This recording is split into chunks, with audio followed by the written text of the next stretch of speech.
Welcome to the Fantasy Audiobook. The Wind and the Eagle Wings at Hogwarts. Chapter 61. You should tell Dumbledore about this, Scott said to Potter. This is an important clue. Potter immediately shook his head reflexively, no. At this time, Granger pursed his lips. Her expression was very similar to Professor McGonagall, and she looked sideways at Potter. Harry, maybe you should listen to Trollop's advice and tell Dumbledore about this. It's not an important thing. Maybe I heard wrong. Potter showed great resistance. I don't understand what you're worried about, Potter. Scott said calmly, it's not a big deal. You may not know that some wizards are born with some unique talents. He deliberately looked at Potter with uncomprehending eyes. You can just understand the language of certain animals. You know, historically Slytherin was famous for its parseltongue. If that's the case, why can't there be cat talk and dog talk? It's true, Harry. Weasley said, Slytherin is a parseltongue. He can talk to snakes. This is very famous, but I forgot to tell you. He was obviously a little excited, the freckles on his face became redder, and he kept patting Potter's shoulders with his hands. Of course, you can't be a parseltongue. Parseltongue is the signature of dark wizards. It was like he was telling a joke to make himself laugh, and he grinned in a funny way. You're Harry Potter, the boy who lived. But he didn't notice that Potter's expression instantly became panicked, and his eyes were full of uneasiness.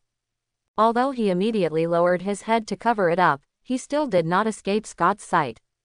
Harry, Granger also noticed something was wrong with him. By the way, Wood has something to do with me, about the Quidditch match. I have to go find him. Porter suddenly said some nonsense in a panic, and without even saying hello to Scott, he turned around and ran away in a hurry. Harry, Weasley looked dumbfounded and stared at Granger. What's wrong with him? How do I know? Granger frowned tightly. I have to go take a look, Weasley said and chased after him. Harry, Ron, Granger shouted twice, but the two boys ran away without looking back. Scott looked at Potter's back and raised the corners of his lips slightly. At this time, Granger, who was left alone with her two friends, seemed to be furious. She blushed and took several deep breaths before turning her head to apologize to Scott. Sorry, Trollop. Oh, they didn't mean to. Oh, I mean, that's how they usually behave. Scott said calmly, it doesn't matter. But I still want to remind you, or ask you to tell Potter that it is not a good idea to hide that matter from Dumbledore. Granger quickly said, yes, I think so too, but... Scott continued, there are many things that may be difficult for you, but if you are professors, you can often solve the trouble easily. Perhaps Dumbledore is just one clue away from solving what happened last night. What's the matter? The girl nodded with deep understanding. And what happened this morning? I think maybe there are two people who are in conflict with each other in the school. One of them thinks he is the heir of Slytherin, and the other is disapproving and sarcastic about him. Scott agreed with her statement and then said goodbye to her. He hoped that Potter could confess to Dumbledore on his own. If Potter didn't do it, he didn't mind doing it for him. After dinner that day, Scott did not return to the dormitory. He said hello to his roommates and went directly to the empty classroom on the third floor to start developing the film he had accumulated during the afternoon. Not long after, the Weasley twins also ran over quietly. Scott used several magic spells to completely seal the classroom, and the three of them got busy together. A few hours passed quickly. I think the heir of Slytherin might not show up, Fred complained as he lay on the old desk. George also looked like he was paralyzed from exhaustion. He said to Scott, it seems that we are facing a cunning opponent, and this test may fail. The three of them had been developing the film, and then looked at the small film one by one to carefully identify the unclear images on it. This can be considered a quite exhausting job, and even Scott is a little tired. In short, they still didn't get any useful clues from the film they accumulated in the afternoon. Thank you for your hard work, he said to the twins. We will do it differently tonight. He took out his pocket watch and took a look at it, then looked at the Marauders map spread out on the table. Fred also came over and took a look. Oh, Filch is guarding there again.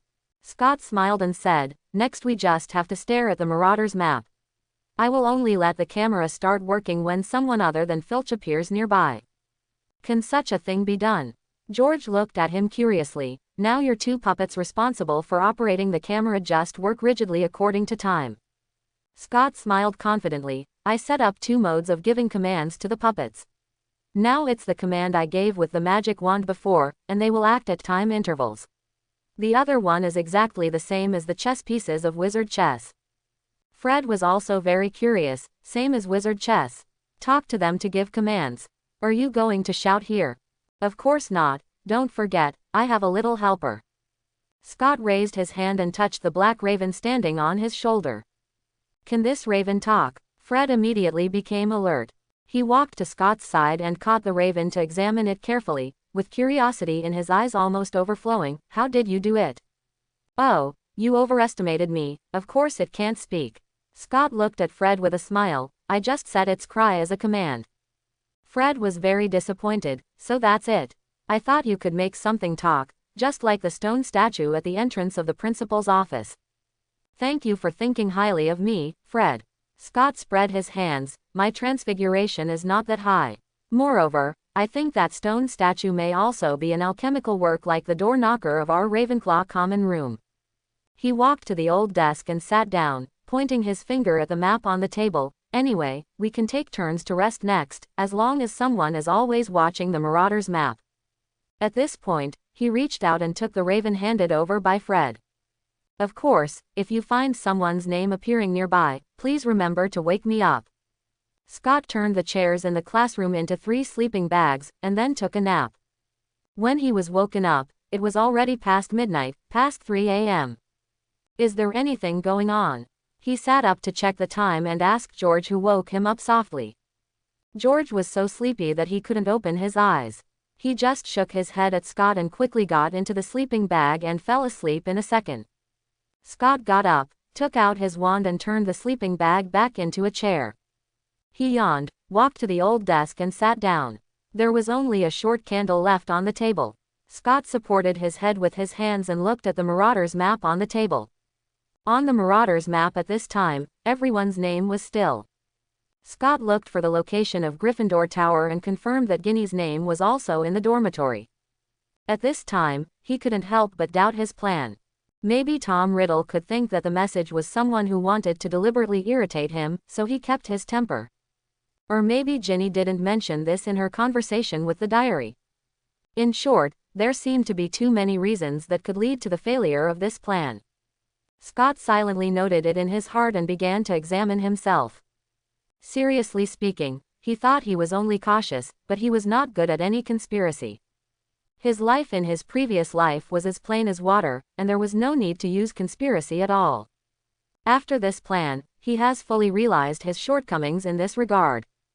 In just 2 days, the plan that was once full of confidence has been adjusted several times, and there are some elements of assumptions and gambling in the plan. Now self-examination, he suddenly felt that this plan was just some small cleverness that was not up to the table. And it was based on the premise of knowing some of the content of the original book. If such a plan can succeed, it can only mean that he is lucky. Sure enough, practice makes perfect.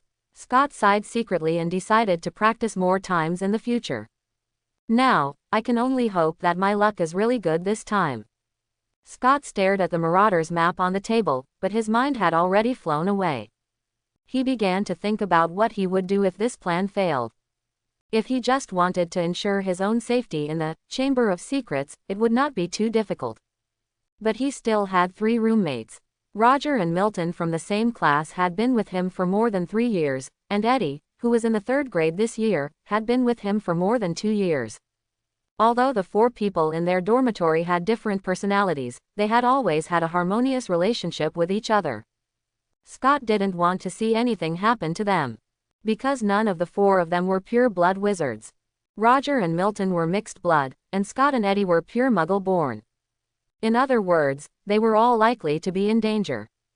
But if the original plot remained unchanged, Scott could only ensure his own safety at most.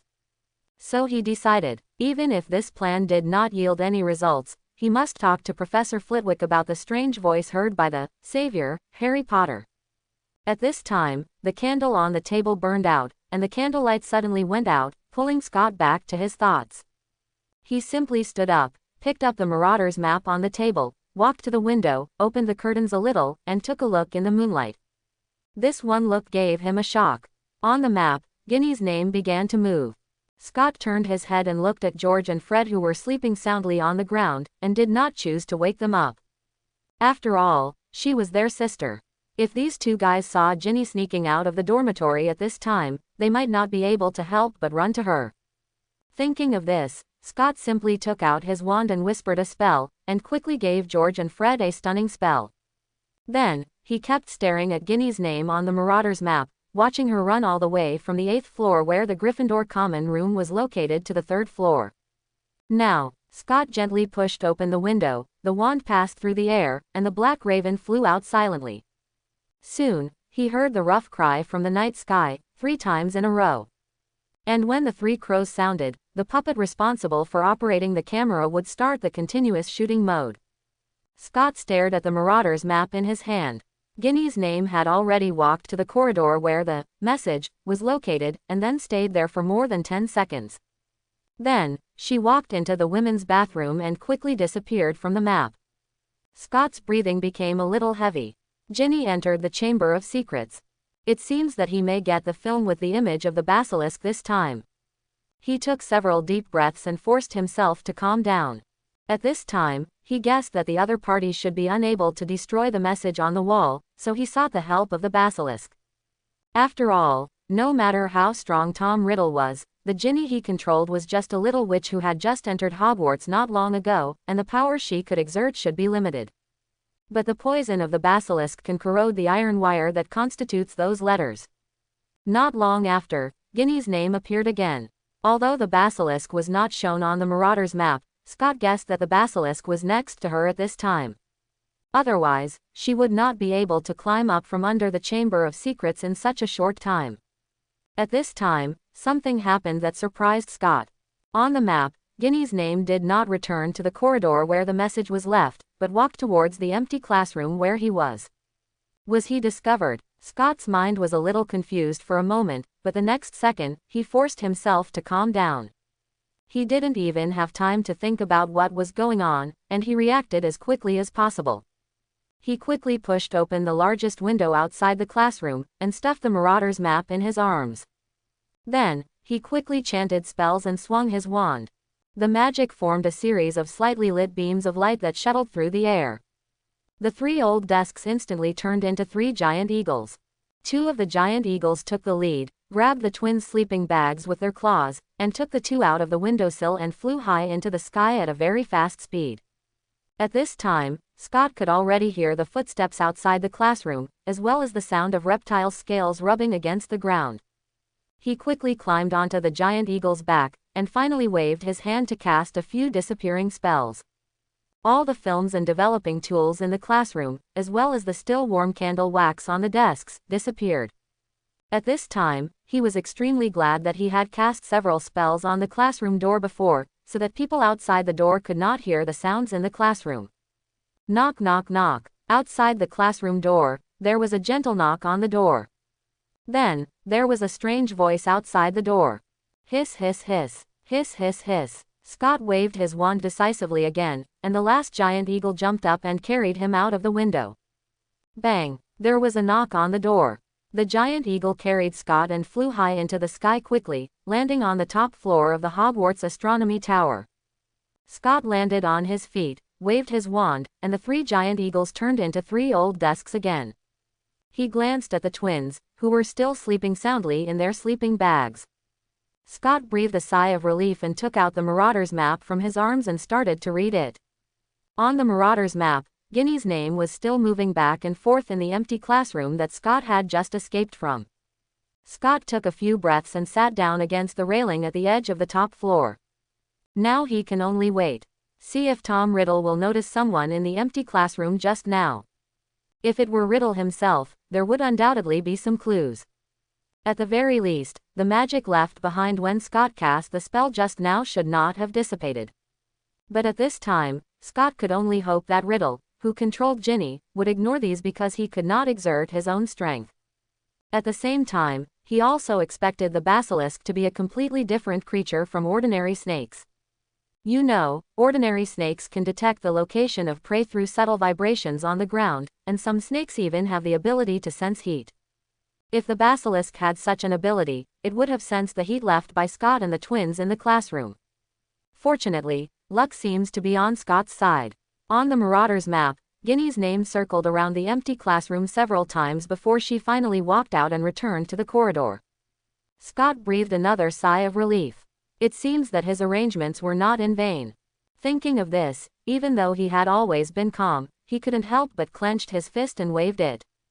His eyes were still fixed on Ginny's name on the Marauders map. Next, she stayed in the corridor for a while, then walked into the women's bathroom where the entrance to the Chamber of Secrets was, and then began to walk slowly towards Gryffindor Tower.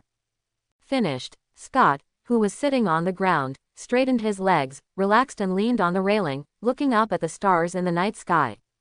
After the extreme tension passed, his tense body relaxed and he felt a little exhausted.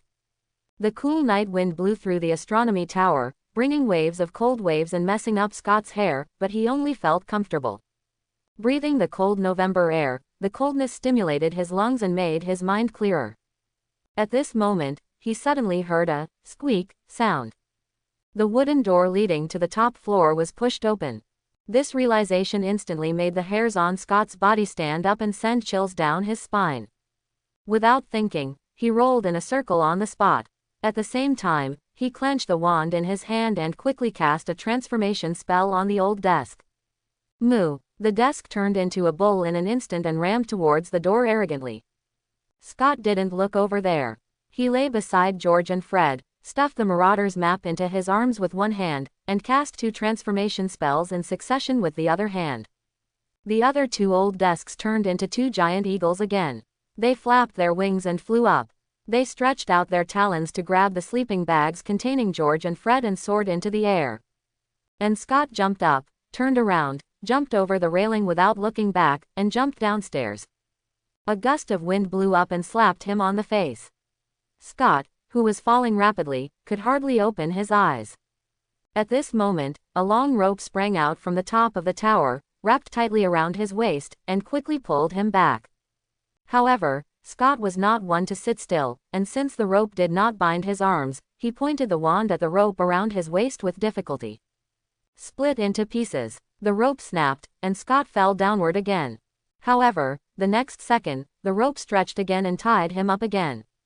Scott was about to repeat his old trick when Dumbledore's voice came from the wind. "Relax, Scott, Professor Dumbledore," Scott couldn't help but exclaimed and took several large gulps of cold air. "It's me." Dumbledore's voice came, and the rope once again pulled Scott towards the top of the tower. This time, Scott obediently did not resist, letting the rope pull him back to the top of the tower, and landed gently on the ground. Footsteps sounded. "You broke a lot of school rules, Scott." Scott sat up and looked at Dumbledore, who was wearing a nightgown. "Sorry, Professor." He apologized obediently. He was a little annoyed. He was so focused on Ginny's name that he ignored Dumbledore's movements. Moreover, because he was so nervous at that moment, he didn't even carefully sense the magic power of the person coming. Otherwise, he wouldn't have reacted so much. Like a frightened bird. Dumbledore smiled at him, raised his head and looked at the 2 black figures in the sky. "I think you need to put the 2 Mr. Weasleys down first, as they may catch a cold if this continues." He waved his hand casually and untied the rope from Scott. Scott stood up and smiled. 2 eagle calls came from afar, and 2 giant eagles descended from high altitude and landed on the top of the tower again. Their broad wings flapped powerfully, creating a whirlwind. Scott waved his wand twice as soon as they set the twins down, turning them into old school desks again. At the same time, he turned his head and looked at the other old desk that had just turned into a bull at the door.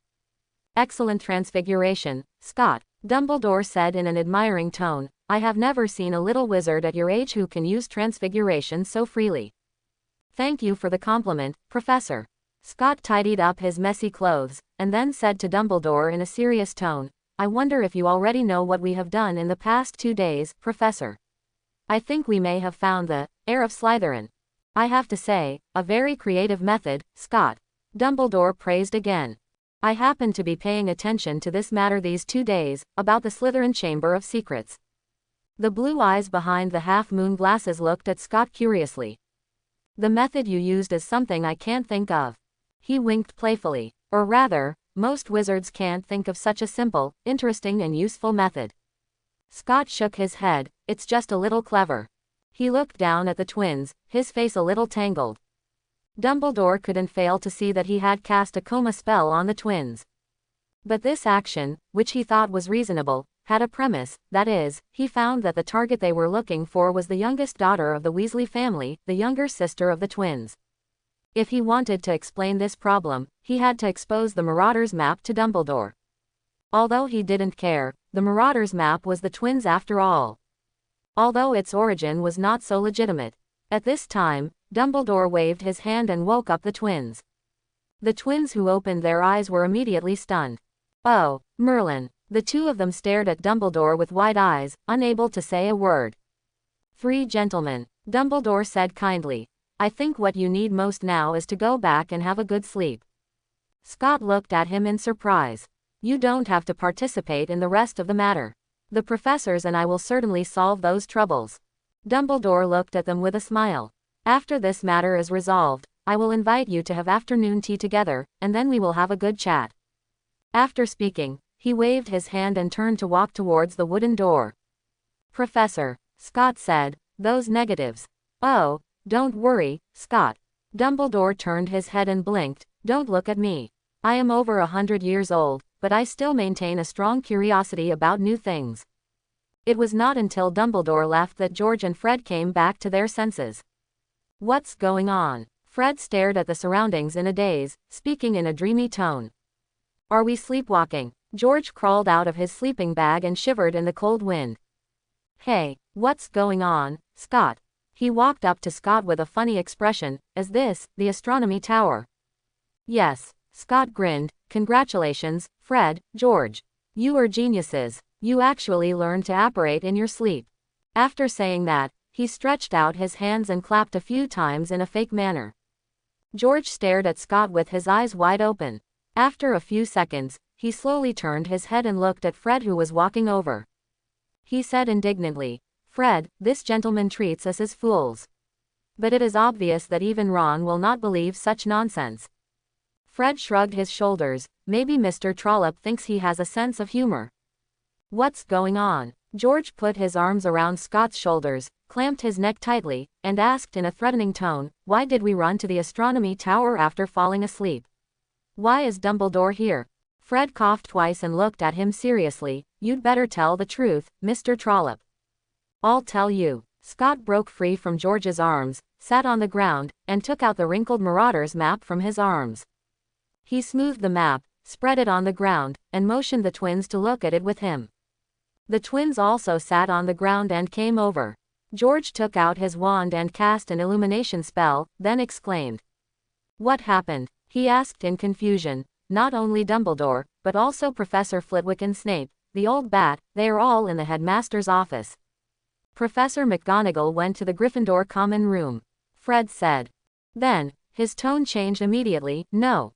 How could it be? Ginny and Professor McGonagall are together. Did our little sister also learn to wander at night and was caught by Professor McGonagall?" George looked at Scott with a questioning look, but his expression was a little uneasy. "Good job, Ginny. She is worthy of being our little sister." Fred didn't think so much. He looked very happy. "It's a pity that she was caught. But it doesn't matter, the first time is always not so perfect.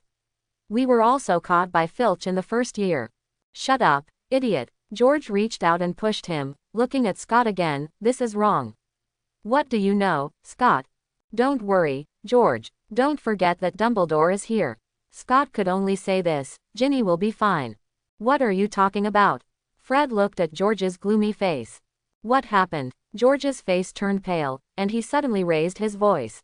"Who moved us from the third floor to here? Why didn't we feel anything during the process?" "It was me," Scott said. George was rarely serious. He seemed to have noticed something and stared into Scott's eyes and asked, "Why did you do this, Scott?" Scott chose to speak frankly. "If you wake up, I think you will definitely rush to find Ginny. That's too dangerous." "Dangerous?" George and Fred became anxious at the same time. "I have to find Ginny." George stood up hurriedly. "What happened to Ginny?" Fred also stood up. "Ginny is fine," Scott said soothingly. He clapped his hands. motioned them to sit down, and pointed to the Marauders map. Ginny is fine now. She has arrived at the principal's office. It's safe there, isn't it? Sit down, I'll tell you what I know. These two guys will know about this anyway, and he has no reason to hide it from them. You're an idiot. George hesitated for 2 seconds, said dissatisfiedly, and sat down again. Fred had no choice but to sit down. He asked anxiously, did Ginny get kidnapped by the Heir while she was out at night, and was later rescued by Dumbledore? No, he said again, she was clearly in the dormitory just now. Listen to me. Scott waved his hand. He organized his words, thought about how to tell the twins, and then slowly started talking. Quote. When I first saw Ginny on the Marauders map, I thought she was just learning from you and couldn't sleep and ran out for a night tour. There was only her name on the map, no one else, so I didn't care about it. I thought she might want to enjoy a late night tour of Hogwarts alone. You're wrong, Scott. Fred frowned. Ginny is different from us. I don't think she's that keen on night tours. Don't interrupt. George glared at him, and Fred immediately shut up. Scott continued to tell the story. It wasn't until she came to the corridor on the 3rd floor that I started to feel something was wrong. Just when I wanted to wake you up, she went into the women's bathroom again. So I gave up the idea again. After she came out of the women's bathroom, she walked directly to the classroom where we were. At that time, I thought that maybe I could wait until she came to the door and open it to say hello to her. But I found something wrong before I opened the door. He lowered his voice. George and Fred stared at him closely, holding their breath subconsciously. Ginny is followed by a big guy. Scott said in a tone of reading a horror novel. I heard the sound of the big guy crawling on the ground, and she was talking to it in a strange voice, hissing, sounding like snake language. Are you kidding? Fred said loudly as if by reflex. This is impossible. George's face turned even paler. Ginny is just an 11-year-old little witch who just entered school, and she is a Gryffindor. Scott continued to talk to himself. I hesitated. Guys, I felt the danger, especially when the big guy started to knock on the door. Here he slightly changed the real order of events. Fortunately, the spell I cast on the door can resist for a while. He said thankfully. Then he told the story of how he brought the two to the astronomy tower. Fred couldn't help but yelled, Ginny is the Heir. We were knocked unconscious by you and then taken to the sky by the eagle transformed by Transfiguration. Merlin, this is crazy. It's cool to fly to the sky like that, but I'm not in the mood to get excited about it now. George said worriedly, Ginny, what's wrong with her? I think she may have accidentally come into contact with some bad people or dark magic items. Scott said, you also said that she is an 11-year-old Gryffindor witch. I suspect she is controlled by magic. The twins began to fidget. Anyway, do you think there is anything wrong with her recently? Scott asked again. Oh, Merlin's stinky socks. Fred said in annoyance, Ginny. She has been unhappy and in a bad mood recently. We, and Percy and Ron, we all thought she was just sick. George nodded. We also turned into feathers to tease her, we just wanted to make her laugh. Fred said in horror. Fortunately Ginny was found and is now with Dumbledore. Otherwise, if anything happened to her, Mom and Dad would definitely beat our butts. Scott said. After something like this, I think Dumbledore will call your parents to the college soon. At this point, he took another look at the Marauders map. Oh, I think we can't stay here any longer, Professor McGonagall is coming over. Very good, Mr. Trollop, Mr. Weasley. You have violated many school rules in total. Professor McGonagall's stern voice was full of anger. Professor Dumbledore said that he asked you to go back to bed, but obviously, you didn't listen. Professor. The three of them stood up quickly, and George hid the Marauders map behind him. My sister, he said anxiously, Ginny. Of course Miss Weasley is fine, Dumbledore will solve her problems. Professor McGonagall's expression eased for a moment, then she frowned again and looked at them sternly. This matter ends here for you, follow me. You should go to my office and reflect on yourself. The three of Scott followed Professor McGonagall to her office. Not long after, the fireplace in the office burst into flames, and Mr. and Mrs. Weasley walked out. Scott could tell that the couple had been temporarily woken from their sleep. They didn't even have time to change clothes. They just put on a robe over their pajamas and hurried over.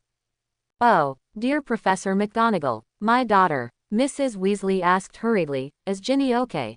The house elf who woke us up couldn't speak clearly. Professor McGonagall quickly reassured her, "She's fine. She's safe, Molly. She's with Dumbledore now. She's okay. Arthur, she's okay." Mrs. Weasley turned to her husband and Mr. Weasley nodded quickly. Mrs. Weasley looked close to tears of joy. She breathed a huge sigh of relief and patted her chest with her hand. She is still so young and has just come to Hogwarts to study. "I am really worried." While she was talking, she saw George and Fred sitting in the corner of the office. "George, Fred," she immediately widened her eyes and almost roared, "It's still dark, why are you here? Have you two done anything good again?"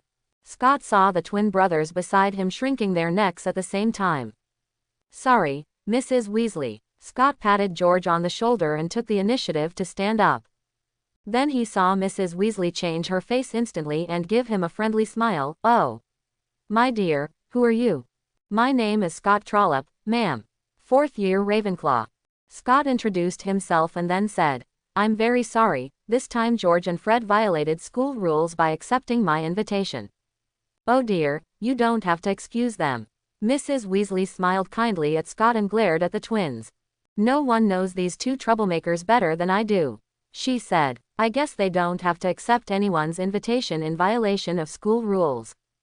"Mom, you can't always look at us with the old eyes." Fred looked extremely aggrieved. "We did a great thing this time," George said proudly. "We discovered Ginny's abnormality, which is equivalent to saving Ginny." "Really? Did you discover her abnormality?" Mrs. Weasley hesitated. "Yes, it's us." The twins met her gaze and nodded with absolute certainty. "Oh, George, Fred." Mrs. Weasley's attitude softened immediately and she opened her arms to hug them. At this moment, the office door was suddenly pushed open, and Dumbledore walked in with Ginny.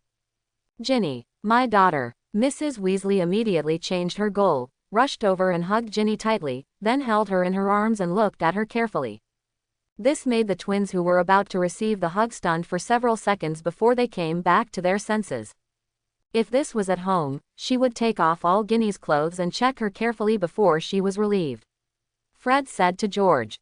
George shrugged his shoulders and smiled mischievously at Mr. Weasley. Mr. Weasley winked at him and kept thanking Dumbledore. "It is my responsibility as the headmaster to protect students. Fortunately, Miss Weasley is fine," Dumbledore said to Mr. Weasley. He looked at the others again. "You will stay here next to Minerva, while Phileas, Severus, and I have to deal with a bigger problem together." Scott asked him, "Professor, are you going to the secret room to deal with that monster?" "Yes, Scott." Dumbledore nodded, "if you also want to participate." "Albus." Professor McGonagall suddenly spoke seriously, interrupting Dumbledore. "Oh, of course, that's not something you can get involved in, Scott, it's too dangerous," Dumbledore continued. "No, I have no intention of participating," Scott said quickly. "He will not seek death," he said hesitantly. "I want to say, about that monster. I know one more thing, and that may be a useful clue." "I trust your judgment, Scott, please speak," Dumbledore said kindly. "This concerns Harry Potter, Professor." When Scott mentioned the name Harry Potter, he immediately attracted the attention of everyone in the office. "I overheard a discussion between Potter and two of his friends, and Potter said he had heard strange noises in the castle several times during the school year." Scott sold the savior without hesitation, and he was ready to provide Dumbledore with the last piece of the puzzle here. Strange noises. Dumbledore began to think. "Yes, Professor," Scott said, "I talked to them about it, and Potter heard a voice inside the wall several times shouting words like, 'Kill.' We talked again yesterday. The reason why they first discovered Mrs. Norris on Halloween was because they chased the sound and ran to the 3rd floor." Scott made the point, only Harry Potter could hear that voice, not Ron Weasley and Hermione Granger. "This is indeed a clue." Dumbledore nodded in approval and asked curiously, "Can you draw any conclusion on this matter?"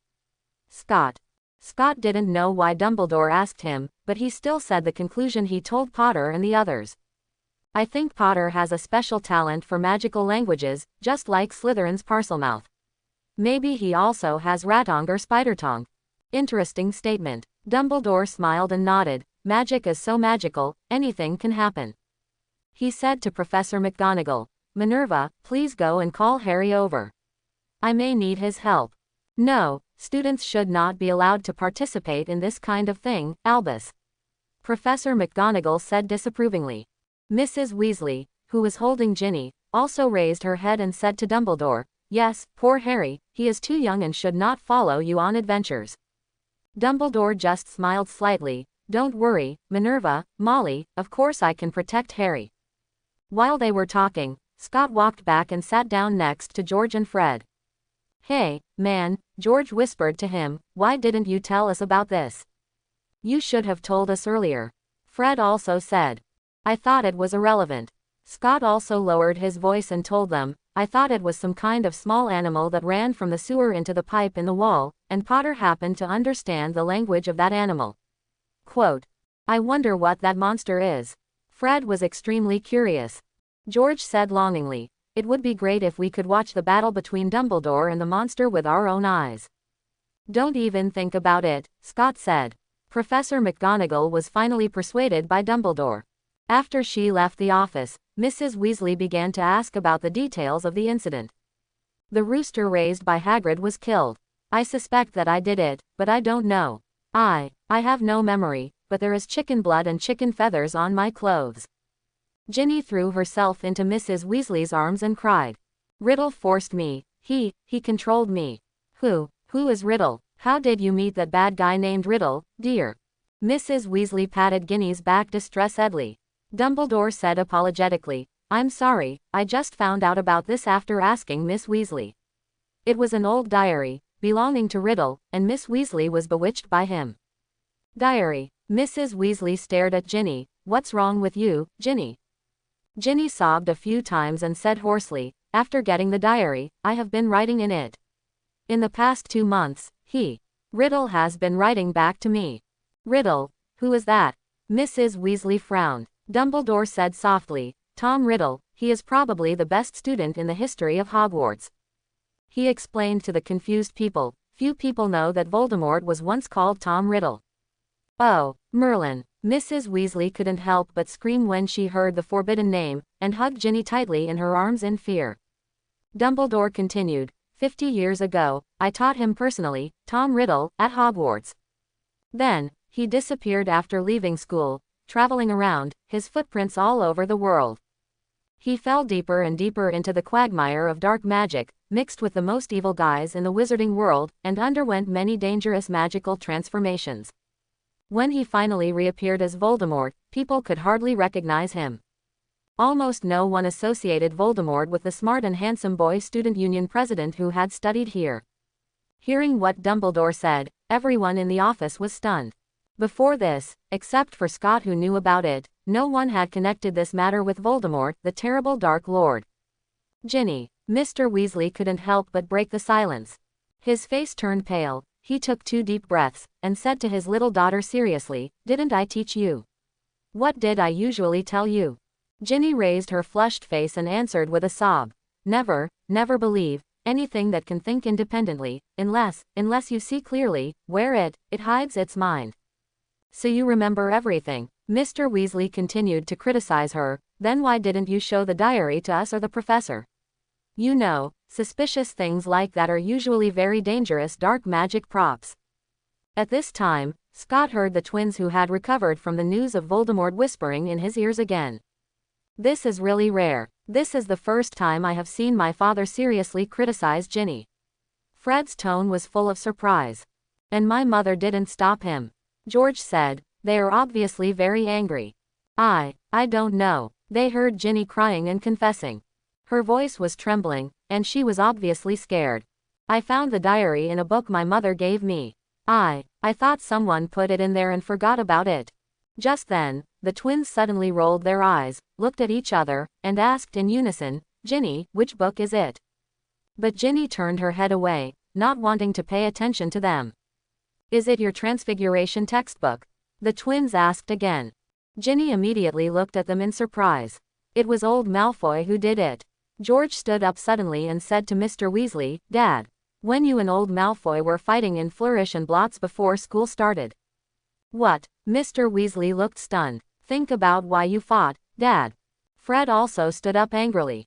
It was old Malfoy who took the old book, Beginner's Guide to Transfiguration, from Ginny's cauldron.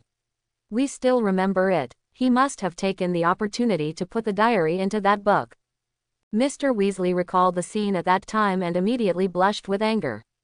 He turned and walked towards the fireplace, that vicious fool. The you-know-who's lackey. I'm going to duel with him. No, Arthur. Mrs. Weasley quickly grabbed him. You can't go. Mr. Weasley roared, that fool almost killed our daughter.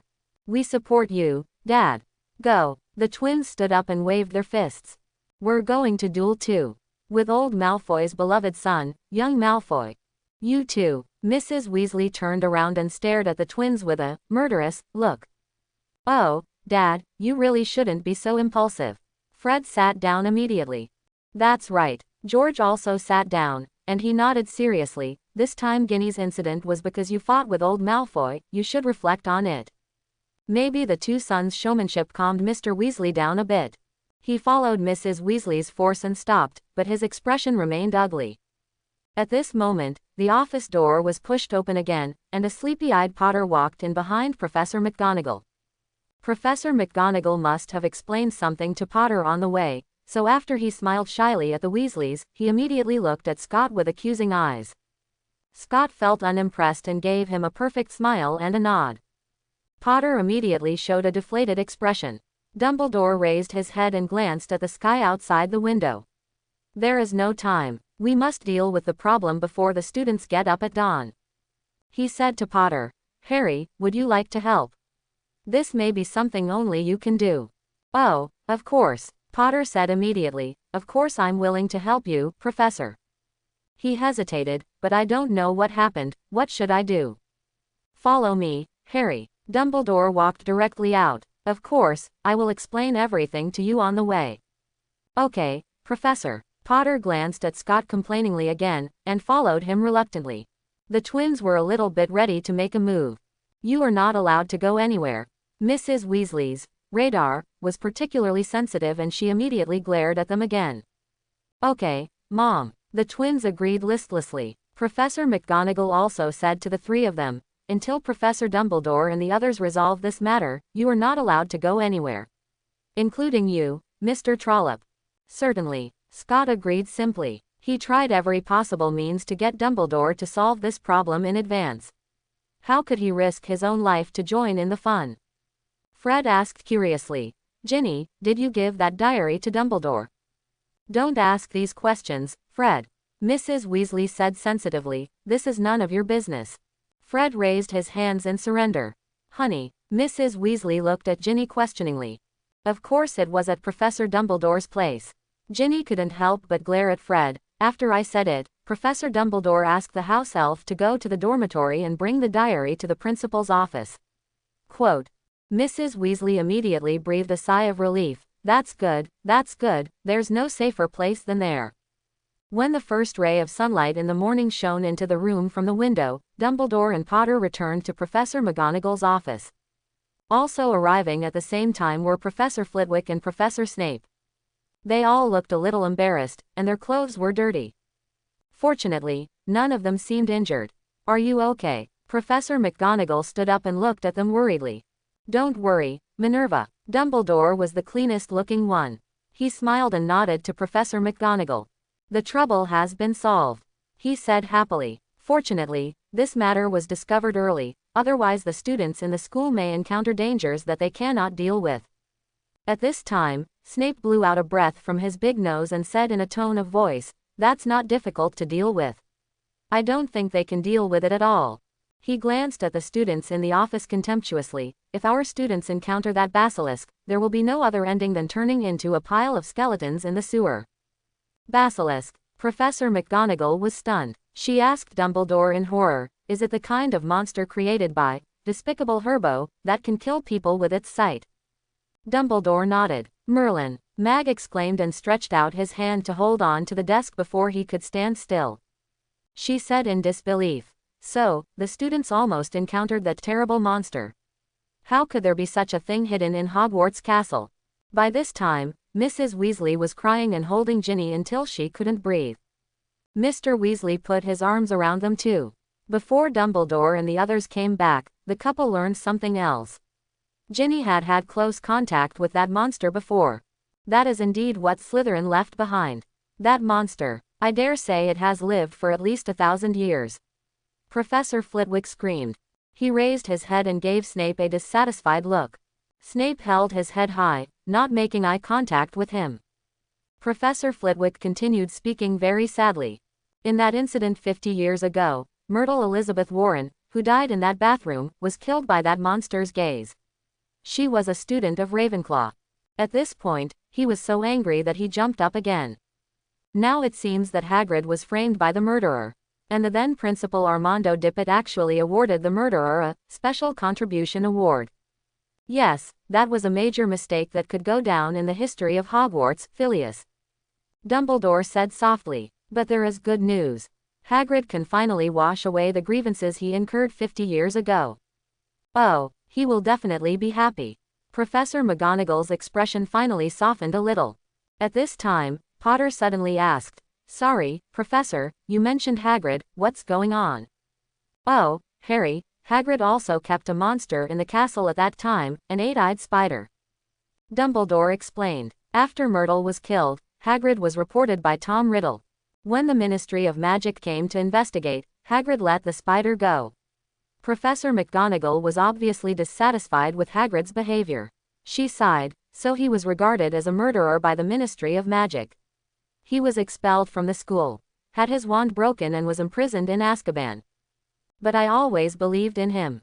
Dumbledore patted Potter's shoulder reassuringly. Although Hagrid has some unusual hobbies, I know that he is a kind person. Potter nodded in agreement. Snape on the side couldn't help but exhaled from his nose again. "Did you hear that, Scott?" George leaned into Scott's ear and whispered, "Where do you think Hagrid placed the eight-eyed spider?" "Forbidden Forest," Scott said. He was not interested in Hagrid's past and had actually been distracted just now. Although the incident has been perfectly resolved, which means that normal school life can continue, but he always felt that he had overlooked something. What is it then? Scott couldn't help but think about it over and over in his mind. Until Potter came over and asked quietly, "Hey, do you know where that diary came from?" "Of course, bloody old Malfoy. You were there that day, Harry," said Fred. Scott noticed that Dumbledore was asking the Weasleys to take Ginny to the school hospital for a checkup. The other three professors are looking here. He understood that the treatment of him and the twins was about to begin. At the same time, he finally remembered the character he had ignored, the Malfoy house elf, Dobby. That's a crazy guy. In the original book, it did many magical operations to get Potter to leave Hogwarts, and almost killed him. There was only one thought in his mind now. Could that sick house elf sneak into the principal's office and steal the diary? Just thinking about this possibility made his scalp tingle. If this extraneous and bloody incident really happened, it would really hurt him internally. But he couldn't open his mouth to remind. Since Potter hadn't told him about Dobby, he shouldn't have known. Now we can only place our hope on Potter. For the first time, Scott looked at Potter with the eyes of a savior. Fortunately, Potter did not disappoint him. After Fred's reminder, he immediately thought of the house elf who had played a prank on him. He quickly told Dumbledore, who had turned around after sending the Weasleys and Ginny out, about his experience during the summer vacation. The house elf named Dobby intercepted his letters, made trouble in the house, messed up his uncle's business, and caused him to be completely locked in the room. Scott couldn't help but sympathize with him after listening to his bloody accusation. Scott could see that Potter had long suspected Malfoy. In other words, whenever he encountered something bad, his first reaction was that Malfoy wanted to harm him. It can be seen how much he hated Malfoy. It was simply a physical disgust. However, after listening to Potter's accusation, Dumbledore gave the opposite answer. "You mean, the house elf is preventing you from returning to Hogwarts, Harry?" He smiled. "I think it really wants to help you, but maybe its method is not so appropriate." Potter's expression became very wonderful. At this time, Scott breathed a sigh of relief. Judging from Dumbledore's performance, the bloody incident of the key prop being stolen should not happen. Snape suddenly sneered, "Our savior, Potter encountered a house elf that would disobey the master's orders. His expression was as if he had heard something out of the ordinary. Potter was very sensitive to Snape's malice, and immediately turned his head and glared at him and said, "I am not lying, sir." "Maybe." Snape snorted coldly without comment, and looked at Scott and the twins sitting in the corner again. "Let's deal with these 3 students who violated the school rules first. Their behavior is enough to be expelled." "Oh, Severus," Professor Flitwick said immediately, "Mr. Trollope is a student of Ravenclaw, so you don't have to bother with it." Professor McGonagall also said, "I think I have the right to decide the punishment for Gryffindor students." "Of course," Snape said coldly, "but I suggest that they must be punished severely enough so that they can remember the lesson with their brains." He looked at Scott and the others again with emotionless eyes, and floated out of the office like a black cloud. "It's finally over." The Scott and Weasley twins walked out of Professor McGonagall's office after receiving a scathing rebuke from her. Thankfully, Professor McGonagall let Potter go before criticizing them. Moreover, for participating in the battle to kill the basilisk, Potter also received extra points and the Hogwarts Special Contribution Award. Seeing Porter's cheerful look, Scott no longer had to face Porter's negative emotions because of his snitching. In the corridor, Fred said dissatisfied, "This is not fair. We have obviously made a huge contribution in this matter. I think they should give us each more points, or give us a special contribution prize." George patted him hard on the back. "Hey, don't forget that scores and medals have never been our pursuit." "Oh, yes." Fred made a horrified expression. "What happened to me just now? Was I under the imperious curse?" Scott didn't pay attention to the 2 people's playfulness, and he yawned when he felt sleepy. He said calmly, "There is no penalty, there are extra points, and there is an extra day off today, which is already good." He really didn't care about medals, things that had no real benefits. He waved at the twins. "You're going to the school hospital to see Ginny. Then I'll go back to bed." "Oh, goodbye. Have a sweet dream, man." George and Fred laughed. But Scott's next words broke their smiles. "Don't forget Dumbledore's afternoon tea invitation. We haven't told him the details of our operation yet. You'd better think carefully about how to hide the existence of the Marauder's map." George and Fred were immediately dumbfounded. "Oh, you're such an asshole, Scott." "Asshole Scott." Scott smiled nonchalantly, turned and left. "I hope you can come up with a decent storyline. After all, Dumbledore is not an easy target to be deceived." He left with brisk steps, leaving the twins' condemnation behind him. He felt that Dumbledore knew about the Marauder's map, and the headmaster always knew a lot of things. But Scott didn't tell the twins. He was also looking forward to what kind of story they could come up with. Speaking of the Marauder's map. In fact, when he was staring at the Marauder's map at night, he specifically looked for the name of Peter Pettigrew. He thought at the time that it would be great if the events of 2 school years could be solved in one go. Of course nothing was found. After all, George and Fred had obtained the Marauder's map for so long without discovering that Scabbers, the mouse raised by Ron Weasley, was an animagus from Pettigrew. There was of course a reason.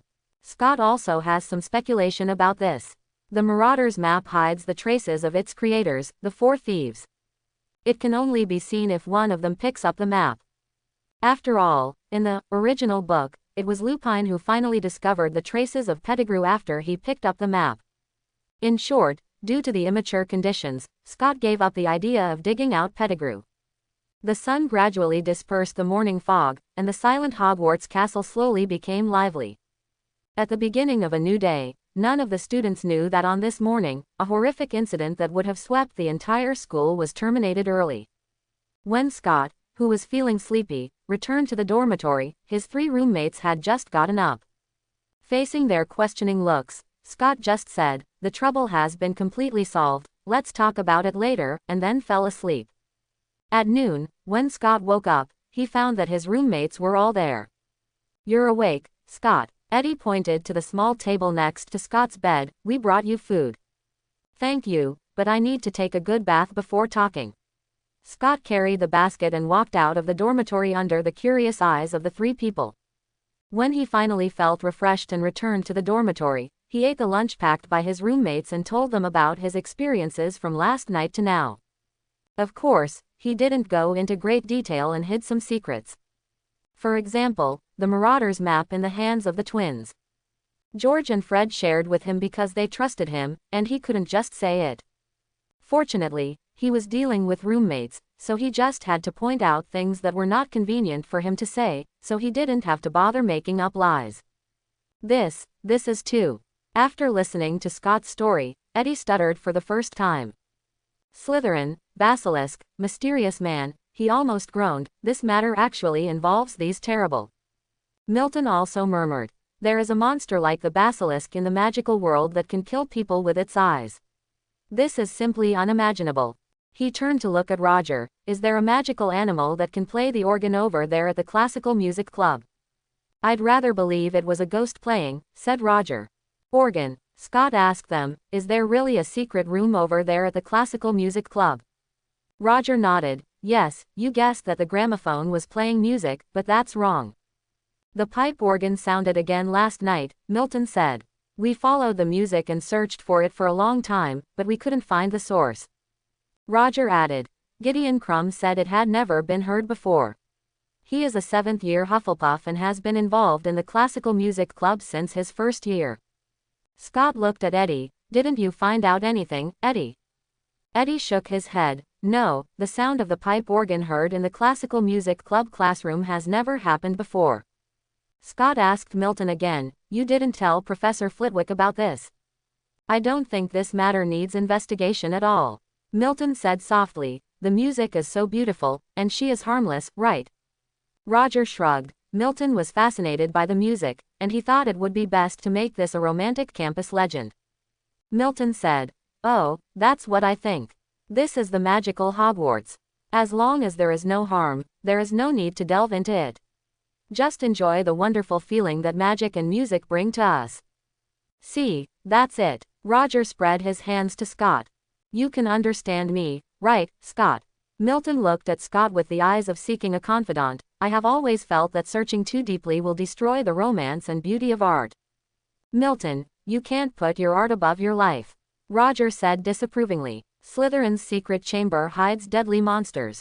How can you conclude that the sound of the pipe organ you heard is harmless? What about?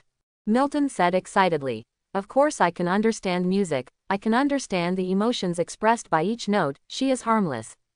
His eyes were red again. Moreover, the members of our club have reached an agreement that we will record the piece of music and reproduce it with a symphony. At this point, he emphasized again, your girlfriend Caccini thinks so too, Roger.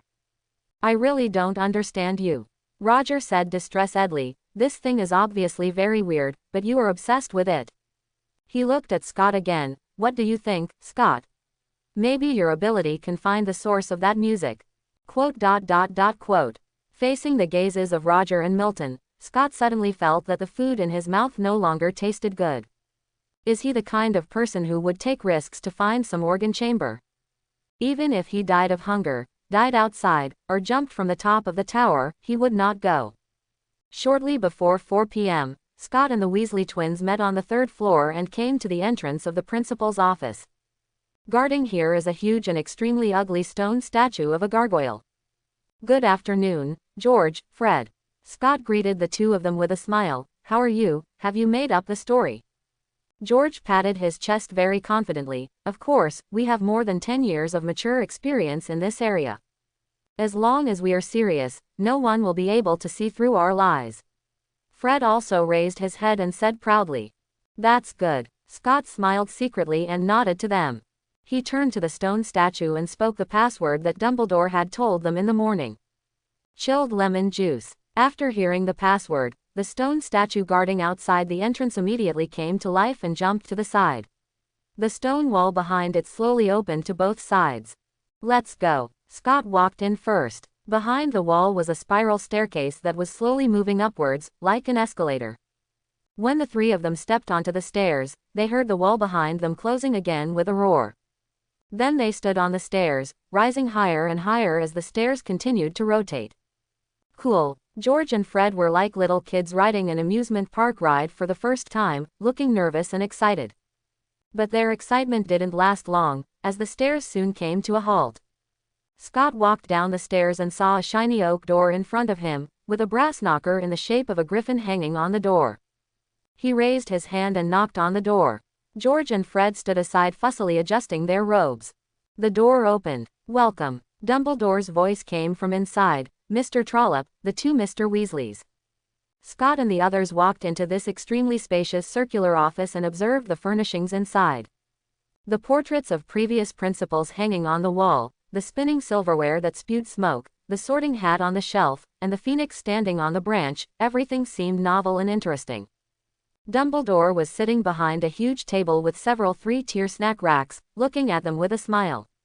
"I would rather call you by your Christian names more affectionately, Scott, George, and Fred." He pointed at the three thin footstools in front of the table. "Come and sit down." He sniffed at the sweet snacks on the table. "Oh, I can't wait." Scott and the twins walked to the table and sat down. He saw that the twins were rare and a little reserved. "Of course, you can call us by our Christian names, Professor," Scott said with a smile. "After all, there are 5 Weasleys in the school now." George seemed to relax a little and made a joke. "Oh, of course, I've been through more than 5 Weasleys." Dumbledore laughed too. "And what would you like to drink, gentlemen?" he asked. Scott chose black tea, and both George and Fred chose pumpkin juice. Dumbledore tapped the table with his wand, and steaming drinks immediately appeared in the cups in front of them. "You can add milk and sugar yourself, that's great. Let's enjoy afternoon tea together." He couldn't wait to cut a piece of chocolate cake and put it in front of him, picked up the silver spoon and took a bite. "Delicious," he said intoxicatedly, and motioned to Scott and the others to move too. "You should hurry up and choose what you like. Don't be polite." Scott nodded and chose a sandwich. This was the only thing on the table that wasn't dessert. George chose jam muffins and Fred chose bread and butter. "It seems you like the traditional way of eating," Dumbledore said to Scott. Scott was stunned for a moment before he understood what he meant. The 3-tier snack rack of British afternoon tea is generally eaten from bottom to top, from salty to sweet. He nodded and didn't say that he wasn't that particular, he just didn't have that much love for sweets. "Correct." Dumbledore waved his wand again. The camera belonging to Scott, 2 small puppets, and the simple periscope appeared on the table.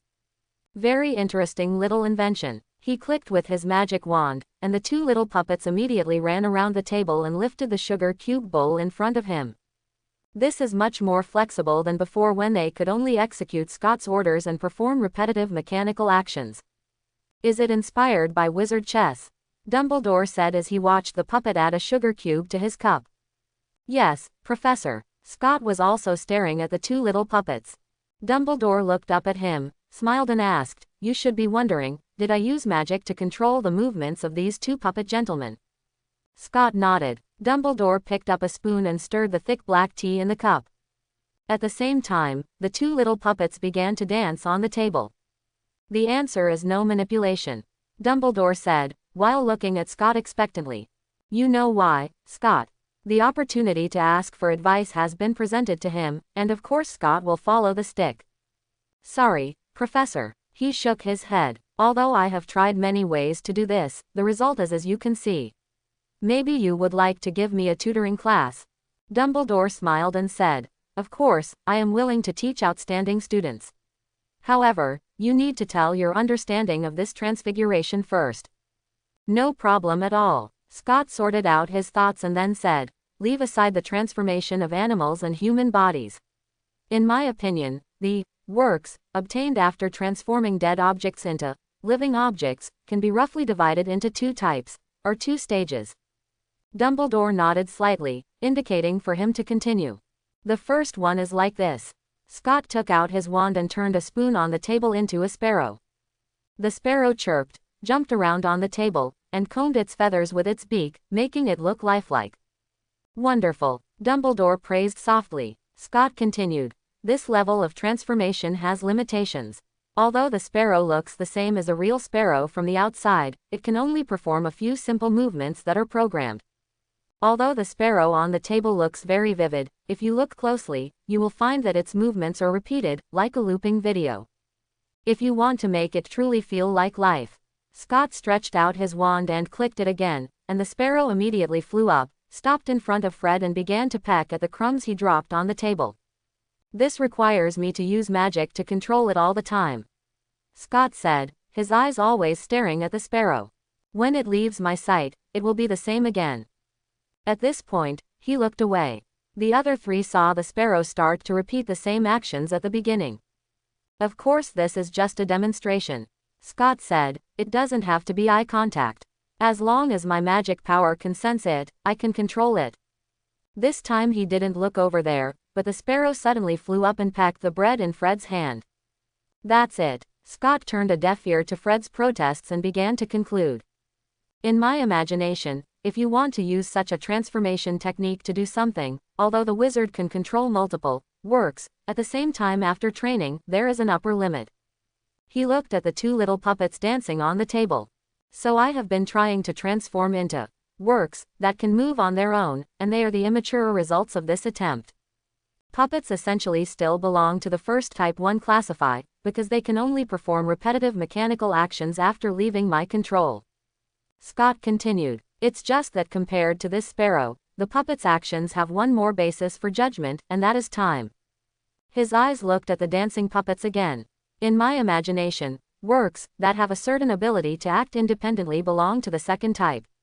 This kind of transformation work does not need to be controlled by a wizard at all times, and its practicality will be greatly improved. He said with some distress, it's a pity that I haven't found the trick in this area. Having said this, he looked at Dumbledore, waiting for his comment. Dumbledore smiled and nodded. You said it very well, Scott. He pointed to the sparrow that Fred held in his hand. I can see that you have a very solid grasp of the basics of the subject of transfiguration. This is what I have been doing. Scott was not modest. I think these basic knowledge are very important, and it is related to how far I can go in the future.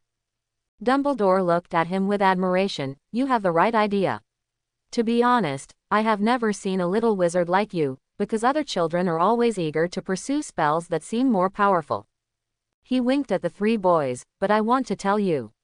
The power of wizards does not only depend on the spells they master, and the greatness of wizards does not only rely on powerful magic. All three of Scott nodded. Dumbledore didn't seem to care if they understood him, and he turned to Transfiguration. Transfiguration is also my best magic. When your Professor McGonagall was in school, I was her Transfiguration professor. He spoke in a recalling tone, and sighed. Unfortunately, since I became the principal of this school, I have become busier and busier, and I no longer have time to teach the students. Scott watched him pick up the cup and take a sip of the overly sweet black tea, then smacked his lips. I don't know if I'm proficient in taking classes. Let me think about it. Where should I start? Scott waited quietly for him to learn, but he picked up a small biscuit, smeared a lot of sweet jam, stuffed it into his mouth, and then chewed while distracted. Quote. Scott felt some discomfort in his throat, and quickly picked up his unadded black tea and took a sip. It wasn't until the spoon in George's hand accidentally hit the plate and made a crisp sound that Dumbledore suddenly came back to his senses. Where were we talking about? He acted like a real old fool. George and Fred looked at each other. They didn't pay attention at all. Scott put down the teacup in his hand. Transfiguration of dead objects, a method of giving the work of transfiguration the ability to act autonomously, Professor. Oh yes. Dumbledore nodded matter-of-factly. He looked at Scott. Have you asked Professor McGonagall this question? Scott. No. Scott shook his head. That should belong to the advanced knowledge of transfiguration. I was not urgent about this matter before. He smiled and said, I always feel that if I keep going at my own pace, I will do it one day. You're right. Dumbledore nodded again. Then he asked, have you changed your mind now? I think. Scott looked at the two cheerful puppets again. They seemed to be tired of dancing now and were sitting on the ground to rest. After seeing the professor's magic, I seem to understand something, but I still lack some inspiration. He said softly, almost whispering, there is something I didn't expect. At this time, Dumbledore tapped the rim of the cup with a spoon, bringing Scott back to his senses. You are indeed a transfiguration genius, Scott. His expression was slightly serious. I want to remind you. His tone was very soft. No matter what magic you use, you need to pay some price. Price. Scott heard this for the first time. Even the Weasley twins stopped eating their snacks. Dumbledore returned to his relaxed and cheerful demeanor. He smiled and said, Yes, whether it is reciting a spell, gesturing with a wand, consuming magic power, or even strengthening faith, this is the price of using magic. After saying that, he and Scott looked at each other. Scott mused. Next, he did not ask any more questions, but was completely immersed in thinking. Dumbledore talked about some happy things with the twins again, and he was made to laugh by the two naughty boys from time to time. When Scott came back to his senses and listened for a while, he found that George and Fred had unknowingly told all the pranks they had done. The happy tea time ended quickly, at least for the twins. Dumbledore never asked them about the details of what happened in the past 2 days, and talked to them in a very cordial and humorous manner. Coupled with delicious food and drinks, what could be happier? When they left, Dumbledore said to Scott, I don't think I should tell you the answer directly. Those talented students do not need to be taught deliberately. Their own thinking is often more useful. Although he was praised as a genius, Scott didn't know whether he should be happy or not. But I can give you a hint, Dumbledore said again. Scott immediately looked at him with expectant eyes. Remember, magic is the power of belief, Dumbledore said mysteriously. Scott was touched and stood up and bowed to Dumbledore. Thank you for your teaching, Professor Dumbledore, he said respectfully. Dumbledore smiled happily. When Scott and the other two completely left the principal's office and returned to the 3rd floor, George and Fred immediately linked their arms and happily danced a crooked tap dance. They also sang a tuneless song one after another. Oh, we became having afternoon tea with Dumbledore. The Weasley brothers. We shared delicious food. Talking and laughing. From now on, Mom can't criticize us casually. Scott looked at their proud look and couldn't help but pour a basin of cold water on them. He said slowly, I remember that you just told me about all the pranks you did at school. The twins' singing and dancing stopped immediately. Oh, they looked at each other for a moment, suddenly became extremely frustrated, and then angrily blamed each other. It's all your fault. It's your fault. You said more. You said it first. Scott shook his head, waved at the two people who were arguing, and turned away. Scott, don't go. The two immediately chased after him, each putting a hand on Scott's shoulders and crying loudly. Help us think of a solution. Dumbledore knows too much. We have lost our sense of mystery with him. If Dumbledore tells Professor McGonagall, we're done. Scott was indifferent and even wanted to laugh. It seems that you need to completely update your pranks, he said in an encouraging tone. Come on, guys, I believe in you. Chapter 71. At dinner time, when Scott and his roommates came to the auditorium, they found that there was something different here. The food on the long table was extraordinarily rich, and all the teachers and staff from the school came together for the first time. What's going on here? They heard other students discussing. Halloween has just passed and there's another dinner party. What the hell, maybe something good will happen. Good thing. You mean Filch the cat was killed by Potter? Don't you know, that cat is not dead at all. Scott saw Eddie's, everyone is drunk but I am sober, expression and whispered to him, hey, Scott, this is definitely a celebration of our victory. Roger smiled and said, I think if there is any praise later, it will definitely not include you, Eddie. I don't care, let's give those conspicuous honors to Scott. Eddie shrugged, in my line of work, the most important rule is to keep a low profile. Scott listened to his words and shook his head in amusement. He wanted to ask Eddie what his line of work was. But more and more students passed by them, making them stop talking. They walked over to the long Ravenclaw table and sat down, greeting those sitting nearby. Scott heard that many Ravenclaw students were still discussing what happened before. Whether it was the magic that petrified the cat or the magic that left indelible glowing writing on the wall, they were all interested in studying it. It's another dinner party. I don't know when I can leave, Milton suddenly said in a daze. Scott turned to look at him. What's wrong with you? Oh, I'm fine. Milton smiled vaguely again. Scott could see that his mind had wandered to nowhere. At this time, Roger said to Milton with a serious face, are you eager to go to the classical music club to listen to that piece of unknown origin? I have already said that you'd better stop doing this. I also said, she is harmless, she is just a piece of beautiful music. Milton said stubbornly, or you can try to convince your girlfriend. Hey, I'm worried about you. Roger looked at him dissatisfied. Milton's face softened. Thank you, Roger, but we know what we are doing. You really don't have to worry, you know, you don't even understand music. Roger looked at him in surprise when he heard this, you.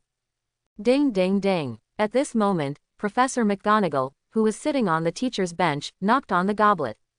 Quiet, she said, Professor Dumbledore has something to say to you. Roger was forced to interrupt his words. He looked a little unhappy. Ahem. Dumbledore had stood up and coughed twice. Gentlemen and ladies, I advocate holding tonight's dinner mainly because I want to tell you some good news. Hearing what he said, the students on the 4 long tables became a little restless. They liked to hear good news. Only a few students who knew about it smiled knowingly. About the incident 2 days ago, Dumbledore said loudly, yes, about the Slytherin Chamber of Secrets and the Heir. The auditorium immediately fell silent again, and most of the students present involuntarily moved their eyes to the Slytherin table. The faces of the Slytherin students became a little ugly, but they all deliberately sat with their backs straight. Only Malfoy's 2 bulky lackeys were busy stealing food from the table. Dumbledore seemed not to notice the students' reactions and continued to speak loudly, Mrs. Norris, that poor cat is petrified. Scott saw Filch standing in the corner covering his face in sadness. But we can treat it quickly. Dumbledore turned to look at the chubby witch in the teacher's chair who looked very kind. As long as the mandrake cultivated by Professor Sprout matures, we can save it. Professor Sprout, the head of Hufflepuff House and professor of herbology, nodded to the students. But most of the students didn't care what happened to that cat. They urged Dumbledore with their eyes, expecting him to say something more exciting. Oh, it seems you want to hear about the Slytherin Chamber of Secrets. Dumbledore nodded, looking very talkative. Forgive me, I get a little wordy as I get older. He continued. Of course, today's dinner is to celebrate that we have completely eliminated the threat of the secret room. He seemed to be deliberately trying to whet his appetite, which aroused dissatisfaction among many students. They even started banging on the table in protest. Quiet, Professor McGonagall said loudly. She glanced around sternly, and the students immediately fell silent again. Dumbledore took the opportunity to pick up the cup and take a sip of the drink before continuing to speak. Someone. Yes, I already know the truth of the matter. He put down the cup in his hand. A person with malicious intentions secretly put a dark magic item belonging to Voldemort into the campus. That evil magic item controlled a certain student in the school. This is the truth of the matter. When he said the name, Voldemort, the auditorium became silent. Scott even saw many students shuddering involuntarily and turning pale. Here, I need to praise a few students. Dumbledore continued as if nothing had happened. Scott suddenly had a bad feeling. No way, to praise publicly. He felt that this was a troublesome matter, very troublesome. First, Mr. Trollope from Ravenclaw, and the 2 Mr. Weasleys from Gryffindor. Dumbledore named 3 people. The students of Ravenclaw looked at Scott curiously, wanting to know what he had done. Scott sat in his seat without moving. He turned his head to look at Gryffindor. Fred and George had stood up proudly and waved at him. Oh, please call us George and Fred, Professor. George said to Dumbledore. Fred pointed to their other 2 brothers. There are 4 Mr. Weasleys here. The students of Gryffindor laughed, and Dumbledore smiled and nodded to them. These 3 smart gentlemen helped find important clues to solve this incident. For this, I will give them 100 points each. He led the applause when he said this. Scott couldn't help but breathe a sigh of relief. Fortunately, Dumbledore didn't say what they did specifically. If people knew that he was the one who made the shock body that shocked the entire Hogwarts, he might have to fight to the death with Voldemort and the Death Eaters. Scott, what did you find? Scott, tell us. The people sitting around Scott started asking. No, we were just lucky to encounter some clues. Scott answered perfunctorily. While Scott was busy dealing with the curious Ravenclaws, Dumbledore began to praise Potter again. Harry Potter, he bravely joined an adventurous battle that I and 2 other professors participated in, and risked his life to provide us with great help in the process. Dumbledore said happily. For this, I will give him 200 points. At the long table of Gryffindor, the students immediately cheered loudly. After Dumbledore finished talking about the extra points, Eddie couldn't help but said to Scott, this is not fair. Gryffindor got a total of 400 points. Scott smiled nonchalantly and didn't tell him that it wasn't over yet. Dumbledore lowered his hands to signal everyone to be quiet, and continued, "In addition, I have also decided to award Harry Potter a Hogwarts Special Contribution Award." After saying that, he took the lead in applauding again. This time, the Gryffindor students cheered even louder. They clapped and stamped their feet, looking very happy. Scott was very excited to see Porter hugging his two little friends. He also found that Professor Flitwick and Professor Snape at the teacher's table were both very unhappy. Roger also said dissatisfied, "You should also get a special contribution award, Scott." "I don't care," Scott said softly. "Potter should be you-know-who's old enemy." Eddie on the side rolled his eyes and immediately understood what Scott meant. "Is that what you think?" he said to Scott. "Originally I wanted to publicize your achievements for you privately, but now it seems I'd better forget it." Scott stared at him expressionlessly. This guy almost wanted to hurt him. Eddie immediately apologized to Scott. "I'm sorry, I didn't expect it." He smiled sarcastically. "You were right, safety is the most important thing." Scott nodded with satisfaction. When the Gryffindor students were completely quiet, Dumbledore announced that the dinner had officially begun. But the Slytherin students who had been very dissatisfied just now made new moves. "Professor," a Slytherin student suddenly stood up. Scott looked over and found that it was the wizard who took over Malfoy's attack on the message the previous morning, 7th year Strelner. Strelna seemed to be a gentle man, and he bowed to the teacher's chair with great etiquette. "Strelna is really good at putting on airs," Eddie said softly. "They say he's a grumpy guy in private." Strelna said to Dumbledore, "I wonder if you can tell us what the Slytherin Chamber of Secrets is all about." "Yes," Scott heard many people whispering. Dumbledore clearly didn't say anything clearly just now. He looked towards the teacher's desk again and saw that Snape was staring closely at Strelna. He even curled his upper lip, but for some reason he didn't say anything to stop it. At this time, Dumbledore stood up again. "Good question. I also think that I should tell you all about this matter. Although some professors think that this is unnecessary and may even cause panic," he said loudly, "but I think that I should tell you." Next, he started talking about what happened 50 years ago. Voldemort secretly opened the Chamber of Secrets during school and killed a female Ravenclaw student, but blamed Hagrid. When he said this, Hagrid, who was sitting aside, burst into tears. He kept wiping his nose with a dirty, shiny handkerchief the size of a tablecloth. Scott frowned when he saw this and quickly looked away. Dumbledore talked about the monster in the Chamber of Secrets again, the basilisk. When he announced that the basilisk had been defeated by him, Professor Flitwick and Professor Snape, most of the students immediately applauded enthusiastically. Many people were frightened when they heard that the basilisk's eyes could kill people. They were very glad that the professors solved the monster. Especially the little wizards who were born as muggles, their palms turned red. They believed that Slytherin left the basilisk in order to eliminate muggle-born students. "Do you have any more questions, Mr. Strelner?" Dumbledore asked Strelner, who had been standing. "No more, Professor." Strelna sat down with an ugly expression. "Those Slytherin guys actually acquiesced." Eddie lowered his voice and said in surprise, "They acquiesced that Salazar Slytherin left the basilisk because he wanted to eliminate muggle-born students." At this time, William Brown, who was sitting across the long table, suddenly raised his head and said to him, "Those purebloods think so themselves. They are eager to let the basilisk kill us." This 7th-year wizard once offered himself as a defender to Lisa Dupin, and Scott was deeply impressed by him. Although I don't know why Slytherin left the basilisk behind, he didn't want to bloodbath the school. Scott talked to him. "I talked about this topic with Ms. Gray." William Brown sneered, "Those people will only listen to what they want to hear. As for what Slytherin himself thinks, they don't care."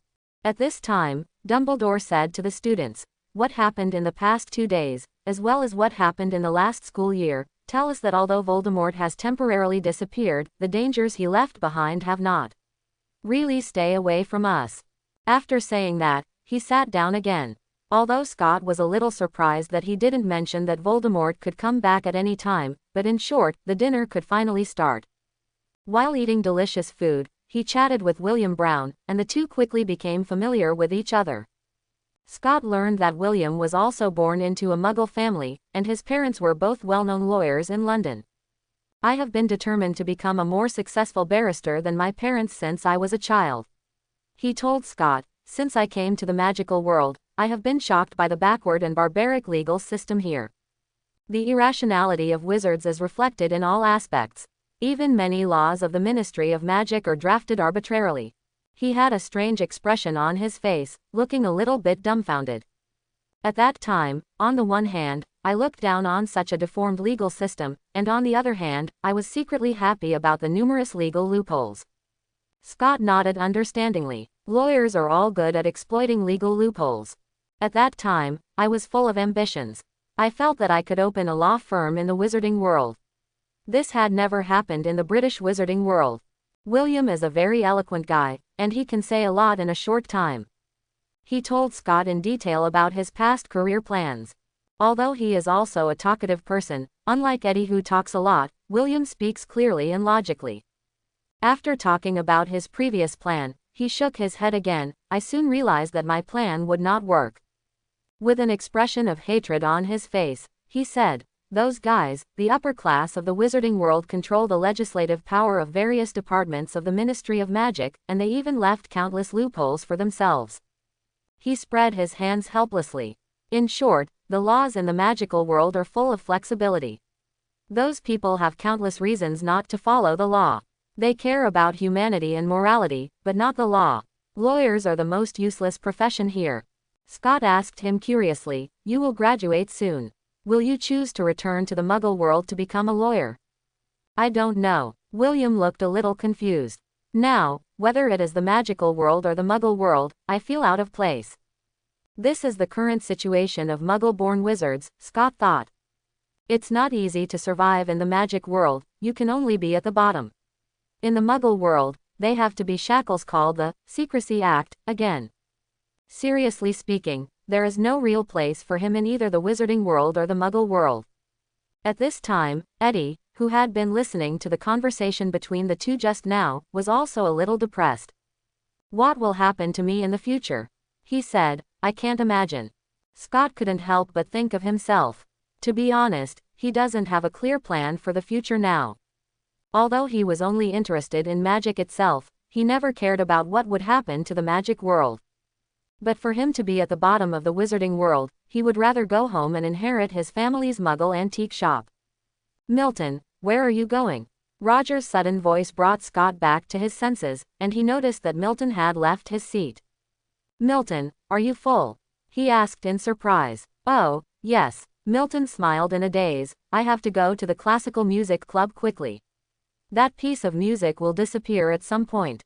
I'm afraid that I won't have time to record it completely." Scott was even more surprised. "With your ability, wouldn't you be able to remember it after listening to it once?" "No." Milton shook his head. "She will have new changes every day, and it will become more and more wonderful." After he finished speaking, he turned around and left in a hurry. Scott noticed that some students at other long tables had left with him. Those were obviously members of the classical music club. "This is definitely wrong," Roger said angrily. He looked at the backs of those people leaving with some worry, and said unhappily to Scott and Eddie, "The music appeared so weird, didn't those guys notice it at all?" In a blink of an eye, it was Saturday. The first Quidditch match of the school year was held on this day. In the dormitory, Scott was lying on the table, writing something on parchment with a feather pen. The Black Raven stood motionless beside his hand. His two roommates were discussing the upcoming Quidditch match. "The first game of the year is Gryffindor versus Slytherin," Eddie said expectantly. Roger's voice was also very excited. "It's just right, let Gryffindor try out Slytherin's strength after being equipped with a new broom." At this time, Eddie walked to Scott and called him. "Scott, the game is about to start, let's go." "Eddie." "Roger." The raven on Scott's table came to life. It walked around proudly, and began to repeatedly shout the names of Eddie and Roger. "Eddie. Roger. Eddie. Roger. Oh." Eddie covered his ears. "Shut it up, Scott." Scott picked up the wand on the table and waved it, and the raven immediately quieted down. He looked up at Eddie. "The match between Gryffindor and Slytherin." Eddie nodded. "Let's go, today's match will be exciting." He smiled maliciously. "Think about it, Gryffindor and Slytherin, they all hate each other. Especially Potter and Malfoy. I dare say the number of fouls in this game will break the record. But Scott shook his head, looking uninterested. I won't go, he said, and looked at Roger again. Of course, I will watch when Ravenclaw plays. After that, he lowered his head and continued to write. Eddie persuaded him again. Oh, come on, man. Sorry, I'm a little busy. Scott didn't look up. Forget it, Eddie, Roger said, a little unhappy. Scott is busy studying. Milton has already gone to the classical music club, and these two guys don't like Quidditch that much. Okay, Eddie's tone was a little helpless. When Scott finished writing a paragraph and turned around, the two had already walked out of the dormitory. Scott watched the door of the dormitory close, shook his head, and continued to write. In the past few days, he has been thinking about what Dumbledore said to him. Magic is the power of belief. This sentence sounds very ordinary. Because after the young wizards came to Hogwarts, the professors often emphasized in class that those who recite spells must have firm faith. Scott has long understood in practice that if you are hesitant about the spell, the probability of magic failure will be greatly increased. Although Dumbledore's words are common sense, they still gave him a lot of inspiration. It was this sentence that made Scott realize that he had fallen into a thinking error again. In the past, when he was thinking about how to make those works act autonomously, the first reference he thought of was the stone pillars, shown in the large wizard chess level in the final battle set by Professor McGonagall in the original book, in 1991. These two magics are undoubtedly superb uses of transfiguration. Let's not talk about the stone pillars, for the time being, it's too complicated. Scott even suspected that the guardian magic was related to the Hogwarts castle itself. The wizard chess levels seem to be simpler, they are just large-scale automatic wizard chess. Scott has been thinking about why they can still play chess with outsiders who break into the levels after being separated from Professor McGonagall's command. In his original guess, to achieve this level, it is necessary to set up a program for transfiguration that can interact with the intruders. Such a program is extremely complicated, and even makes him unable to start. After all, he was not a programmer in his previous life, and it is impossible for him to use magic to create an artificial intelligence after reincarnation. In fact, when he thought of this, he knew that his thoughts had entered a misunderstanding again. Professor McGonagall certainly could not be a programmer. But Scott could not figure out how to use transfiguration to create a work similar to artificial intelligence. He can use transfiguration to transform various animals, but he cannot make them have thoughts and memories. After getting into a dead end, Scott thought about trying black magic. After all, only black magic has an in-depth study of the soul. He even imagined the taboo method of transforming human souls and stuffing them into his own works of transformation. Of course, this was just his unfounded conjecture. However, the idea of finding the way to develop transfiguration through studying black magic did appear in his mind many times. If it weren't for his strong self-control and his usual cautious habits, he would have gotten started long ago. Until Dumbledore woke him up. Magic is the power of belief. Yes, he actually ignored the common sense that he had repeatedly emphasized since he came into contact with magic. When wizards cast spells, they don't have to think about what principle makes them get the result. They usually just need to firmly tell themselves, I want, and I can do it. Just like turning a piece of wood into a piece of stone, do wizards have to clearly understand how the molecular atoms that make up the wood are transformed into stone? No, this is a truth that Scott has long understood. He remembered what he said to Cedric some time ago. I don't need to use my brain to remember what elements those different materials are made of, or think about complex issues such as molecules and atoms. I only need to use my magic to remember that feeling. Different objects will show different feelings under the perception of magic. When using transfiguration, following this feeling in memory can successfully change their materials. What I have understood for a long time, I have once again fallen into a thinking error when I further study and apply it. Scott was very upset. Is this also the negative impact of the memory of the past life on this life? He could only sigh like this. After getting out of the thinking error, he quickly figured out what he should do. If you want your transfiguration work to have the ability to act independently, the first thing you need to do is to clearly outline everything about this work in your mind. including appearance, ability, behavior pattern, and even its memory and personality.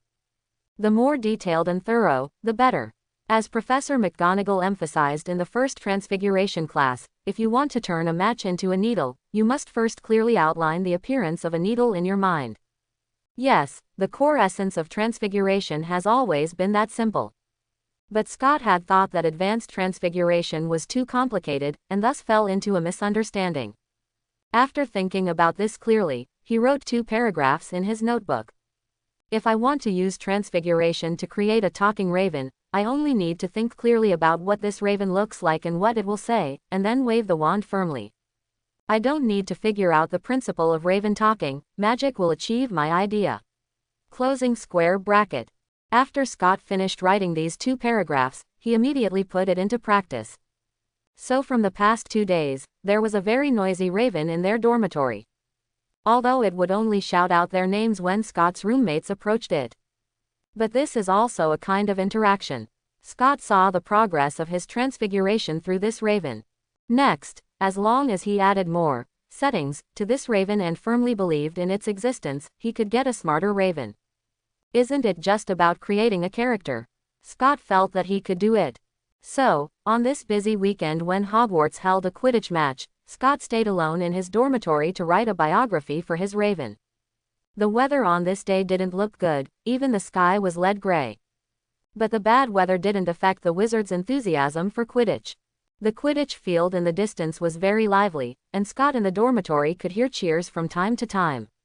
Even the high-pitched commentary of the game commentator Lee Jordan came faintly from the window. I don't know when it started to rain. Scott stopped writing, walked to the window and closed the glass window, and sat on the single sofa under the window to read the biography he wrote for the raven. This is the life journey of an ordinary raven from hatching to adulthood. Scott described in detail every experience of its growth, from changing its fur to learning to fly for the first time, and even its life in the Forbidden Forest of Hogwarts.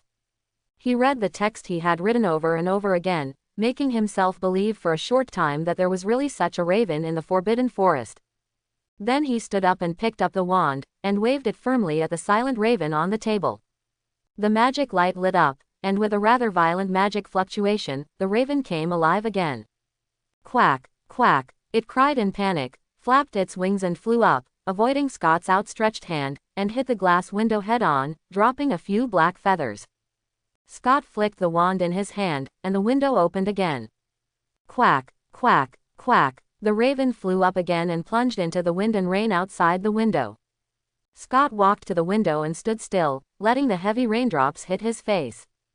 He watched the raven fly higher and higher, farther and farther, through the heavy rain curtain, and finally plunged into the dark forbidden forest and lost its trace. Reaching out to wipe the rain off his face, Scott couldn't help but grin. It's done. The raven really became the one he said in detail. But, when it returns to the Forbidden Forest, it should not be able to find its nest that does not actually exist. And Scott just made a mistake. Although he set the memory of the raven in detail, he himself was not in that memory.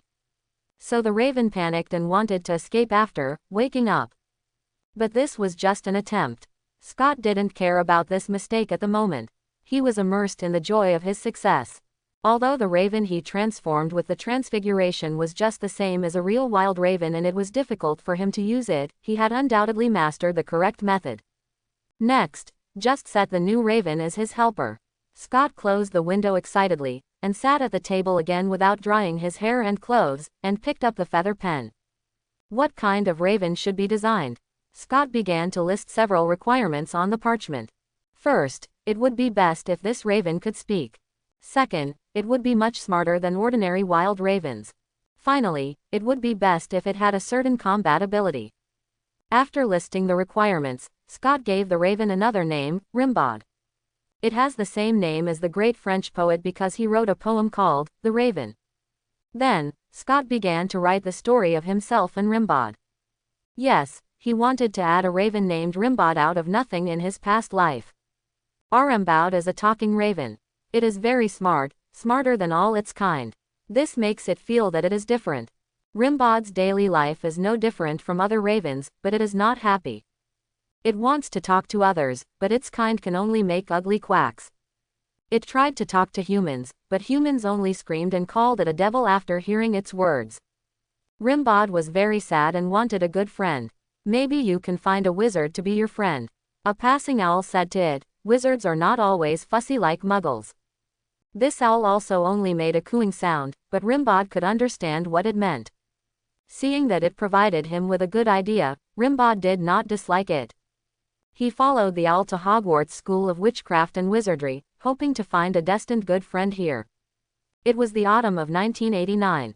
When it flew over the night sky of Hogwarts Castle, it saw a handsome little wizard standing on the astronomy tower and waving at it. He looks really friendly. Maybe I can try to make friends with him. Rimod flew over curiously. Scott's thoughts flowed like a spring, and he began to describe in detail the process of his acquaintance, understanding and companionship with Rimod. At the end of the writing, he almost believed that it was true. He met a special raven in the year he entered Hogwarts, and they became good friends. They explored the castle together, and Rimod provided him with a lot of help. In short, he has fallen in love with this friend. Wonderful, maybe I can become a successful fairy tale writer, Scott said to himself confidently. When the whistle sounded at the end of the Quidditch game, Scott had filled a whole page of parchment. He picked up the wand at hand and wanted to try it, but put it down again. He decided to think about it carefully to see if there was anything that needed to be revised. He decided to give his good friend a perfect berth. Scott took the page of parchment and read it carefully several times, thinking about what else needed to be revised and improved. It was not until footsteps were heard outside the dormitory door that he rolled up the page of parchment and put it on the bookshelf at the head of the bed as if nothing had happened. Scott. Eddie pushed open the door and started shouting, "It's a pity that you didn't go to watch the game today. Did anything interesting happen?" Scott turned around and looked at his two wet roommates. "Oh, terrible." Roger's reaction was the opposite of Eddie's. He walked into the dormitory, took off his soaked robe, and said dissatisfiedly, "I thought it would be a wonderful game. After all, the Slytherins riding on the Nimbus 2001 were as fast as blurry shadows." He threw his robe on the box. "Guess what? Those Slytherins can't play without cheating," he said indignantly, despicable and shameless. "What happened?" Scott turned to look at Eddie. Eddie shrugged his shoulders. "I think it's exciting, whether it's the game or anything else," he said excitedly. During the game, a bludger suddenly went crazy.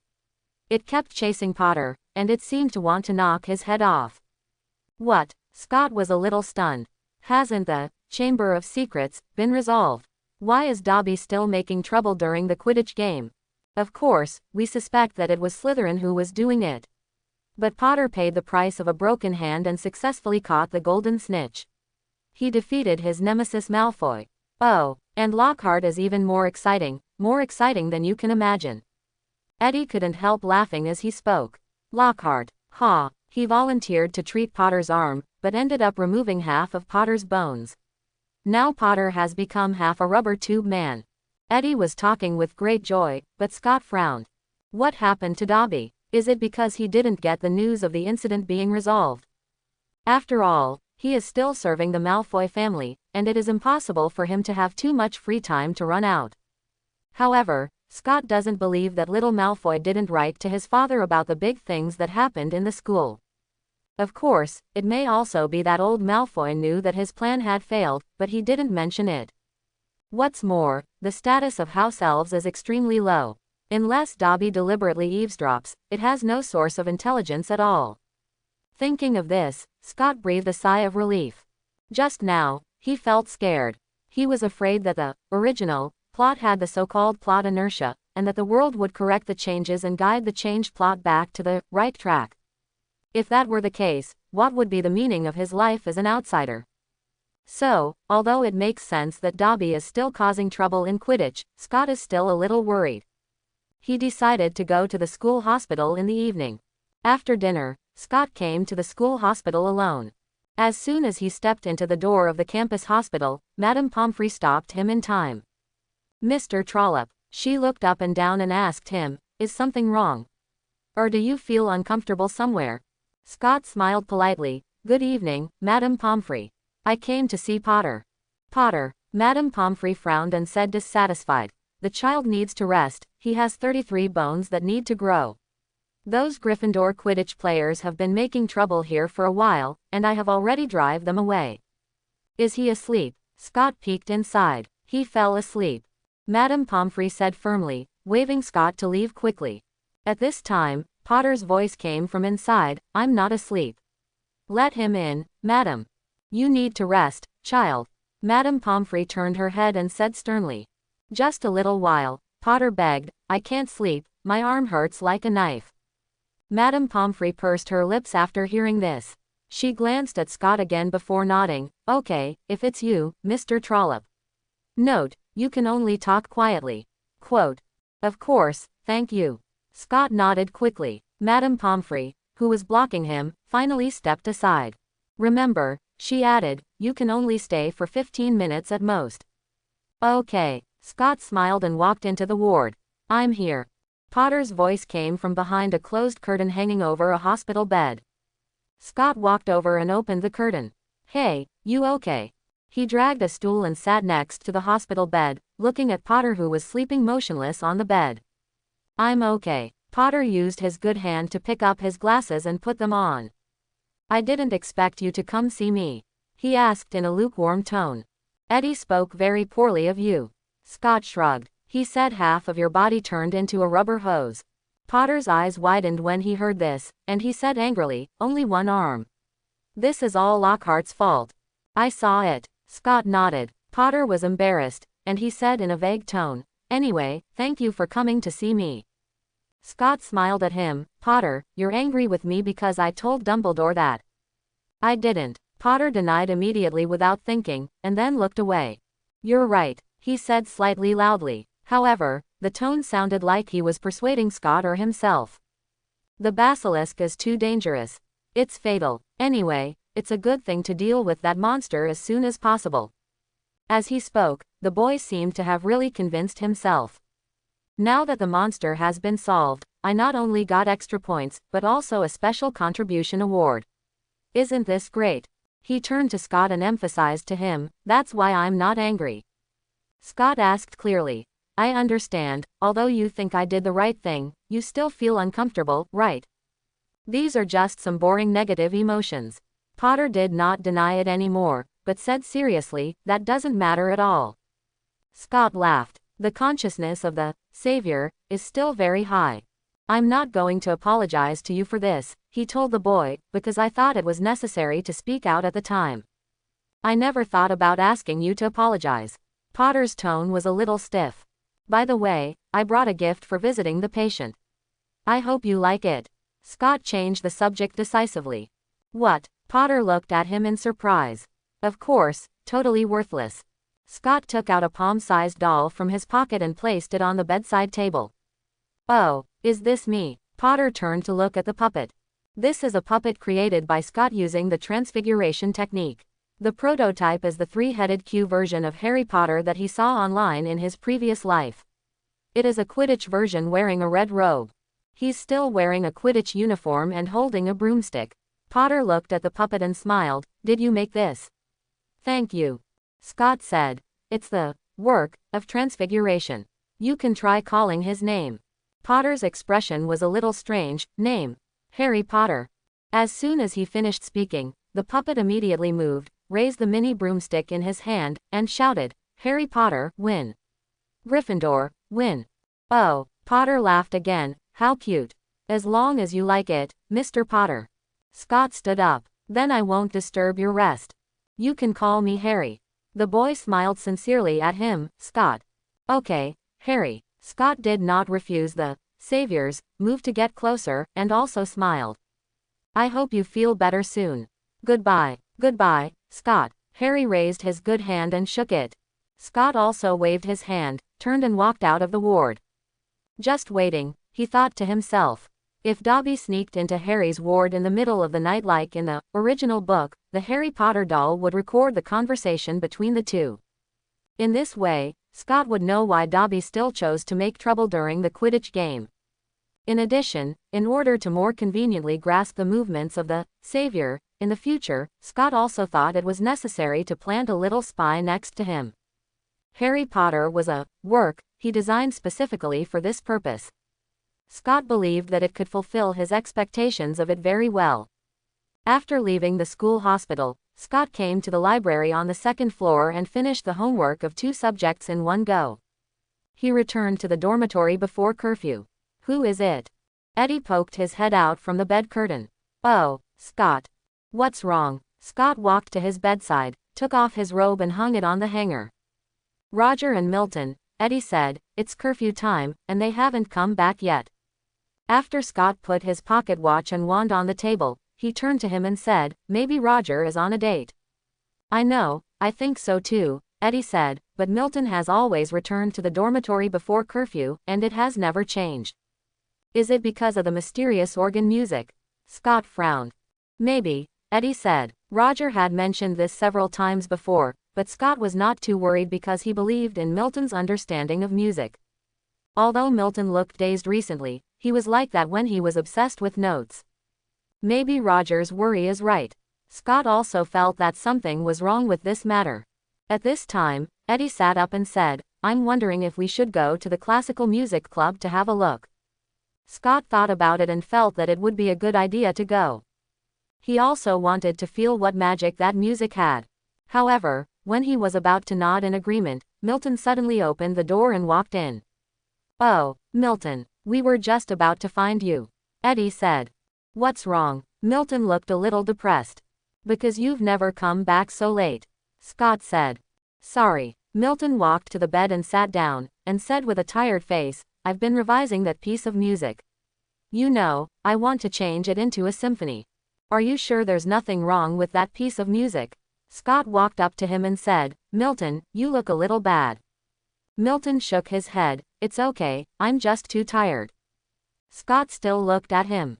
Milton barely cheered up and said excitedly, "Soon, Scott. We will be able to rehearse that piece of music soon, and you must come to enjoy it when the time comes."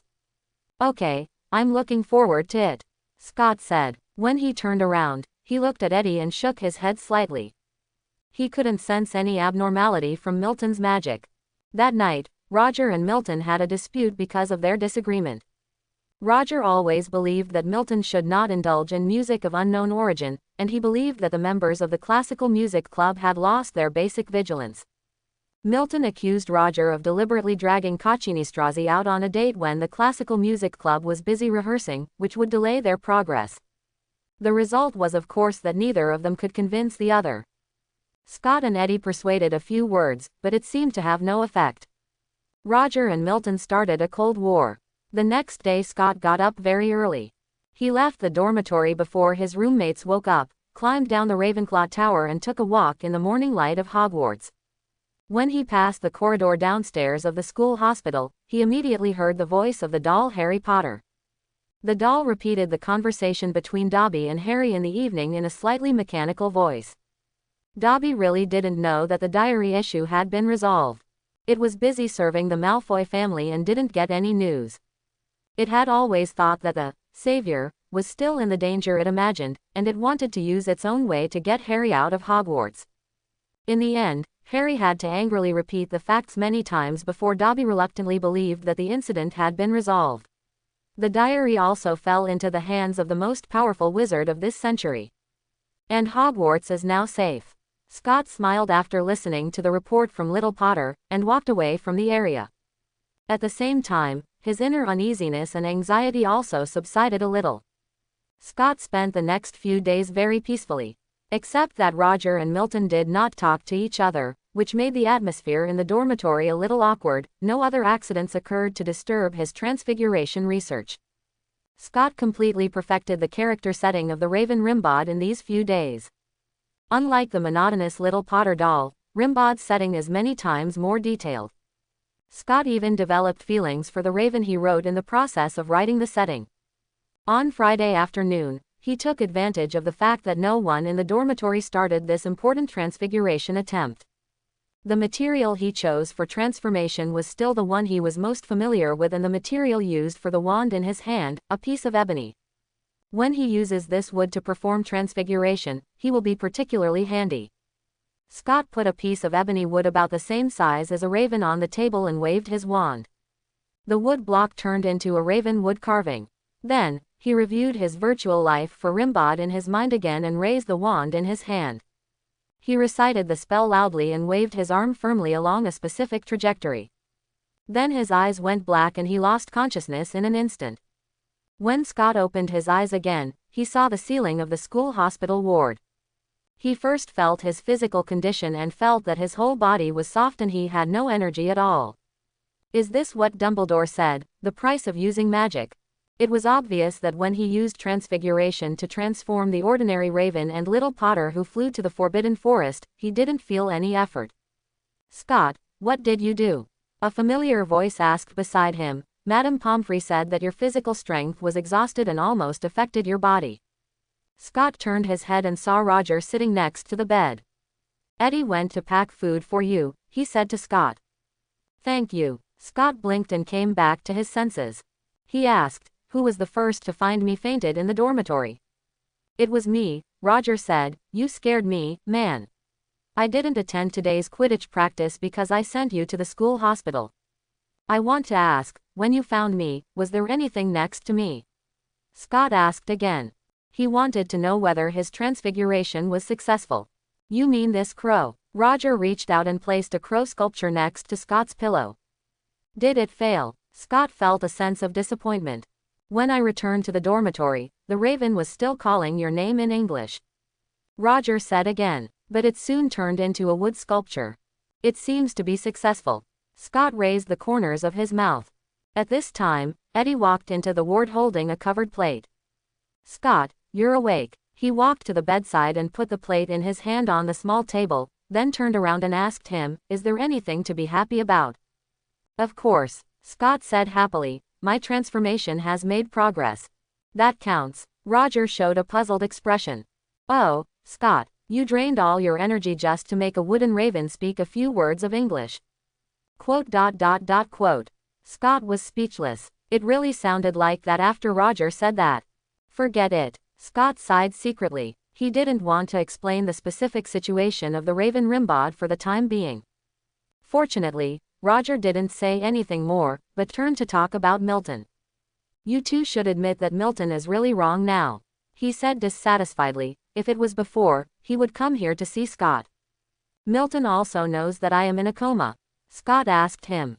Eddie, who was standing by, told Scott the cruel truth first. All the students in the school know, Scott, Roger brought you here with a levitation spell. You mean? Scott couldn't imagine it, and his face even changed instantly. I floated all the way through most of the castle when I was unconscious. Eddie shrugged at him. Roger. Scott turned his head and stared at Roger. Sorry, man, I have no other way. Roger said with a smile. Quote. Scott was in a complicated mood. Okay, don't worry, everyone will forget about it soon. Roger comforted dryly and took the initiative to set up the small table beside the bed. Eat something first. He handed the tableware to Scott. Madame Pomfrey said that you need to replenish your energy. Thank you. Scott did feel hungry, so he thanked him casually, sat up and started eating without any pretense. Just then, Harry and his two friends walked into the ward. Are you okay, Scott? Harry asked, putting a box of candy in his hand on the table. I heard you went to the school infirmary. This is a gift for visiting, he said with a smile. Thank you, I'm fine. Scott was in a complicated mood. In his previous life, it was like a turn of events. But Harry's arrival seemed to be just the beginning. Not long after, Fred and George also came. Scott, are you okay? I heard you were attacked by Slytherin. They heard a rumor that had been passed around from unknown sources, and they hurried over. Scott was about to explain the truth of the matter, and Jacob also came in. As soon as he came in, he asked, Scott, I heard you were injured in a duel. Quote. Scott suddenly didn't want to answer this question. Fortunately, Roger helped him explain. For a while, anyway, the area around Scott's bed became extremely lively. Until Madame Pomfrey rushed in and forcefully drove away everyone except Scott. Saturday morning, Scott woke up feeling his body regained strength and asked Madame Pomfrey to be discharged. Madame Pomfrey was a very serious and responsible healer. She carefully examined his body before reluctantly agreeing to let him leave. Please remember, Mr. Trollope. She warned Scott, you are not an adult yet, your magic power is in the process of natural growth, and over-squeezing your body's potential will have adverse effects on your future. Quote. Also, don't try unfamiliar spells rashly, unless there is a professor watching over you. She stared at Scott sternly. Yes, ma'am, Scott responded obediently. After leaving the school hospital, he was a little hungry and went straight to the auditorium. It was breakfast time. Since it was the weekend, there were probably many students who were willing to sleep in, so there were not many people in the auditorium. But when Scott walked into the auditorium, he still attracted the attention of many people. He knew that this was because too many people saw him being taken to the school hospital by Roger, and even multiple versions of rumors spread. At this time, when the students in the auditorium saw the protagonist of the rumor, they couldn't help but cast inquiring glances. But fortunately, he was mentally prepared. He first silently recited a sentence he had read online several times in his previous life, as long as I am not embarrassed, others will be embarrassed. Then he no longer felt awkward, and he successfully ignored the curious and teasing glances, and walked to the Ravenclaw table as if nothing had happened and sat down. He was not prepared to clarify those rumors, because that would be of no use. Students who spread rumors and gossip are just to pass their boring spare time. They only pursue fun and do not care about the truth. Moreover, based on Scott's past experience, the popularity of such news will only last for a day at most. Continuing to ignore those glances, Scott put on an expression that did not want to communicate, and chose his favorite sun-coated egg from the abundant food on the table. But his eating movement soon stopped. He turned his head and watched as Percy Weasley walked over and stood next to him. Trollope, Percy said to him, I have a letter from you here. My letter? Who sent it to me? Scott was extremely surprised. He didn't understand how he could have the letter in Percy's hands. Moreover, he noticed that Percy looked a little angry. This is a letter from Bill to you. Percy directly took out a letter and placed it on the table in front of Scott, saying in an unfriendly tone. If you remember, you wanted me to introduce you to each other because you wanted to discuss his paper with Bill. Oh, Scott secretly said something bad. He had gone through too many things some time ago, and he had no time to think about the plan to communicate with Bill Weasley. I've been waiting for you to come to me. Percy continued. You proposed to write to Bill to exchange information about Transfiguration, and asked me to help introduce you to the Transfiguration Club. Then you should write a letter first and ask me to forward it to Bill. Sorry, Scott said quickly. But Percy didn't let Scott finish his words. He gave Scott a haughty look. Although you never acted as you said you would, I mentioned you in passing when I wrote to Bill, he said. I told him that you were very interested in his paper. His mouth kept talking, and Scott couldn't get a word in. You should be lucky, Trollope. Bill is a friendly wizard, and although you showed no sincerity, he took the initiative to write you a letter. Percy lifted his chin. Next, you can reply to Bill yourself and communicate, Trollope. Thank you, Scott said. Anyway, I wish you a pleasant communication and goodbye. Percy didn't wait for Scott to finish what he said, he just said goodbye and turned around and walked away. Quote. Scott looked at his back and then glanced at the letter on the table, feeling a little complicated. I was scolded by Percy early in the morning, but he still couldn't retaliate. Although he was a little depressed, it was true that he had failed to do the right thing, so he had no choice but to accept the rebuke. After eating breakfast, Scott opened the letter curiously. He had no idea that Bill Weasley would take the initiative to write and communicate with him. This is indeed rare. After all, the other party is already an adult wizard, so it would seem a bit eager to take the initiative to write to him, a fourth-grade wizard, to discuss magic.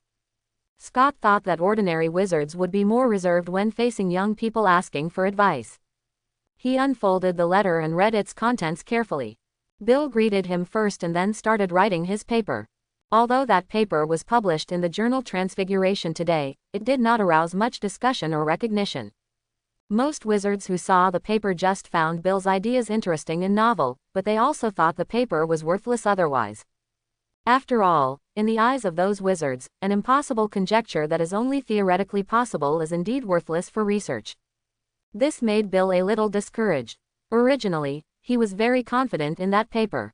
He wanted to find some wizards who were interested in his conjecture by publishing the paper and discuss the research with him. But the result obviously disappointed him. No wizard was willing to work with him on the seemingly impossible conjecture. Until Percy mentioned Scott in the letter. Percy obviously wrote down everything Scott said in the Transfiguration Club that day in the letter. Bill was very happy about this, so he took the initiative to write a letter without hesitation. He expressed his gratitude to Scott for appreciating the paper, and was happy that Scott had once had the same conjecture. However, Scott was not very happy after reading the letter. Because at the end of the letter, Bill said that he had given up the conjecture himself. I studied it alone for a while, and even ventured deep into the pyramid for several times. Later, I gave up. In fact, as long as there is a little hope of success, I will not give up. But that is too difficult. Moreover, my reason tells me that I should not waste too much time on hopeless things. The same is true for you. Fred and George both praised you as a genius, and I guess you are good friends. I don't want my paper to affect the future of a Ravenclaw genius. Seeing this, Scott realized that Fred and George probably wrote to Bill about that matter. The real reason Bill wrote this letter was to persuade him to give up verifying that conjecture. Scott sighed slowly. He was in a bad mood at the moment. Because he knew very well that his research on Transfiguration had reached a bottleneck. The attempt that made him faint the day before could be said to be successful, but it could also be said to be a failure. With his current magic power, it was obviously impossible to use Transfiguration to create the Raven Rimod in his setting. Perhaps in 2 years, after his magic power naturally increases, he can successfully complete this transfiguration, but this incident still brought him some frustration.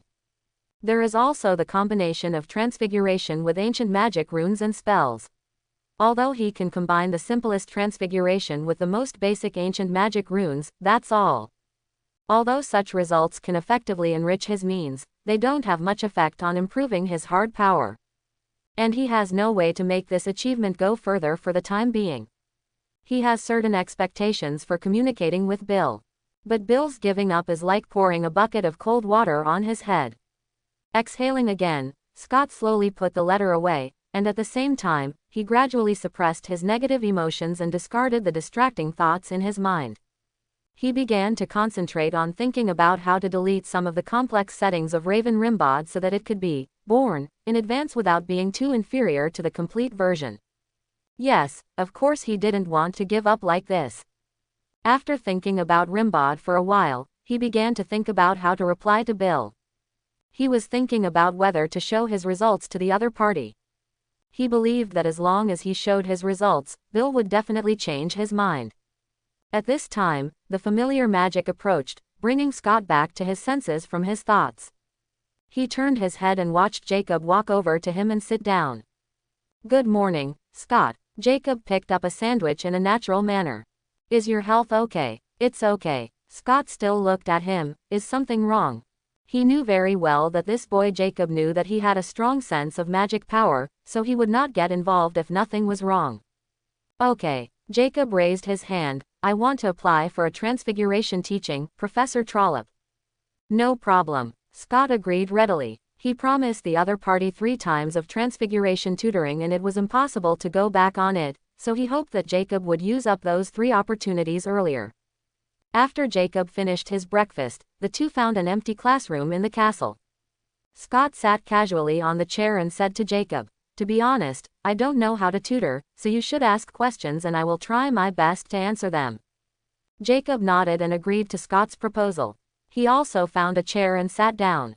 After thinking for a while, he said, "I want to know how to learn transfiguration better. I need a detailed learning method that is suitable for me." Scott raised his eyebrows and looked at him. "I thought you would ask more specific questions." He sighed. "You are really smart." Jacob smiled. "I just know exactly what I need," he said. Scott nodded appreciatively. "Clear cognition may be more important than intelligence." "Then will you answer my question?" Jacob looked at him expectantly. "Of course," Scott said. He asked Jacob about his mastery of transfiguration and found that he was almost the average level of a first-year wizard. Then, he taught Jacob the method he had told Cedric. Afterwards, he took out several pieces of wood and metal of different materials from the deformed lizard skin bag on his waist. It also guided Jacob to throw away scientific materialism and simply use magic to feel their differences. Incidentally, he also emphasized the importance of changing the way of thinking into magical thinking. Since Jacob was also born into a Muggle family, he could better understand the feeling of conflict between scientific thinking and magical thinking. It's just that he is still young, and the inertia of scientific thinking does not have as great an impact on him as Scott's. But, although you are very smart, your magic talent is really not very good, Scott commented bluntly. I know this very clearly. Jacob smiled nonchalantly. Otherwise, I wouldn't have endured Jasmine Travers for so long just to get some knowledge. Speaking of Travers, Scott suddenly thought of a question. He asked Jacob directly, has the house elf that Professor Flitwick sent to protect your family ever come back? Jacob nodded. Lulu has not met any other house elves in my house, and now it has returned to Hogwarts. What do you think is the reason? Scott asked again. Reason? Travers' threats are all true. She will really let the house elves attack my family. Jacob sneered. The only reason why there is no attack now is that she knows that she has been exposed in the eyes of the professors, and she does not dare to leave evidence of the crime, otherwise she will have to go to Azkaban and share a room with her father. Scott raised the corners of his lips. It seems that even though Travers is already lying on the bed at St. Mungo's, someone is still delivering the news about Hogwarts to her. This is normal, Jacob said. You also saw Dupin's performance that day. If it weren't for Professor Flitwick's assurance, she still wouldn't believe that her Miss Travers is a hypocritical and vicious guy. So, your family is still in danger. Scott looked at Jacob. Jacob looked at him without flinching. I know very well that Travers will not give up revenge on us. I have already asked my family to move, under Lulu's protection. Am I really the target of revenge? Scott held his head with his hands, just because of a look. Jacob's expression changed slightly and he shrugged again. Maybe she is such a madman. Although he said so, Scott knew that Jacob had doubts about the reasons why the three girls were hospitalized. There was even some suspicion that Scott was responsible. Scott also knew that Travers would share his suspicions. So Jacob said Travers would definitely take revenge on Scott, and Scott agreed. For the girl who couldn't bear even a look, the suspicion of being suspicious was enough for her to act.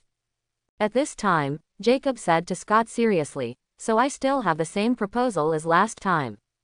Let that girl lose the ability to retaliate against us. He mouthed it. Scott still shook his head. St. Mungo's Hospital for Magical Maladies and Magical Maladies, he said, I don't know. If you get caught, you may die. It wasn't worth the risk he took to deal with one Travers. Are we just going to go back to Hogwarts? Jacob couldn't help but clenched his fists. You should keep your composure, Jacob, Scott said slowly. He leaned forward, got closer, and lowered his voice. This is Hogwarts. After saying that, he ignored the puzzled look on Jacob's face and stood up directly. That's it for this lesson, he said. I'll give you those few pieces of materials, and you need to collect the rest by yourself. Good. Jacob finally came to his senses. Thank you, he said. Scott waved his hand and walked out of the classroom.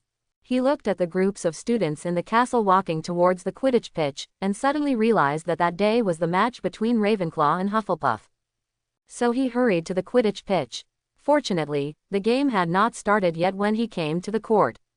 The Quidditch players from both sides had just left the locker room and were taking flight in the air. He climbed onto the Ravenclaw stands and successfully found Eddie standing in the front row. Oh, Scott, I thought you weren't coming, Eddie shouted. Roger was looking for you just now. Someone saw you having breakfast in the auditorium, but they don't know where you ran away. The game hasn't even started yet, but the Ravenclaw and Hufflepuff students watching the game have already started competing with each other on their voices. So even though Eddie kept talking, Scott wasn't listening. He waved to Roger, who was doing a test flight in the air. The guy had been looking here just now, obviously trying to confirm whether Scott had breached the contract. When Mrs. Hooch, who serves as the referee, rides into the sky on her broom, it means that the game is about to begin. The court suddenly became quiet. Scott heard Eddie's voice too. Milton didn't come again, he said. I have to admit that Roger is right. Milton has become abnormal recently. You must go and see him after watching the game. As Mrs. Hooch blew her silver whistle, the Quidditch match officially began. The stands of Ravenclaw and Hufflepuff burst into applause and cheers at the same time, and students from the two houses waved blue and yellow flags vigorously. At the same time, Lee Jordan in the main stand began his very personal commentary. Welcome everyone to the second game of the season, Ravenclaw vs. Hufflepuff. Oh, Ravenclaw has a new seeker, third-year Chu Chong. I hope her skills are as good as her looks. Jordan. Professor McGonagall's warning voice appeared as always. Lee Jordan suddenly screamed loudly, "Oh!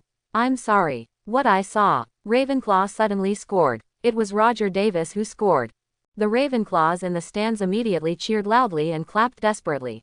Roger! Roger! Eddie raised his hands excitedly.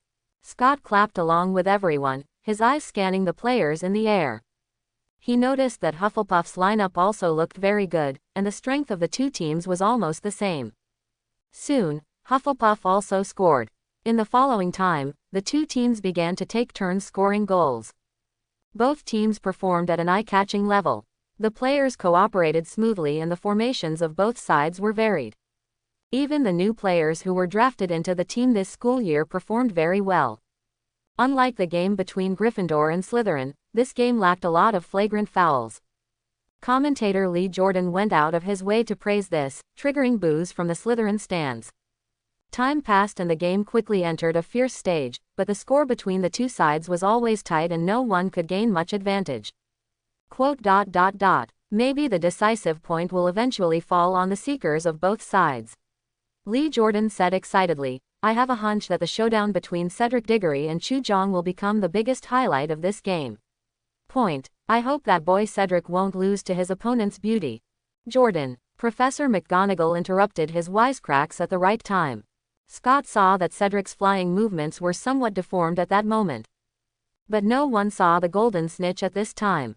Cedric and Chu Jong were both involved in the offensive and defensive systems of their respective teams. Of course, Cedric's physical condition has a great advantage in this regard. 2 hours later, the golden snitch still hasn't appeared. Lee Chowden's commentary voice has become less passionate. This was probably the most anxious match I've ever seen at Hogwarts. He reported the score on the field somewhat mechanically. The score is now 160 to 150, Hufflepuff is leading by 10 points, Ravenclaw scored again, and now the two teams are tied again. In the Ravenclaw stands, the students did not cheer for the goal, but gave a polite round of applause. Is there no golden snitch in this game? Eddie had also lost his passion. He sat in his seat with his head raised and looked around for the golden snitch. I guess everyone is hungry, he said. Scott is also looking for the snitch. Almost everyone on the court was looking for traces of the little golden thing. But since the beginning of this game, the golden snitch has been hiding somewhere, and has never appeared in people's sight. If this continues, the player's physical strength will soon be exhausted. Eddie added. In fact, he didn't need to say it. Everyone can see that the player's flying movements are no longer as smooth and beautiful as they were at the beginning. After a while, the students in the Slytherin stands began to leave. Then, even Gryffindors, who were generally more enthusiastic about Quidditch, had many people leave. Just then, the golden snitch finally appeared. It suddenly appeared high in the sky in the center of the court, reflecting golden light in the sun. Both Cedric and Cho Chong spotted it. The golden snitch appears. Lee Chowden roared at the top of his lungs. Cedric Diggory and Cho Chong have both spotted the snitch. Oh, they're starting to speed up. The Ravenclaw and Hufflepuff stands resounded with loud cheers again. The commentator's mouth never stopped. Look, other players from both teams are also actively participating in the fight for the golden snitch. They are ferociously attacking the opponent's seeker and protecting their own. In the air, Ravenclaw Captain Bruce used the bat in his hand to knock away a bludger that hit Cho Chang's back at the critical moment. The next moment, Roger slammed into Cedric on his broomstick. The Hufflepuff chaser quickly stopped him. Cedric and Chu Jong flew upwards desperately, while their teammates kept fighting fiercely around them. In just a few seconds, players from both sides fell off their broomsticks during the struggle. They approached the golden snitch at the same time. Lee Chowden's voice became hoarse. Oh, the golden snitch is moving. It's escaping downwards, catch it quickly. The cunning golden snitch bypassed the two seekers and flew towards the ground at high speed. Immediately afterwards, Cedric and Cho Chang also began to dive towards the ground at an accelerated speed. They are approaching the ground at a high speed. With such a dive speed, no one dares to stop them in front, and even the bludger can't aim. Who can catch the golden snitch first? This is not a fake move by Wronski. In the stands, the audience has stood up, and everyone is holding their breath to watch the actions of the two seekers. Professor Flitwick and Professor McGonagall on the main stand both stretched out their hands holding their wands nervously, ready to rescue at any time. At this time, the golden snitch stopped when it was only 1 meter above the ground. Both seekers stretched out their hands, and Cedric, who had longer arms, obviously had more advantages. Chu Jong simply retracted her hand, holding the broom handle with both hands and turning the direction, trying to knock Cedric away unexpectedly. But she obviously underestimated the difference in physique and weight between the two. Cedric withstood the impact, and the next second he stretched out his hand to pick up the golden snitch. Then, both of them fell to the ground on the cushion created by Professor McGonagall. When Cedric stood up and raised the golden snitch in his hand, deafening cheers came from the Hufflepuff stands. Hufflepuffs jumped up one after another and threw their wizard hats into the air. Oh, what a pity. Eddie ruffled his hair with both hands. Scott stood up. There's nothing I can do. Cedric has more experience in the game. Well, we do have to give newcomers some opportunities to grow. Eddie also stood up. As a newcomer who participated in the official game for the first time, she has performed very well, right? In the stadium, the Ravenclaw players surrounded Chu Jong, and Captain Bruce seemed to be comforting her. Eddie rubbed his stomach. Let's go, we should go eat something to fill our stomachs. Then, he paused and asked Scott, should we go to comfort Roger? Scott shook his head. I think the team still needs to hold a summary meeting, so there is no need to disturb them for the time being. Then, the two walked down the stands and left the stadium with the flow of people. Eddie kept saying, what a pity. It's just a little bit short, isn't it? Well, fortunately Quidditch is a round-robin tournament, we still have a chance. The two had a big meal in the auditorium, and then walked towards the classical music club located in the basement of the castle. On the way, the two talked about Milton's recent abnormality. Is it possible that Professor Flitwick didn't know about this? Scott felt a little strange. He remembered that Professor Flitwick was in charge of the two music clubs, the Toad Choir and the Classical Music Club. Even if the professor doesn't participate in every club activity, he should know about the abnormalities that happen there. The presence of Professor Flitwick was also the reason why he had not taken this matter too seriously before. I thought so too. Eddie spread his hands. He lowered his voice and said, before, I thought Roger was dissatisfied with the activities of the Classical Music Club for delaying his date with his girlfriend. Let's go and see first, we need to understand the specific situation. Scott quickened his pace. Scott and Eddie turned several corners in the dark dungeon under the castle before arriving at the Classical Music Club deep in the dungeon. Quote, It is said that this place was chosen so that the music would not disturb others. Eddie said in a disapproving tone, if you ask me, you can use a spell to isolate the sound, right? Scott did not respond to Eddie's complaint. He walked straight to a black door with a bronze plaque and pushed it open. When the door was opened, the sound of music came. There were quite a few people in the club at this time. Musicians wearing school uniforms of different colleges were playing a very strange song with different instruments. Scott saw Milton playing the cello at a glance. Milton did not look very well. His face was very pale, his originally smooth hair looked very rough, and there were thick dark circles around his eyes. Scott frowned. The weird music continued to play. All the musicians, including Milton, seemed very obsessed and did not even notice the arrival of Scott and Eddie. Scott and Eddie walked into the room and closed the door. The space occupied by the Classical Music Club looked like a small auditorium, with layers of dark velvet curtains hanging on the four walls. Scott and Eddie walked to the wall and stood against it. What's wrong with this music? Eddie asked in a low voice. Scott shook his head. Do you want to interrupt their performance? Eddie rubbed his ears. Scott asked him, did Milton go back to the dormitory last night? Did you ask him what happened? Eddie spread his hands. He went back after curfew and left before we got up in the morning. Scott frowned again. He was considering whether to interrupt these people's performance, and the music suddenly stopped. Everyone, take a break first. A tall wizard who looked a little mature said to others. He is Gideon Crumb, a 7th-year Hufflepuff, a bagpiper, and the current head of the Classical Music Club. At the same time, he is also a member of the Weird Sisters singing group. Scott and Eddie walked straight towards Milton. The musicians who were discussing something around them suddenly looked at them in surprise, as if they had just noticed their arrival. Milton. Scott walked to Milton's side. Scott. Milton raised his head. I heard that you went to the school hospital yesterday, are you okay?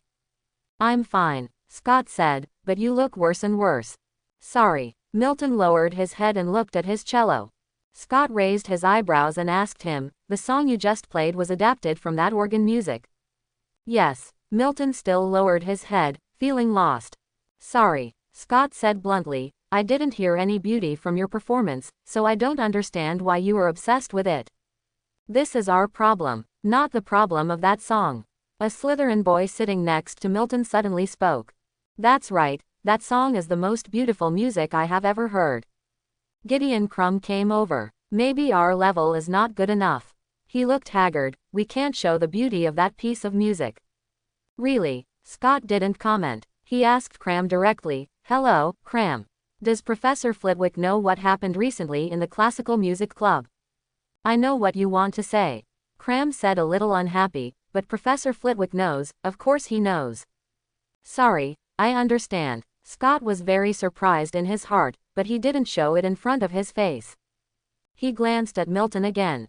Sorry, Milton, we are all worried about you.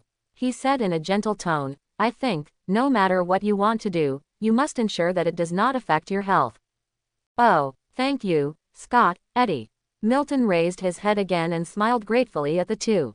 I will pay attention. That's good. Then we won't bother you anymore, goodbye.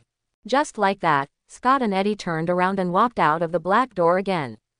Scott. Eddie looked at him a little confused. Let's go find Professor Flitwick, Scott said. So, the two of them climbed up to the 8th floor of the castle without stopping and knocked on the door of Professor Flitwick's office. The door opened by itself. Come in. Professor Flitwick's voice came from inside. Excuse me, Professor. Scott pushed the door open and walked in first. Professor Flitwick was sitting behind his desk, writing something with a quill in his hand. Please sit down. He looked up and smiled at the two of them. I've been wondering when you will come to see me, Scott, Eddie. Scott and Eddie also smiled and sat on the sofa beside them. Roger has already come to see me, Professor Flitwick said again. Scott said, sorry, Professor, that matter. Oh, I'll explain it to you, Professor Flitwick said. He put down the quill in his hand and jumped off the chair. What a pity, Scott. He waved his wand. The teapot and teacups flew out of the closet automatically, and 3 steaming cups of black tea were poured on the coffee table in front of the sofa. Oh, come and have a cup of tea, you're welcome. I'm talking about what happened in the Slytherin Chamber of Secrets last time. He said, if I were the principal, I would also give you a special contribution award. Professor Flitwick sat on the sofa on the other side of the coffee table, picked up the teacup and took a sip. I don't really want that honor, Professor. Scott also picked up the teacup. That's best, just a bonus to help blur the focus. In response to Professor Flitwick's surprised look, he continued, you know, I don't want to be associated with that vicious joke-like message.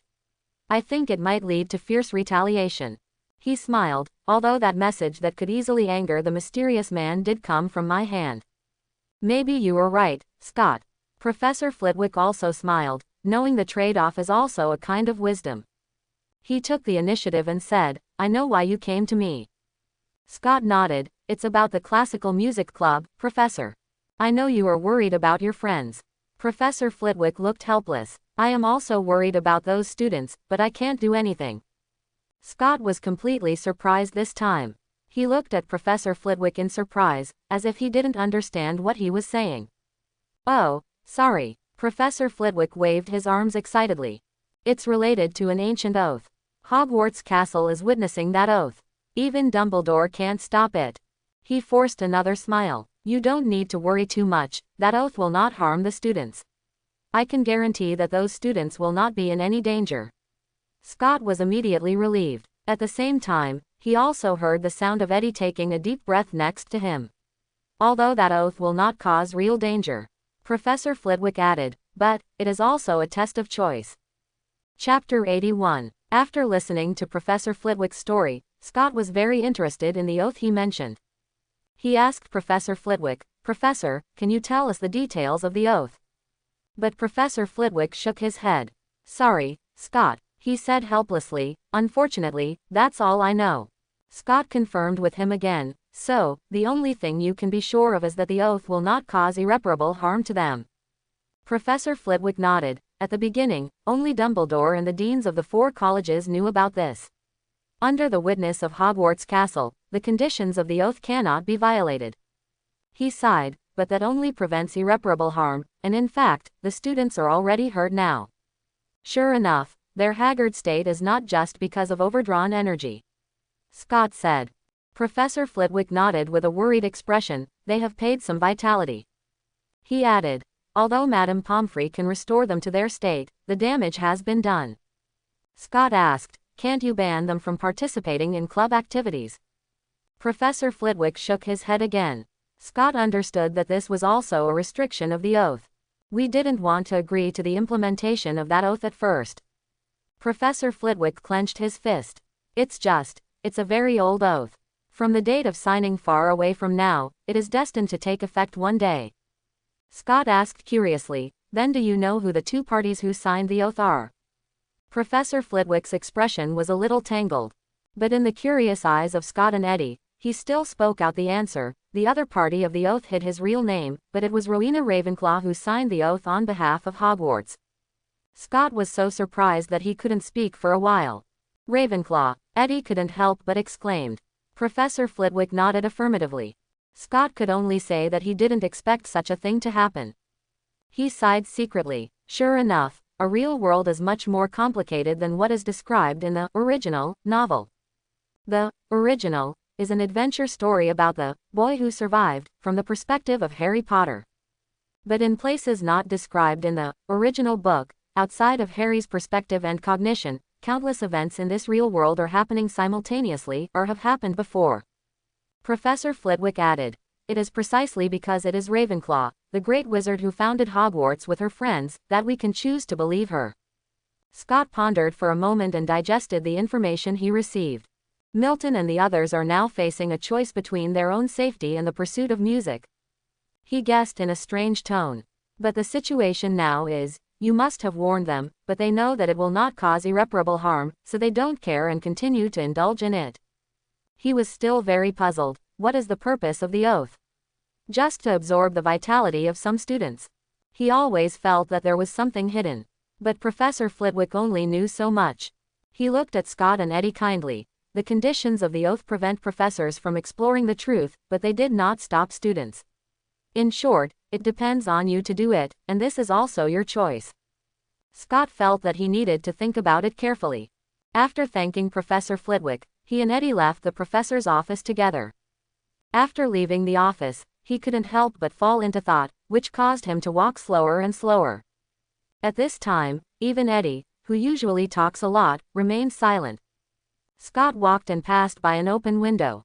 The cold wind poured into the corridor from the window, making him shudder and come back to his senses. He stretched out his hand to tie the thick cloak on his body tighter, and turned to look at Eddie. What do you think about this? He asked. Eddie said hesitantly. Since Professor Flitwick said that it will not cause irreversible danger, then can we just ignore it? Scott said. If it's really just like this. Eddie suddenly laughed. I know you will say this next. He began to deliberately imitate Scott's tone of voice, lowering his voice and speaking slowly. Since the danger is not too high, as long as it is Milton's own choice, we should not interfere. Quote. Scott gave him a fake smile. At this time, another gust of cold wind passed through the corridor, and the two of them shrank their necks at the same time. Feeling the temperature getting colder and colder, they decided to return to the common room with a fireplace as soon as possible. They quickened their pace and climbed from the 8th floor of the main building of the castle to the 1st floor. After reaching the Ravenclaw Tower, they climbed up to the 8th floor of the tower again. When the two stood outside the door of the common room, Eddie, who was overexercised, had already started panting. What will naturally come together after being broken? The bronze door knocker on the door asked the two people dutifully. Water, surface. Eddie, who was panting, rushed to answer. Correct, the door knocker said. The door opened and the two walked into the common room. The common room was busy at this time. Many Ravenclaw students are still regretting their narrow defeat in today's Quidditch match. They were all gathered around several team members, and they all took the initiative to make suggestions for them. This may be the time when the Ravenclaws, who usually only focus on their own affairs, look the most enthusiastic, which makes Scott have to lament the charm of Quidditch again. Roger. Scott waved to Roger, who was sitting on a couch in the crowd. Oh, you are back. Roger stood up and pushed his way through the crowd. He was still holding a broomstick in his hand, and he was still wearing a dirty team uniform and protective gear. It seems you're not too depressed. Scott glanced at him specifically. We have played very well, Roger said optimistically. Bruce believes that Chu will try his best to grow up and ask everyone not to put too much pressure on her. Of course, I think so too. Let's go back to the dormitory. We need to talk about the classical music club. Scott took the lead towards the stairs leading to the dormitory. After the three returned to the dormitory, Roger changed his clothes while listening to Eddie talk about what he and Scott had experienced today. Yes, I have asked Professor Flitwick before. Roger said, he told me not to worry too much. But you didn't tell us. Eddie said dissatisfied. Roger said, I had been persuading Milton out of good intentions and worried about their accident, but you didn't stand by me. He obviously did it on purpose. Eddie couldn't help but roll his eyes. Scott walked to the bed and sat down. He said to the other two people, Professor Flitwick has warned them, but it may be that the music confused them. Roger spread his hands. Since they haven't given up, I'm afraid they are ready to bear the price. Eddie smiled and said, in that case, let them go crazy. The most serious consequence is to lie in the school hospital for a week or two. Scott felt that there must be something hidden in that mysterious oath. He had a lot of doubts about it. Who was the person who signed the oath with Ravenclaw? Why did the other party hide their real name? What is the purpose of such an oath that takes so much trouble to run across 1,000 years? Just some life force. It's impossible no matter how you think about it. Also, is he the only one who can think of these doubts? Of course it's impossible. The professors did not take any action and seemed to be restricted by the conditions attached to the oath. Is this restriction really binding? The point is, can Dumbledore be restrained? Scott also expressed doubts. He also knew that Roger and Eddie must have sensed something was wrong, but because the professors were there, they chose to ignore it. To be honest, if Milton hadn't been involved in the incident, Scott wouldn't be interested in thinking about this extremely weird thing here. It sounds like a trap. Anyway, after thinking for a while, he finally decided. Let's wait and see for a while. That night, Scott waited until Milton returned to the dormitory after curfew and discussed it with him again. But facing the stubborn, English Dayu, Scott could not dispel his idea. In the end, he could only advise Milton to always pay attention to his body and always have some energy replenishing potions. Milton gratefully agreed. In the next few days, he still went out early and came back late every day, and he was not seen except for class and sleep time. Scott could only use magic perception to detect his physical condition every time they met, in order to find out what the weird oath was all about.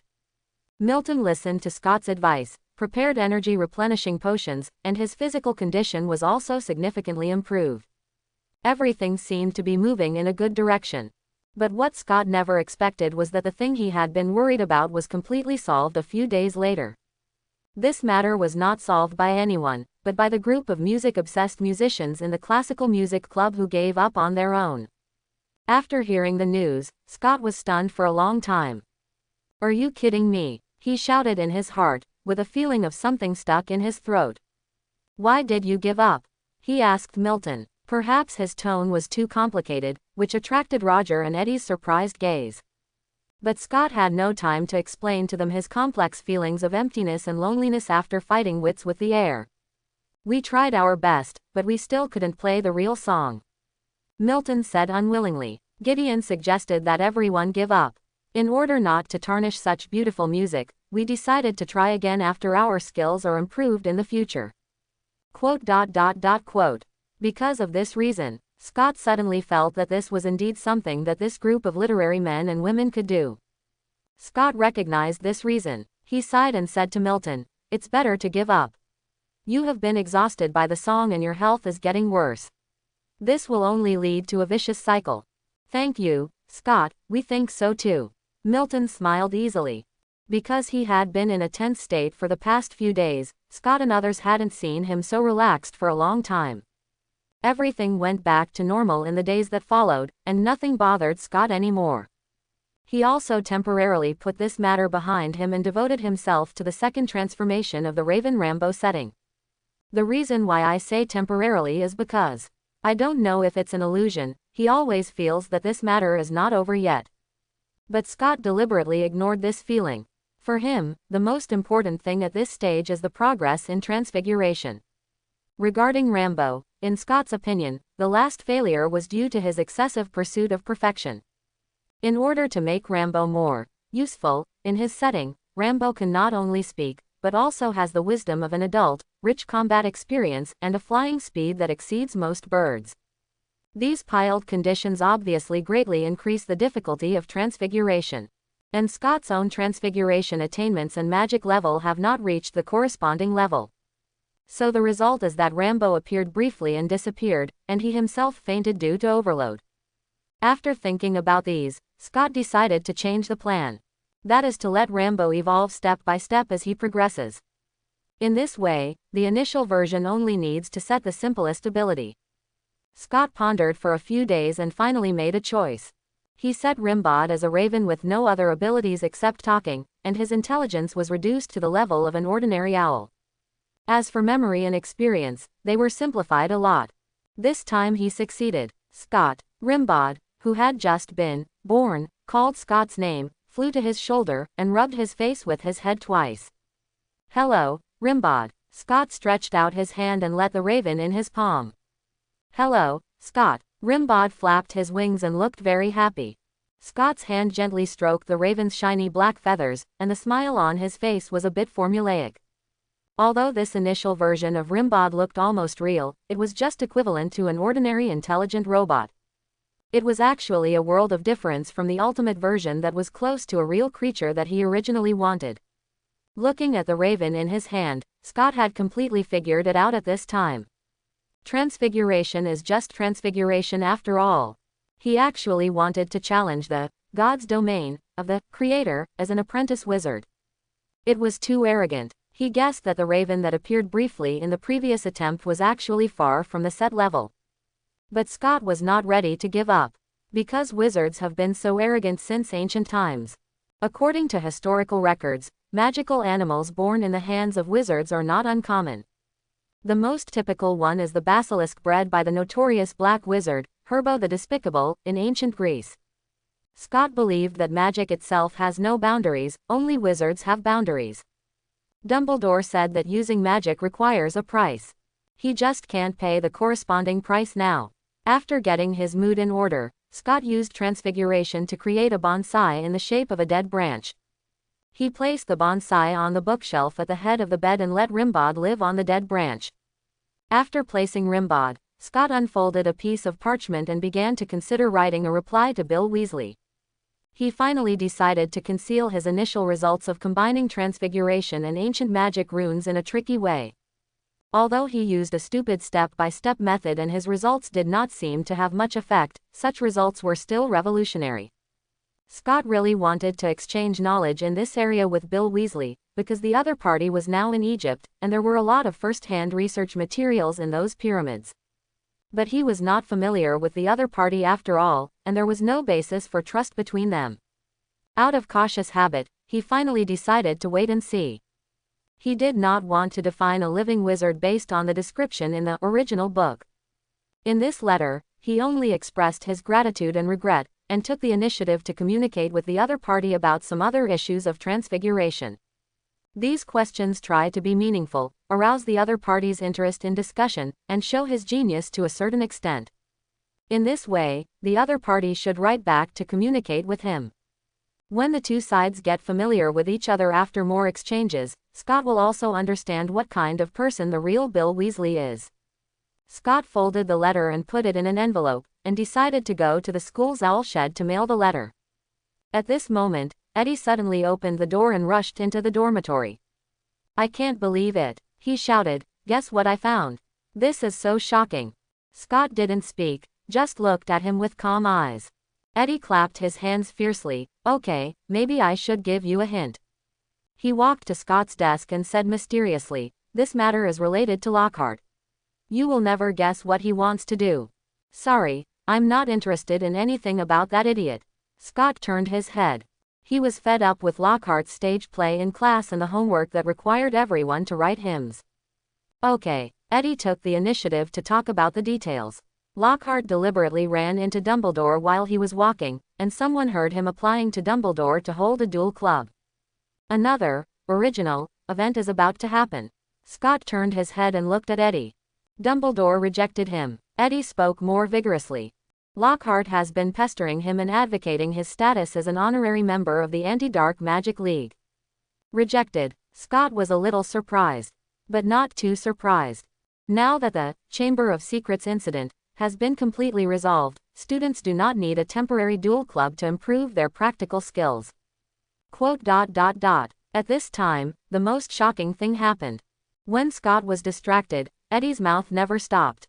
Snape appeared. Eddie also had self-doubt when talking about this matter. He actually spoke for Lockhart. "I know this question," Scott thought. Snape just wanted to take the opportunity to teach Lockhart a lesson for stealing his favorite position. It would be even better if other students besides Slytherin could be embarrassed. Especially Potter. Before dinner that day, Scott and his roommates discovered a new piece of parchment posted on the bulletin board in front of the auditorium. Duel Club. Eddie glanced at the content of the notification and couldn't help laughing with gloating. What? Lockhart must be regretting it now. Roger also laughed out loud. "Oh, I really want to see Professor Lockhart's expression." Contrary to what Lockhart expected, judging from the content of the notice in front of him, the founder of the Duel Club appointed by Dumbledore was Snape. Lockhart, probably because of his initiative, only got the position of an assistant. Even though the font of Lockhart's signature on the parchment was several times larger than Snape's signature, it did not change this fact. Scott said, "I'm really looking forward to the two professors conducting a demonstration duel for us." After he finished speaking, several people laughed out loud. It had been so long since school started, and everyone had already determined that Lockhart was a real idiot, and he would never be Snape's opponent. Even Rimod, who was standing on Scott's shoulder, laughed. At this time, more and more students gathered around. They seemed interested in the Dueling Club's activities. If only Snape hadn't been the initiator. Scott heard more than one person say that. Snape's usual behavior made him very unpopular. He has always been the most disliked professor at Hogwarts in the eyes of students in the other three houses except Slytherin. Even the Ravenclaws felt that Professor Flitwick, who had won the duel competition, was the best candidate. The Slytherins present clearly supported their head of house. They all showed proud expressions and glared viciously at those who were not optimistic about them. "Oh, this is terrible," Scott heard Ron Weasley's voice.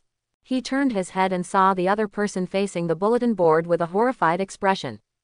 "This is terrible, Harry," Ron Weasley said to Harry next to him with wide eyes. "Snape plus Lockhart.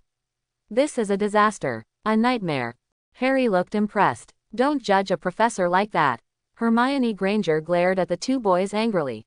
Scott looked away and asked his three roommates, "How is it going? Are you ready to participate?" "I will participate," Eddie said without thinking. "My intuition tells me that there will be something lively to watch at night." Roger and Milton nodded. After dinner, they went their separate ways. Scott went to the owl house at Hogwarts and spent a handful of nuts to hire a school-raised public owl to deliver messages for him. Of course, this owl cannot fly across the European continent and the Mediterranean Sea to distant Egypt. The school's public owl only provides short-distance delivery service. Scott only entrusted the owl to deliver the letter and the fee to the owl post office in Hogsmeade Village, where there would be a dedicated long-distance mail service. Scott arrived at the auditorium on time before 8 o'clock in the evening. At this time, the auditorium was already crowded, and it seemed that all the students in the school had arrived. Scott stood on tiptoes and looked around. The 4 long tables in the auditorium have disappeared, replaced by a gilded stage. The hundreds of candles floating in the sky were still burning, but the ceiling that usually displayed the sky had turned into pitch black. Scott, here. In the crowd, Roger raised his hands high and waved. Scott walked through the crowd.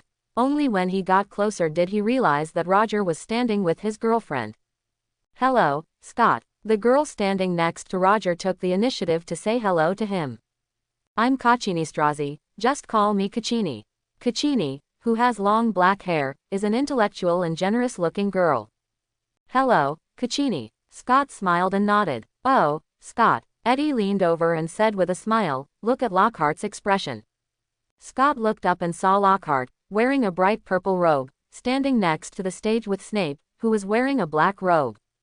Snape remained as cold and silent as ever, not even looking at Lockhart, who had an extremely embarrassed smile on his face. How are they going to start? Eddie said. I'm really looking forward to giving us a demonstration like you said. At this time, Snape walked onto the stage as if gliding on the ground. The auditorium suddenly became quiet. Snape glanced around the crowd with his dark, empty eyes, and said in his unique silky tone, the reason why the Duel Club is held is because there are too many troll-like students in Hogwarts. You can't even wave a wand stupidly. At this point, he curled up his upper lip and sneered, not to mention understanding the ancient and elegant traditional project of wizard duel. Yes, yes. Lockhart walked onto the stage with hurried steps and interrupted loudly. I will fully train you all in case you one day need to protect yourself using the methods I have used countless times. He grinned brightly and winked at a group of girls off the stage who were looking at him infatuatedly, causing them to let out a suppressed scream. For details on this, please see my published works, he said playfully. The girls screamed again. They are so courageous, Milton said tremblingly. Scott could see that Snape's face had darkened several degrees visibly. He suddenly let out a sneer that everyone could hear, and the screams of the Lockhart girls stopped immediately. They were like a group of little hens whose necks were suddenly strangled, looking at Snape with wide eyes and horror. Deliberately disrupting public places and impolitely disturbing the professor's speech. Snape looked around the group of girls with cold eyes. Gryffindor and Hufflepuff will each be deducted 30 points. Then he turned and looked at Lockhart with the same look. The smile on Lockhart's face had completely frozen.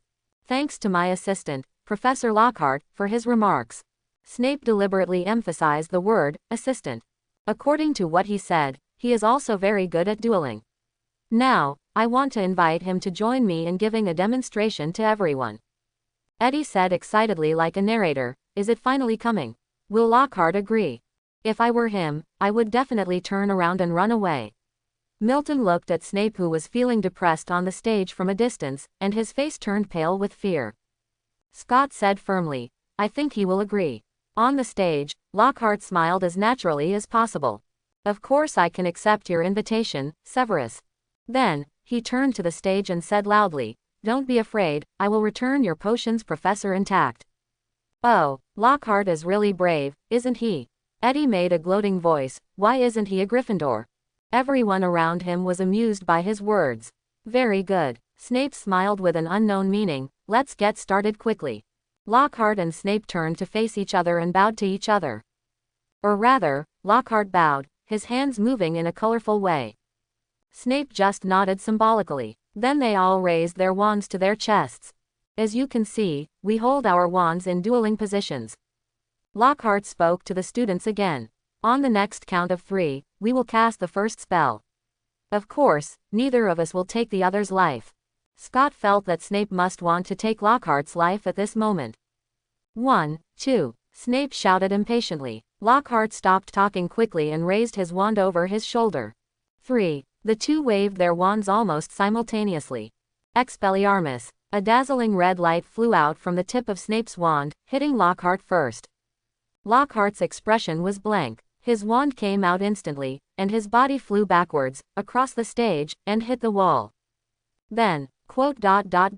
he slowly slid down like a chocolate frog that had been slapped against the wall, and curled up on the floor like a Philobian caterpillar that had been squeezed dry of its mucus. Live commentary from Eddie. Seeing Snape's victory with one blow, the Slytherins all began to applaud. The group of Lockhart girls covered their mouths and looked worriedly at Lockhart on the ground, while some scrambled to pick up his wand. Lockhart stood up tenaciously, his hat missing and his golden curly hair standing on end. Okay, has everyone seen it? He adjusted his facial expression and re-entered the stage with staggering steps. At the same time, he began to explain loudly what had just happened. Professor Snape cast a disarming charm, which caused me to lose my wand. Oh, thank you, good girl. He reached over and took his wand from a girl. Scott looked at this scene and had to admire Lockhart. Top-notch expression management skills, a heartfelt love for performance, and the awareness to never leave the stage easily. If those idol stars in the previous life had Lockhart's spirit, they would not be criticized for their poor business skills. On the stage, Lockhart had turned to look at Snape. He deliberately said in a teasing tone, "Oh, Professor Snape. I have to praise you. It is indeed a good idea to show this spell. But, don't mind if I say this. His wand hand did several tricks. It was obvious that you wanted to do something like this just now. I mean, I could easily stop you. But I think that in order to increase the students' knowledge, we might as well let them see." But Snape obviously didn't buy his boastful performance and just looked at him coldly. It wasn't until Lockhart showed an embarrassed expression again that Snape lifted his robes, turned around, and looked at the students again. "Next, you can give it a try." He looked around the crowd and said, "Group your own groups. Of course, I will give you suggestions. I'll help too," Lockhart said eagerly. Next, the two professors began to shuttle among the crowd. Scott looked to his roommates. However, the three guys immediately turned around and looked away from him, and found their practice partners as quickly as possible. Quote. Scott cursed secretly and continued to look at the other people in Ravenclaw. None of the others knew him as well as his roommates, so he quickly found someone to practice with. Fifth-year head boy, Ethan Cooper. "Are you sure you want to challenge me, Scott?" Ethan asked in surprise. "I mean, I'm in 5th grade. It's just practice," Scott said calmly. "Okay." Ethan looked at Rimod on Scott's shoulder. "But, you want to duel with your pet?" Scott turned to look at Rimod. He was not prepared to expose Rimod's truth in public. "Go, Rimod, go back to the dormitory," Scott said softly. Lanbo quacked twice, rubbed his face, then spread his wings and flew away. Ethan nodded with satisfaction. Neither Snape nor Lockhart had any objections to the pairing of Scott and Ethan. Snape simply interfered with some Gryffindor choices. For example, bringing together Harry and Malfoy, two old enemies who hate each other. When everyone was divided into groups, Snape returned to the stage. "Now, face your opponents," he ordered, and bow. Scott and Ethan did so. "Raise your wand and get ready," Snape said. "On the count of 3, start moving." Scott raised his wand. 1, 2, 3. Expelliarmus. Ethan's wand shot out a red light. Scott took a step back, took off his cloak, threw it in the air, and cast a transformation spell on it. Ethan's disarming spell hit the cloak, making a crisp collision sound. The originally soft cloak had become stiff, reflecting the metallic luster under the red light. Scott took advantage of Ethan's astonishment and cast another transformation spell. The cloak that turned into metal changed again.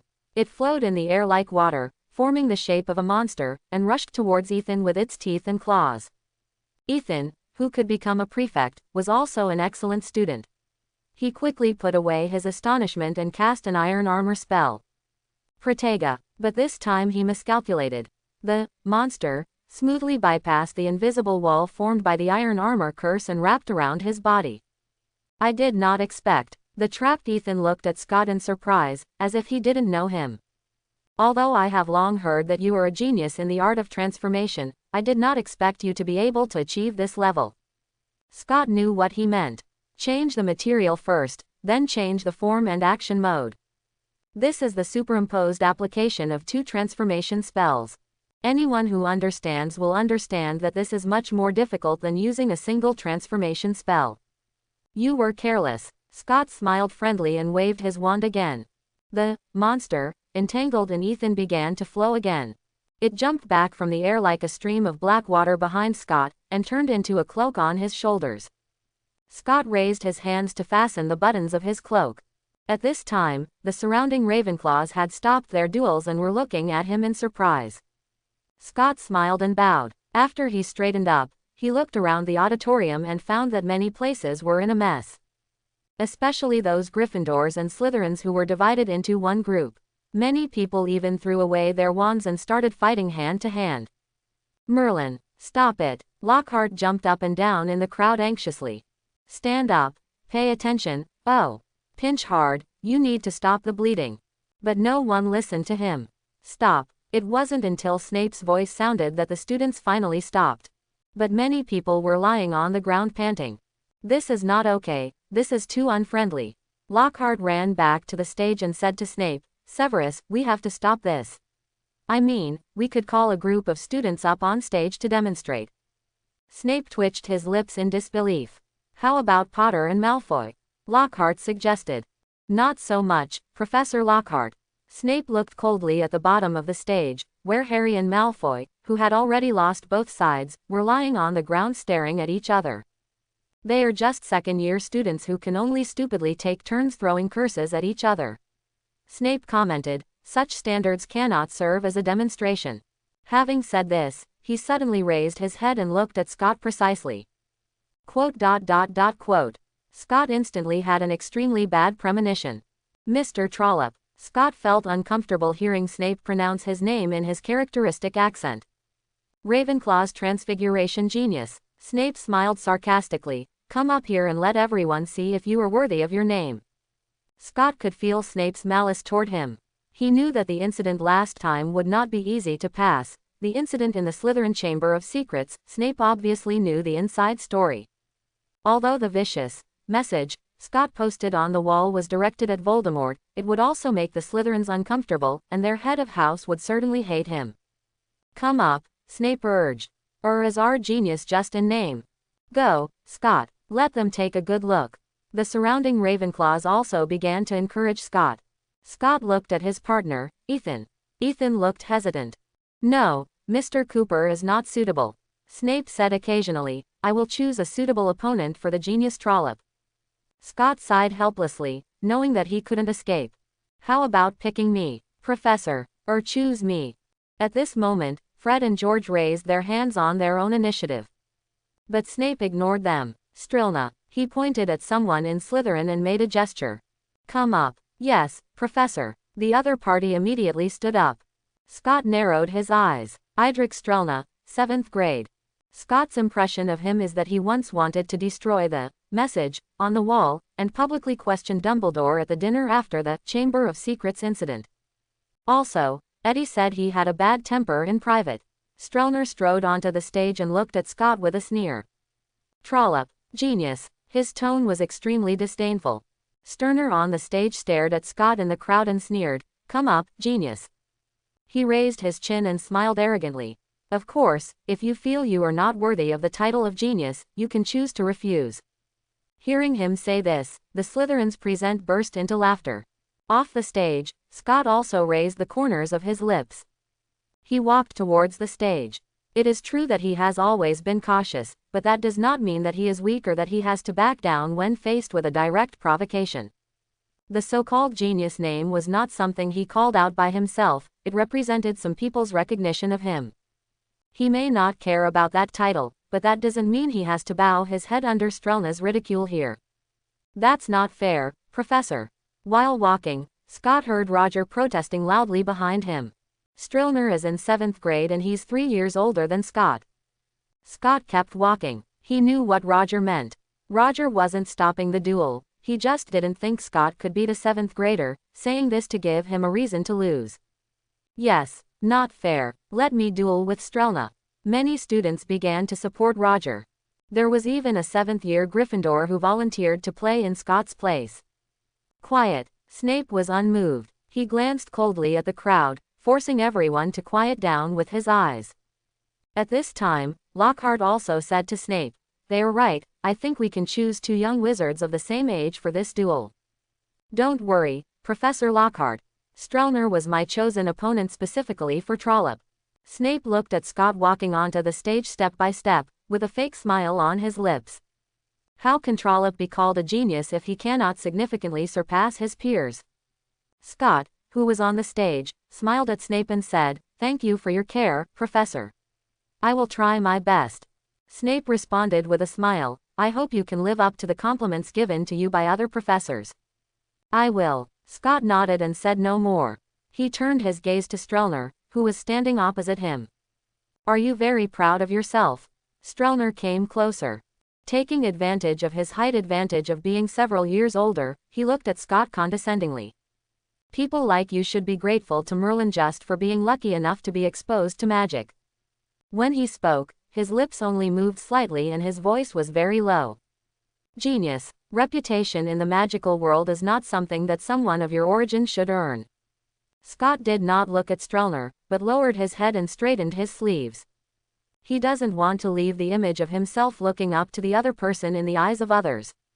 "Are you done?" he asked calmly. Then, regardless of Strelner's reaction, he turned to Snape and said, "Can we begin?" "Professor." "Get ready," Snape said. Scott turned around and distanced himself from Strelner. "Very good." He heard Strelner say something through gritted teeth. Scott walked to the side of the stage and turned around again. Strelner on the opposite side was also in place. "Bow," Snape ordered again. But both Scott and Strelner only shook their bodies perfunctorily, without bending their waists.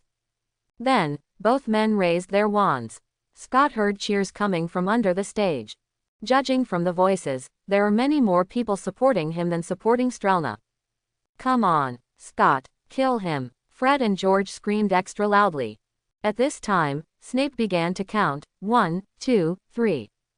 Expelliarmus. Strelner showed great aggression from the beginning. Snape had just counted 3 when a red light shot out from the tip of Strelner's wand. The red light instantly spanned the distance on the stage, brushed the tip of Lockhart's nose as he took a slow step back, and penetrated the air next to Scott. Of course, that's not to say that Strelner's spell wasn't aimed. But Scott avoided the disarming spell first. This is another benefit of having strong magic perception. The moment the opponent's spell is completed, Scott can simulate the flight trajectory of the spell through perception, so as to avoid it calmly. When the disarming spell passed through the air beside him, the wand in Scott's hand already lit up with a long-awaited light. The expression on Strelner's face changed. Armor protection. He cast an iron armor spell in front of himself at an extremely fast speed. Scott flicked the wand in his hand cleanly, but unexpectedly the curse did not fly towards Strelner. The light crossed the stage and hit a high-backed chair on the other side of the teacher's bench. The chair instantly turned into a giant eagle and flew up. Strelner, who was deceived into an iron armor spell, gritted his teeth and waved his wand at Scott again. Split into pieces. Scott moved lightly, and the cutting curse missed him again. At this time, the cry of eagles sounded, and a huge shadow blocked the light above Strelner. The giant eagle was swooping down from above his head, and its 2 sharp claws were clawing at his head. Faced with such danger, Strelner did not retreat, but decisively waved his wand upward. Reducto. The swooping eagle was hit by the crushing spell and exploded, turning into sawdust and falling down triumphantly. Strelner smiled triumphantly, not caring even if he was covered with sawdust. And Scott was also laughing at this time. Just as Strelner crushed the eagle, he cast 2 more transfiguration spells. At this time, 2 gray wolves had jumped up from the teacher's seat, landed steadily on the stage, and blocked the 2 dueling people. They stared at Strelner closely, bent down slightly, grinned and revealed their gleaming fangs. Strelner looked disdainful. The so-called genius only knows this useless trick. He raised his wand again. "Just watch, I will crush your toys and the name of genius together. If you can do it." Scott smiled. Strelner shouted, "Smash to pieces." However, this time the gray wolf was not hit by the crushing curse like an eagle, it dodged flexibly. The 2 wolves separated instantly and rushed towards Strelner from the left and right sides. Smash to pieces. Strelner's face was full of ferocity, and he cast another crushing curse. And this time his target was Scott himself. Ah! A running gray wolf jumped high, blocked the crushing curse, and turned into sawdust and exploded. The other gray wolf accelerated to bypass the armor curse, ran in front of Strelner, opened its mouth and bit his leg. At the same time, Scott also raised his wand. Split into pieces. The cutting curse hit Strer in front of him, and the magic barrier that had been maintained for a while broke with a sound. Strer dodged the wolf's bite in a panic. Smashed to pieces, he cast the spell with difficulty. The second grey wolf also turned into sawdust. However, before Strer could be happy, a red light instantly hit him. Strer's whole body froze, and the wand flew out of his hand and flew high. There were cheers from the stage.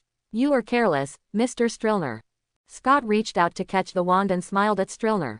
"Perhaps you think I only know Transfiguration." After saying that, he turned his head and smiled at Snape under the stage again without looking at Strer's reaction. "The duel is over, Professor." He shook Strer's wand in his hand. "I don't know if I am a genius," he said with a smile. "But I can be sure that Mr. Strer is definitely not." After Scott finished speaking, thunderous applause erupted in the auditorium. The Ravenclaws and Hufflepuffs clapped silently, and the Gryffindors screamed. Only the Slytherins stared at him with livid faces and hatred.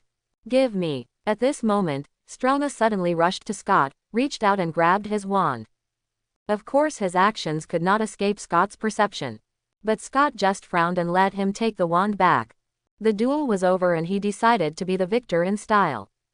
"Continue to be proud, because you defeated me once with your little tricks."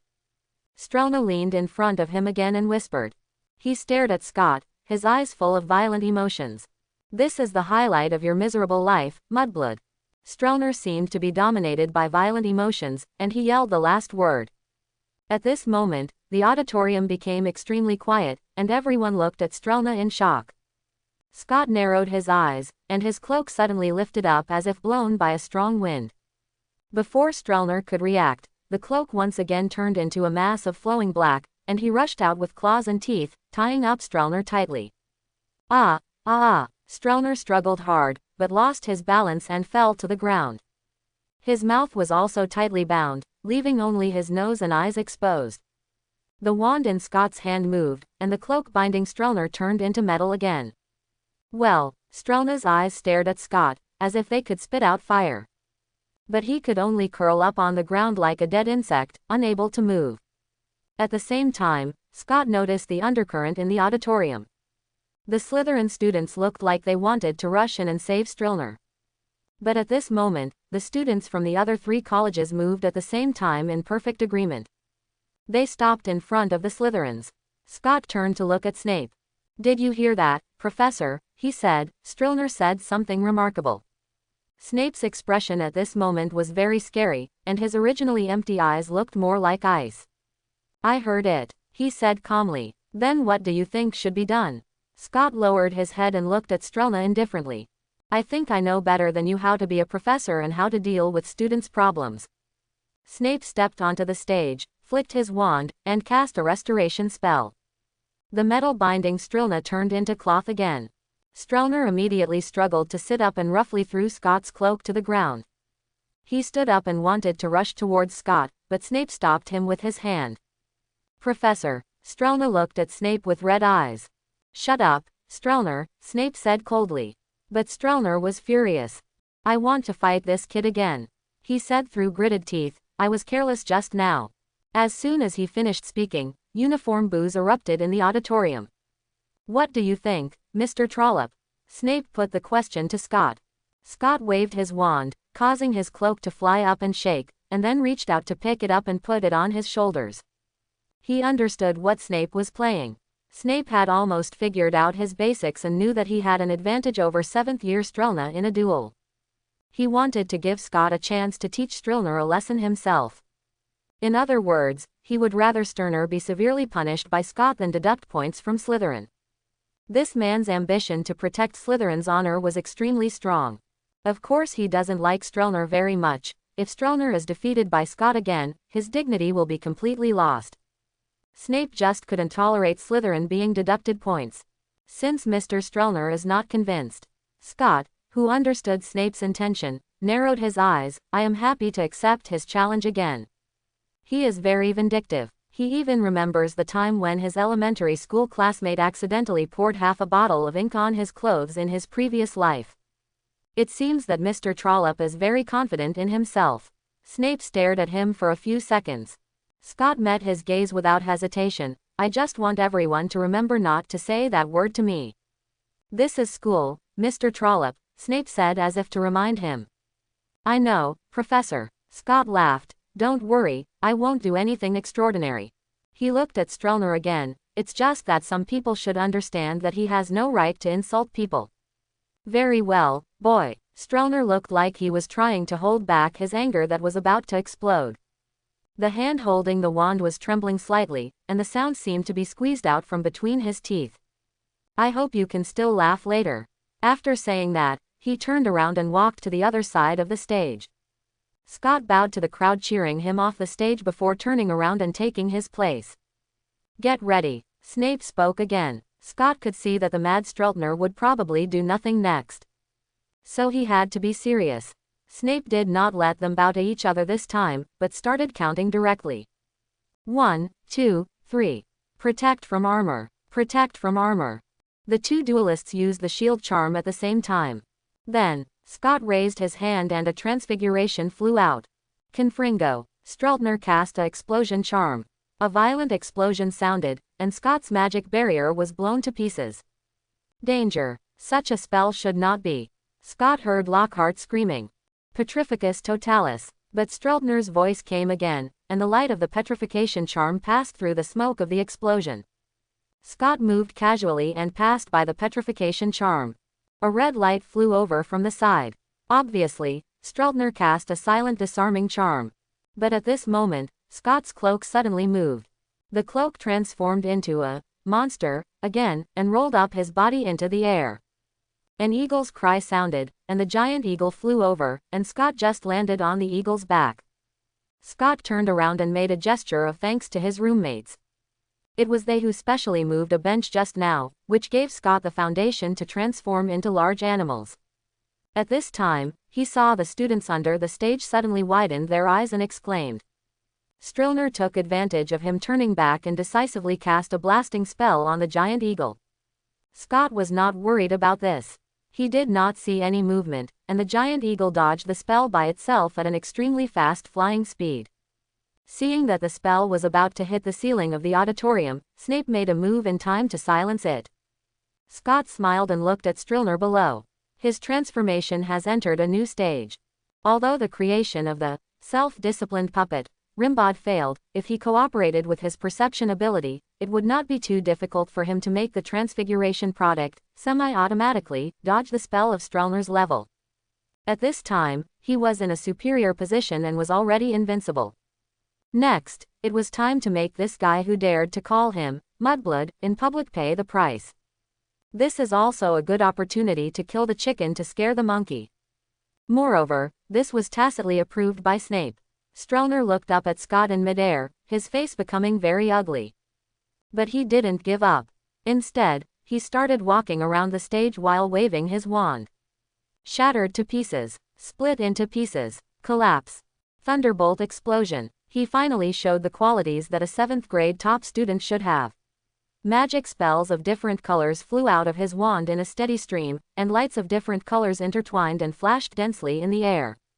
The giant eagle moved dangerously through the cursed light with a flexible posture that was inconsistent with its size, making Scott feel like he was playing a barrage game.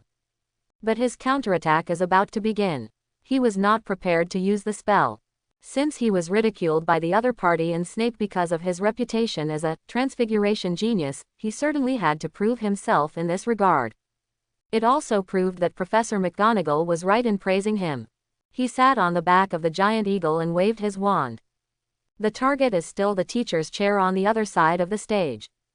A dark carpet suddenly swept up, and instantly turned into a giant python and shot out, opening its big mouth and biting Strelner. Scott raised the corners of his lips. He suddenly felt that using snakes to deal with Slytherin had a different flavor. Strelner's wand was quickly aimed at the giant python. While he was killing the python with the crushing curse, Scott transformed a high-backed chair into a badger and a table into a lion. The badger and the lion soon jumped onto the stage. At this time, the giant python had been torn into pieces by Strelner's spell. In the eyes of everyone, a strange scene appeared on the stage. The three animals, the eagle, the badger, and the lion, surrounded Slytherin's Strelner from top to bottom.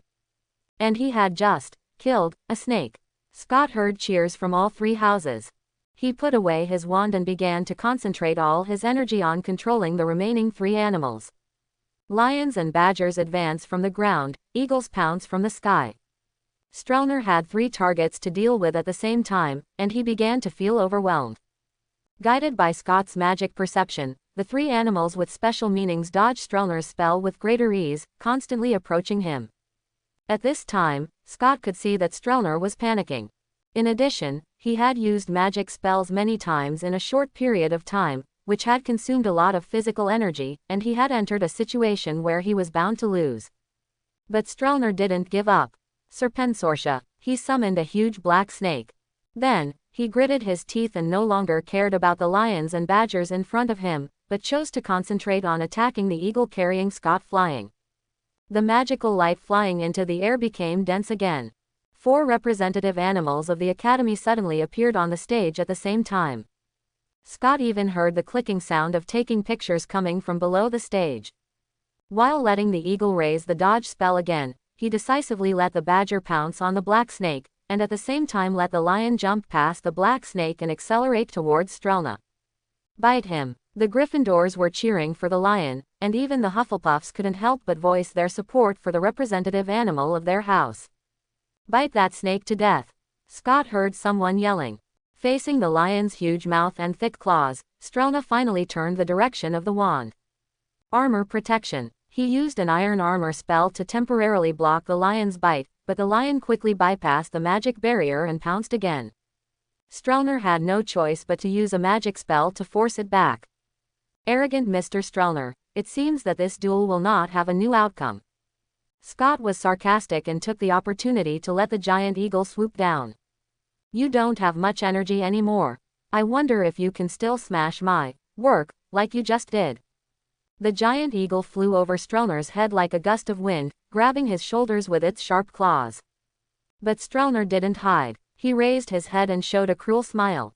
The giant eagle's claws penetrated the flesh of his shoulders, and blood surged out. I told you so, he said through gritted teeth. Then he reluctantly raised his wand. Thunderbolt explosion. This is really a lunatic. Scott raised the corners of his lips. But that's not surprising. A violent explosion sounded. He jumped up from the eagle's back, and the cloak behind him rolled up his body to escape from the explosion. He quickly retreated and landed on the other side of the stage. As expected, the giant eagle was turned into sawdust in the explosion, and Strelner himself fell down covered in charred black. Scott's face showed a surprised and innocent expression, and he spread his hands towards Snape off the stage. At the same time, the lion and badger, who collaborated to kill the black snake, transformed into tables and chairs again. Idric. Several 7th grade Slytherin students pushed through the crowd and rushed forward menacingly. Snape suddenly said, "Send Strelner to the school hospital." Professor. The 7th graders looked at Snape in astonishment. That kid seriously injured Idric in the duel. Someone emphasized angrily. Send Strelner to the school hospital. Snape stared at them expressionlessly and repeated again. Yes, Professor. The students bowed their heads. They walked onto the stage and used a levitation spell to make Strelner float in the air. Scott stood on the other side of the stage and watched the scene, indifferent to the looks they gave him. Snape walked onto the stage only after those people took Strelner away. You win, Trollop, he said coldly, go down. I see, Professor. Scott bowed politely and turned to walk off the stage. Snape did not mention that Strelner had insulted Scott, nor did he mention that Strelner was injured. Scott did not mention it again. This was probably a tacit understanding that he and Snape had reached unintentionally in this matter. Snape would not deduct points from Slytherin for Strelner's mudblood curse, nor would he deduct points from Scott and Ravenclaw for Strelner's injury. It was like a deal. Don't say that Strelner's injury was caused by his own blasting spell. With Snape's level, of course, he could easily see Scott's inducement of Strelner. Moreover, if Snape wanted to stop the explosion, he was fully capable of doing it. He let Scott teach Strelner a profound lesson, and did not pursue it afterwards. This is sincerity. Scott couldn't catch that incident again and let Snape deduct points from Slytherin. After all, There seems to be no relevant punishment provisions in the school rules for insulting classmates with insulting words, and professors can only deal with such things on their own. In short, Scott is quite satisfied with it. From now on, there will probably be no more blind guys saying that word to him. Those who want to provoke him in person will also weigh it on their own. This will invisibly reduce some of his troubles. But he is not without losses. The most obvious one is, looking at the many students from the 3 colleges cheering for him in front of him, he knows that he can no longer be a low-key and ordinary wizard apprentice in the future. And Scott looked at another group of people with unfriendly eyes. He gained more hatred from Slytherin. Scott didn't care about it.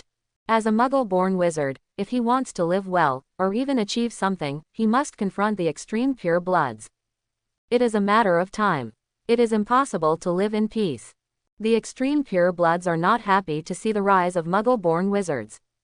This can be seen from the historical experience of Nobby Leach. Mr. Leach is a legendary figure. He is the only Muggle-born minister of magic in Britain. But when he took office, several extreme pure blood Wizengamot members resigned in anger. Later, Leach had to end his term early because of a mysterious disease. There are suspicions that this is a conspiracy designed by pure bloods, and Draco Malfoy's grandfather Abraxas Malfoy is involved. Of course, Scott does not want to be the Minister of Magic. He has no interest in politics. He can only guess that the pure blood wizards who now control the upper power of the British magic world will do everything possible to prevent all Muggle-born wizards from succeeding in any form. So, since we are enemies, it doesn't matter whether we hate each other or not. The Duel Club activities have had a significant impact on Hogwarts. The most obvious thing is that there are more young wizards in the school who are interested in Transfiguration. In the past, Transfiguration was more complicated than other magic courses, which discouraged many students from studying this subject in depth. Their goal was often to barely master the classroom teaching content.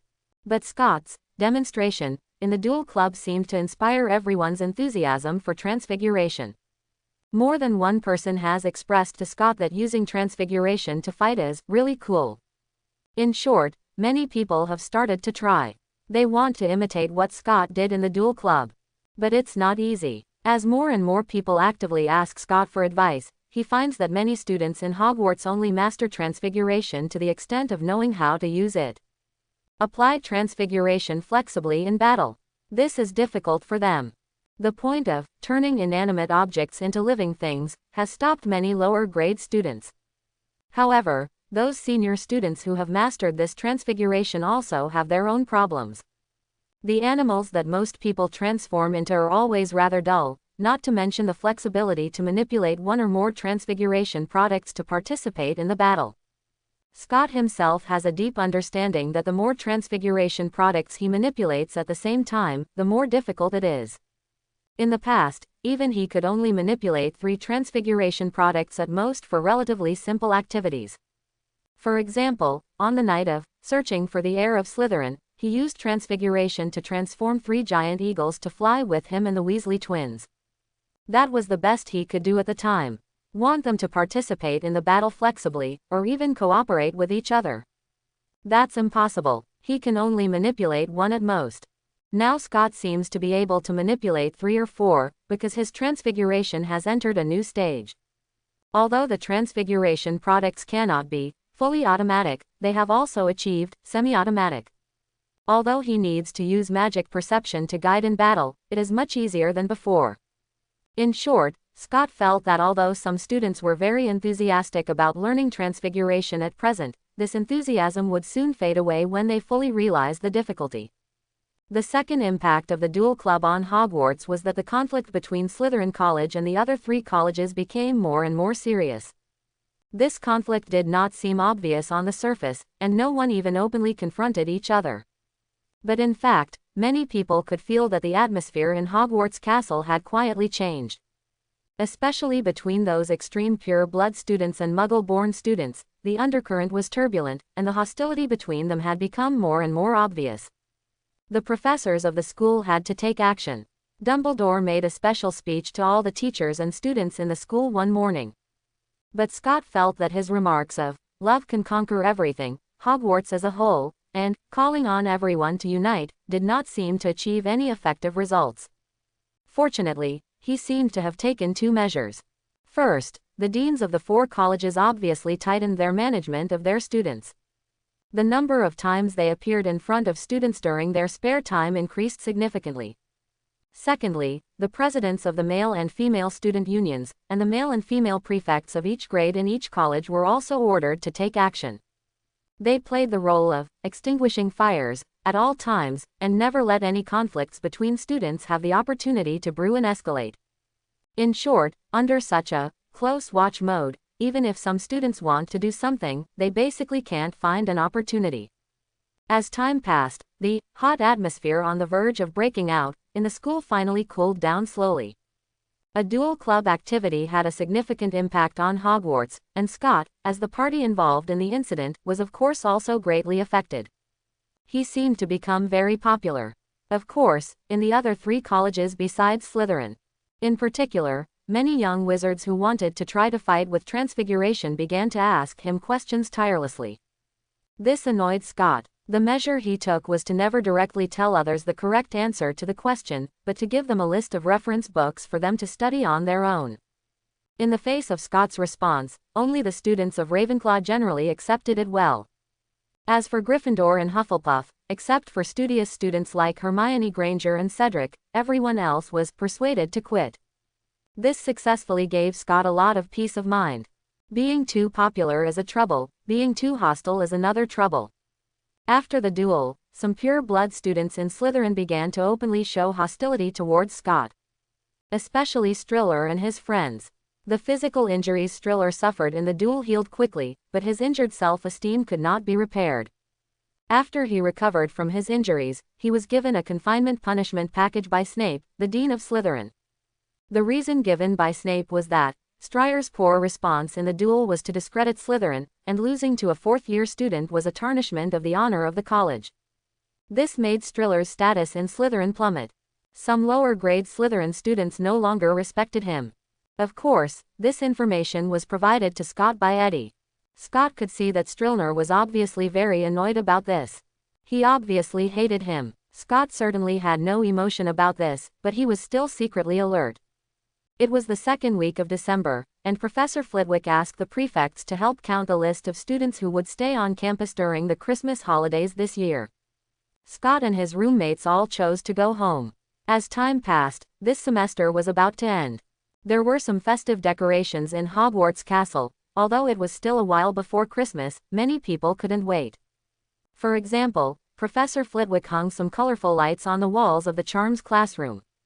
Scott knew that he had even started to design the decorations for the school auditorium on Christmas Day in advance. On the last weekend of the semester, Scott and his roommates decided to spend time in Hogsmeade Village near the school and buy some Christmas gifts. They walked out of the castle in the heavy snow on Saturday morning and came to the school's gate leading to Hogsmeade Village. There were already quite a few students at this time.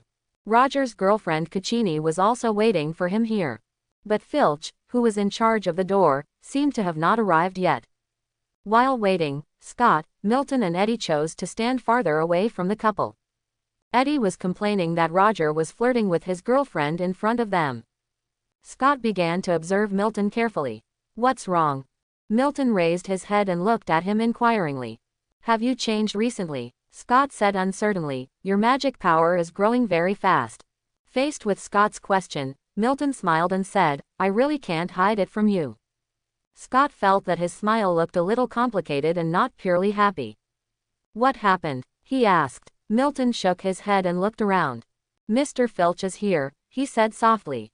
"Let's talk about it later." Scott looked at the crowd around him and nodded clearly. "It's up to you, Milton," he said. "Everyone has his own secrets." "Yes." Eddie on the side also nodded. Scott and Milton turned to look at him at the same time.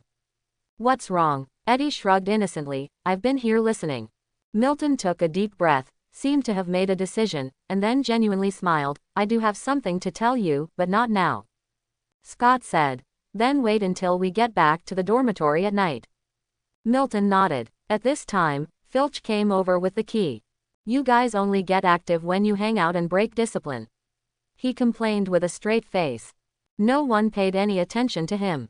After he opened the door, he started shouting again, "Quick! Get in line. I want to check your permission to go out. Students below the 3rd grade cannot sneak out." His protruding bulbous eyes patrolled the crowd, as if he was about to rush out at any time to catch the junior students who wanted to sneak out. But this had nothing to do with Scott and the others. They quickly passed the inspection and walked out of the door. They walked through a snow-covered road and arrived at Hogsmeade, which looked like a Christmas picture. "Where do you want to go first?" Roger, who was walking ahead holding Caccini's hand, turned around and asked. "You should want to go to Mrs. Puttifew's tea house." Eddie smiled teasingly. "Don't worry about us, go on a sweet date." Caccini blushed a little when she heard this, but Roger smiled proudly and led her away. "So where are we going now?" Eddie looked at Scott and Milton. "I have to go to Honeyduke's candy store and get my purse," Scott said. "Okay." Eddie nodded immediately. Milton looked at them confused. But Scott just smiled and said, "You'll find out when you go." They walked to Honeyduke's candy store, and through the transparent window, they could see that the candy store was already crowded with students. "We'll wait here for a while," Scott said. Not long after they waited at the door, Fred and George came out of the store. "Here comes my purse," Scott said to Eddie and Milton. Then, he reached out to the twins and said, "Bring me my share, or I will lift you up and scratch your belly." "Hey guy, we are not the nifflers you raised," Fred and George said, pretending to be angry. "Isn't it?" Scott showed a surprised expression. "If that's the case, why did you come here from the hole?" "You won't understand." Fred took out a money bag, shook it, and put it in Scott's hand. "This is a sense of ritual," George emphasized. Scott opened the money bag and looked at it, smiling with satisfaction. "It looks like the business is pretty good." "Of course," Fred said happily. "Ever since the Duel Club, everyone has been very interested in your Transfiguration notes." "There's absolutely no shortage of sales," George said. He showed a regretful expression. "It's a pity that you authorized the business of Ravenclaw and Slytherin to this boy Eddie, otherwise we would have made more money." "Hey, I'm here," Eddie said unhappily. "Ravenclaw is my territory. Moreover, I have more connections in Slytherin than you do."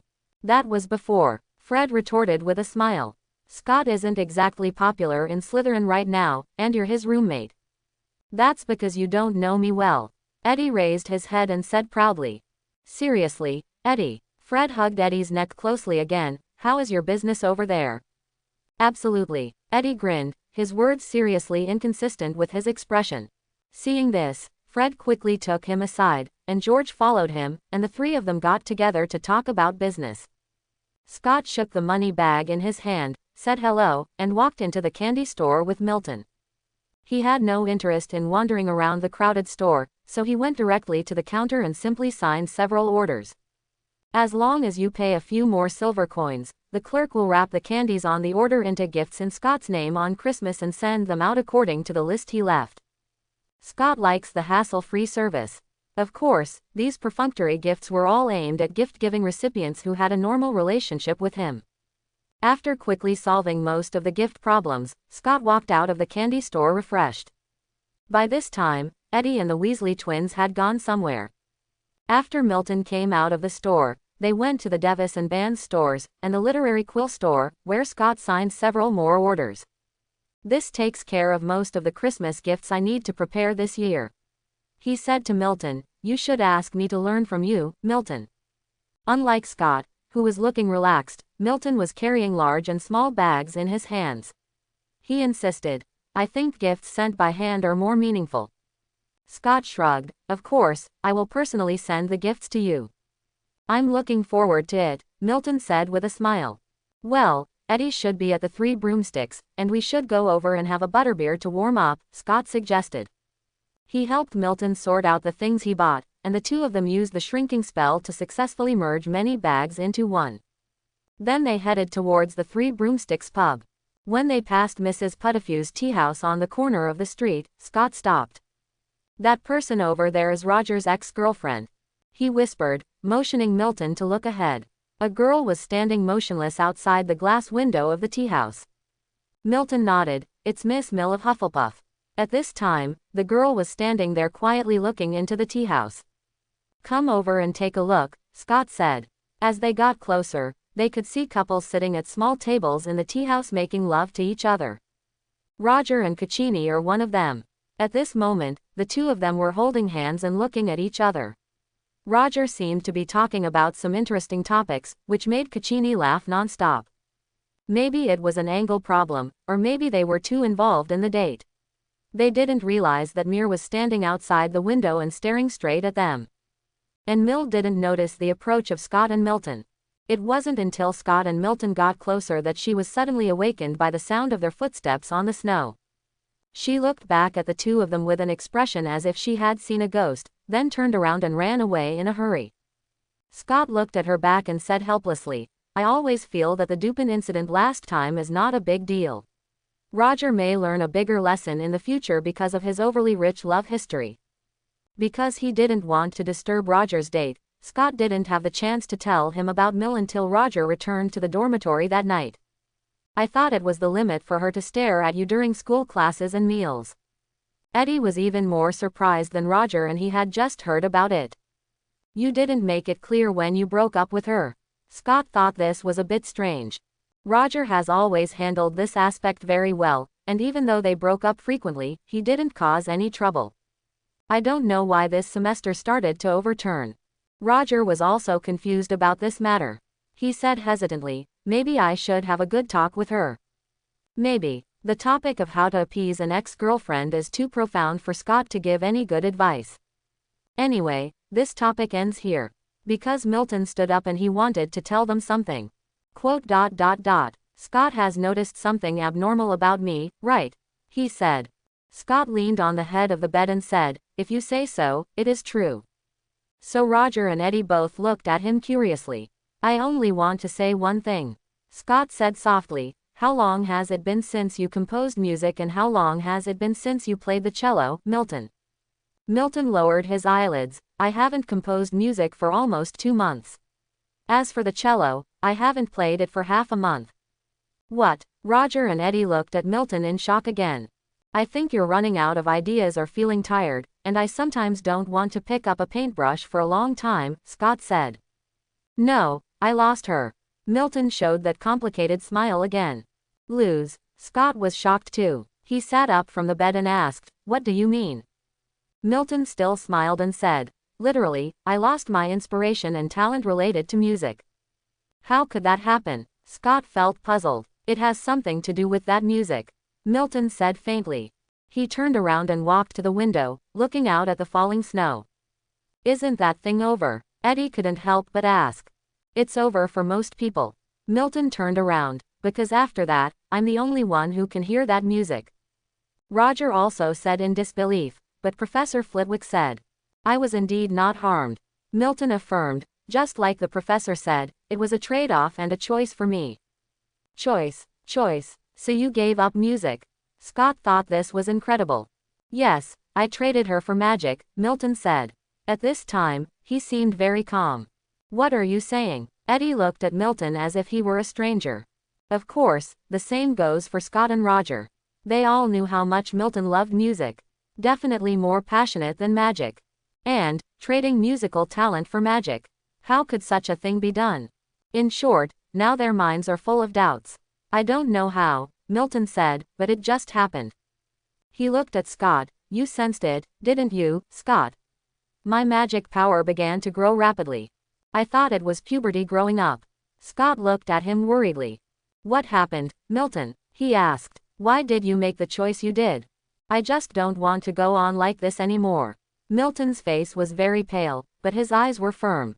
"If my magic talent is better, many people will be happier because of it." Scott opened his mouth to say something, but in the end nothing came out. He wanted to say that Milton himself would be unhappy. But he guessed Milton's choice had something to do with his family. He is not Milton and has no idea of his situation. Even if I knew his situation, I couldn't relate to him. Who is there to question his choice?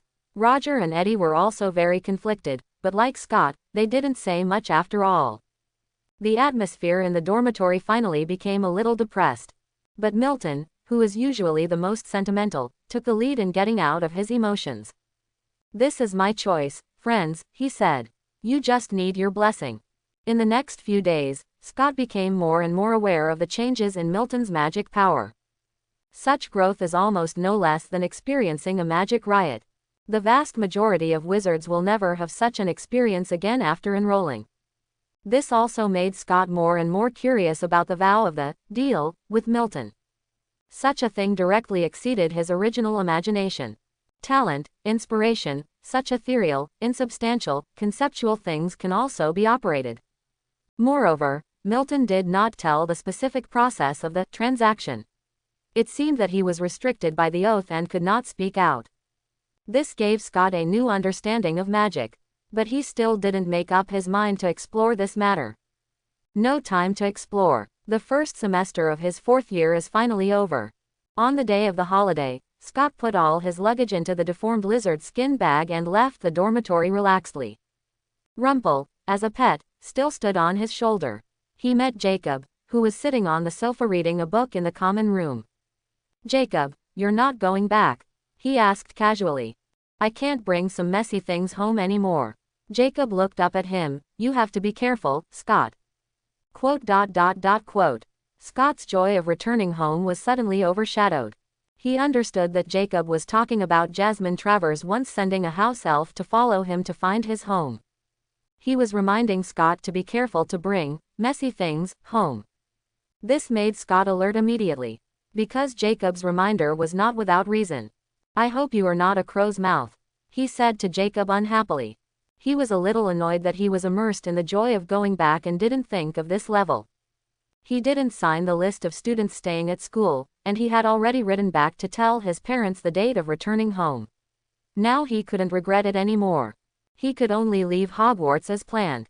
Scott narrowed his eyes. "I hope no one is so blind as to disturb my vacation." After saying goodbye to Jacob, Scott and his roommates left the castle together and took a carriage outside the main gate of the college to the Hogsmeade village platform. After boarding the train, Roger went to find his girlfriend. Scott, Milton and Eddie sat in the compartment and talked about how they would spend their Christmas vacation. Everyone looked very happy. Not long after, Roger came back again. He shrugged at them. "She is talking to a few girls and asked me not to disturb her girlfriend time." Scott and the others laughed at him a few words and then continued their conversation. The train started soon. Scott looked at the passing scenery outside the window and his mood slowly calmed down. There was no use being upset. It was just a matter of fighting back. At this time, the roommates began to talk about how to go home after arriving in London. Eddie's home was in London, and Roger and Milton's wizard father would come to pick them up. Only Scott had to transfer to the train to the south alone. "You're going to Charing Cross Station," Eddie said. "You can take my car, I'll ask Dad to take you there. In fact, you can try taking the night bus back." "Shish." Scott suddenly made a silent gesture. The compartment immediately became quiet. Scott suddenly stood up and opened the door of the compartment. He looked coldly at Mill, who was standing outside the door at a loss. "You didn't just happen to pass by, did you, Miss Mill?" Chapter 91. Savannah. When Roger saw Mir, he also stood up and walked to the door, while winking at Scott. Scott raised his eyebrows, turned around and sat back in his seat. "What's wrong, Savannah?" Roger leaned against the door frame and subconsciously struck a pose that he thought was handsome. Scott and the other two roommates withdrew their eyes at the same time. "Why, do you want to talk to me, Roger?" Mir's sharp voice came. "Aren't you afraid that Caccini will know?" Roger smiled. "Come on, Savannah. We are just here to say a few words. Caccini is not that stingy." "Yeah," Mir sneered, "but I have nothing to say to you. Besides, I was just passing by." After Scott heard her say these words, he left in a hurry. Roger closed the door and returned to his seat in confusion. What happened to her? He looked at Scott. Maybe this is really a coincidence. "Trust me, Roger." Scott pushed open the car window on the side. "There are not that many coincidences in the world." He reached out to pick up Rimod, who had been resting on his shoulder, and whispered to it, "Go and help me see what that girl will do next." After saying that, he let Rimod out of the car window. Roger looked at his movements and asked with some confusion, "Scott, are you too careful?" "It's always good to be careful, Roger." Eddie smiled evilly at Roger. "Don't forget about Lisa Dupin." "Impossible," all my ex-girlfriends will maintain an attitude of admiration for me. You know, my first girlfriend in elementary school sent me postcards every Christmas. Roger said confidently. He gestured proudly. I am a perfect boyfriend. Our 12 breakups have never led to any war. He finally emphasized, of course, strictly speaking, Lisa is not my ex-girlfriend. It's really unimaginable. Milton frowned. Although it's not the first time I've heard Roger say something like this, I still feel a little uncomfortable every time I hear it. You're too old-fashioned, Milton. Roger shrugged his shoulders indifferently. Wizards are very conservative, but you are a half-blood like me. You should see more of the Muggle world. Milton shook his head. I'm different from you, Roger. Well, you have very little exposure to the Muggle world, and I grew up in the Muggle world. That's the difference, Roger said with a smile. Milton said in a sighing tone, although my father married my mother, a Muggle, I don't think he accepted her world because of this. Roger smiled awkwardly and said, you know, people are always not good at accepting new things. Although my dad is a wizard, his situation is the same as Scott and Eddie. Scott and the others had all heard Roger talk about his family. Roger's father, Mr. Davis, is from a Muggle family, which means that Roger's grandparents are all Muggles. After Mr. Davis got married, in order to accommodate Mrs. Davis's work, they had been living in the Muggle world. Roger's life growing up was actually not much different from Scott and Eddie's, except that his father would secretly use magic at home. But Milton's family may be more complicated. Although he only occasionally revealed a few words, Scott and the others could barely make some guesses. It was nothing more than a family dispute caused by his father's marriage to a Muggle woman. So Scott guessed that Milton gave up music in exchange for magic, probably to make his mother's life better. Hearing Roger's poor comfort, Milton smiled with red eyes. I'm sorry, I shouldn't have said this, it's a bit disappointing. Milton's look on the verge of tears made Roger's expression suddenly change, and he almost used the gentle tone he reserved for picking up girls. Don't say that. Of course you can choose to talk to us about your troubles. Although we can't help, at least we will be qualified listeners. Eddie then added, quiet, patient, and tight-lipped. Only you can't use the word, tight-mouthed, big-mouth Eddie. Scott also joked to lighten the mood. Hey, Eddie stared at him dissatisfied. Thanks. Milton laughed again. He seemed to be holding back tears.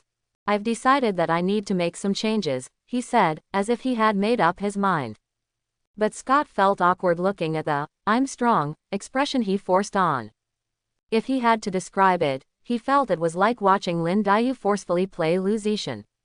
Not only is the actor uncomfortable, but the people watching are also very uncomfortable. But he didn't say anything. Since it was Milton who desperately wanted to change, he could only wish him success. At this moment, a black shadow flew in from the open car window. Scott, Rimbod's somewhat hoarse voice sounded. The raven stopped in the open space in the middle of the group of people and paused for a moment to catch the snow on its feathers.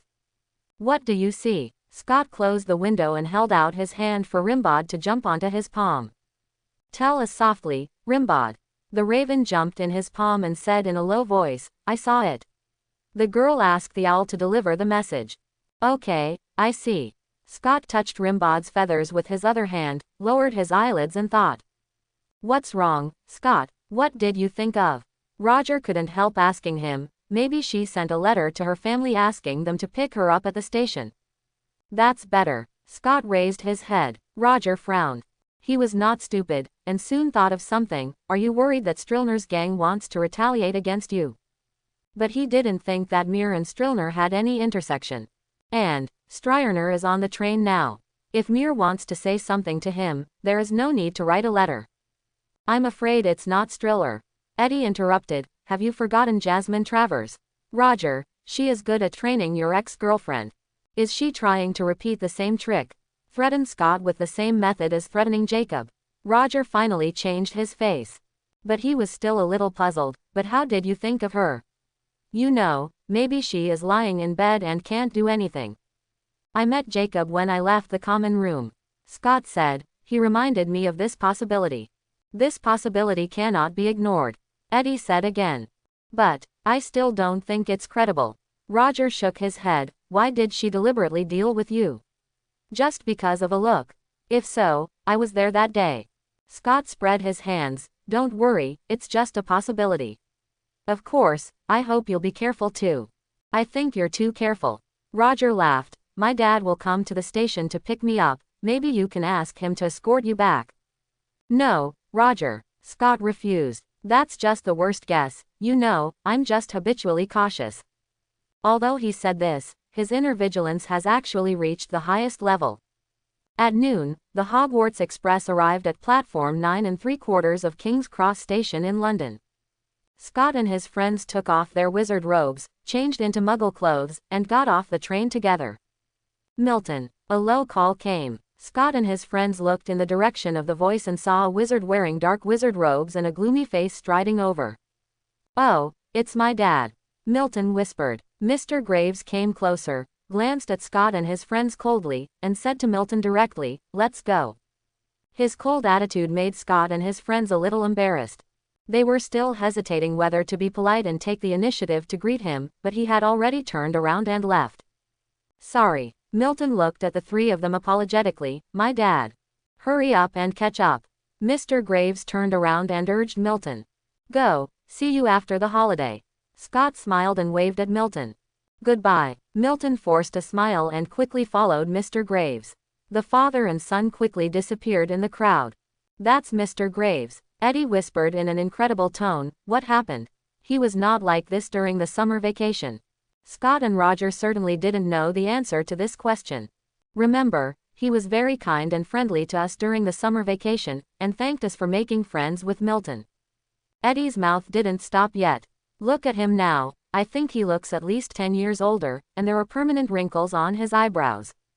Let's go. Scott patted Eddie's shoulder. Let's go out of the platform first. Okay. Eddie smacked his lips and stopped talking about Mr. Graves. I'm just a little worried about Milton. He said, did something happen to his family? I think this is also the reason why he chose to give up music. Maybe, but we can't do anything, right? Roger said helplessly. Caccini. He ran to the other side of the platform to say goodbye to his girlfriend. Scott and Eddie, who stayed where they were, looked at each other and sighed. They understood that Roger was right. Although they were worried about Milton, they could do nothing and didn't even know what had happened. Not long after, Roger, who had said goodbye, returned to the team and the three of them walked out of the platform together. Roger's father, Mr. Davis, and Eddie's father, Mr. Carmichael, were waiting for them outside the station. When they walked out of the station, they saw the two fathers smoking together by the car. They had become familiar with each other in the process of picking up and dropping off their sons in the past. Due to his background, Mr. Davis was a wizard who could easily integrate into Muggle society. He drove a normal car that couldn't fly, and wore a suit and tie. From his appearance, he didn't look like a wizard at all. Hey, how are you, guys? Mr. Davis found them, strode over and past Roger who greeted him, and hugged Scott warmly.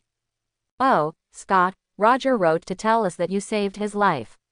He patted Scott's shoulder vigorously. Thank you, good boy. You're welcome, Mr. Davis. Roger is my friend, and Roger is exaggerating. Scott was a little overwhelmed by his enthusiasm. Hello, Mr. Carmichael. He took the initiative to greet the other gentleman. Hello, Scott. Mr. Carmichael also smiled friendly. Compared to Eddie's shrewdness, he looked much more friendly and gentle. But Scott would not believe that a successful businessman would lack shrewdness. In short, after a round of greetings, they finally decided to leave. At the enthusiastic invitation of the fathers of his two roommates, Scott finally chose to take Mr. Davis's car and let him take him to Charing Cross Station. So they said goodbye to each other, and the two cars drove in different directions. In the car, Mr. Davis and Roger talked about some things that happened in the school in a relaxed tone. You are just like me when I was young, Roger, said Mr. Davis. Your heart can only settle down completely when you meet the girl destined for you, just like I met your mother. I will keep looking, Dad, said Roger. Scott couldn't help asking, so it's not Caccini? Yes, or no. Roger shrugged his shoulders. Maybe my love for her will fade tomorrow, but it may also deepen. Who knows? Mr. Davis laughed and said, that's right. I found that I couldn't leave your mother after dating her for 3 months. He also reached out and high-fived Roger. Quote. Scott suddenly felt that he should not be in the car, but under the car. He didn't want to listen to the father and son discussing each other's love history in the car. When the car arrived at Charing Cross Station, Scott couldn't wait to say goodbye to the Davis father and son, got off the car and walked into the station. After entering the station, the black raven on his shoulder attracted many people's attention. Scott kept Rimod motionless, making people think it was a simulated toy. He didn't rush to the ticket hall to buy a ticket, but first found the restroom and went in.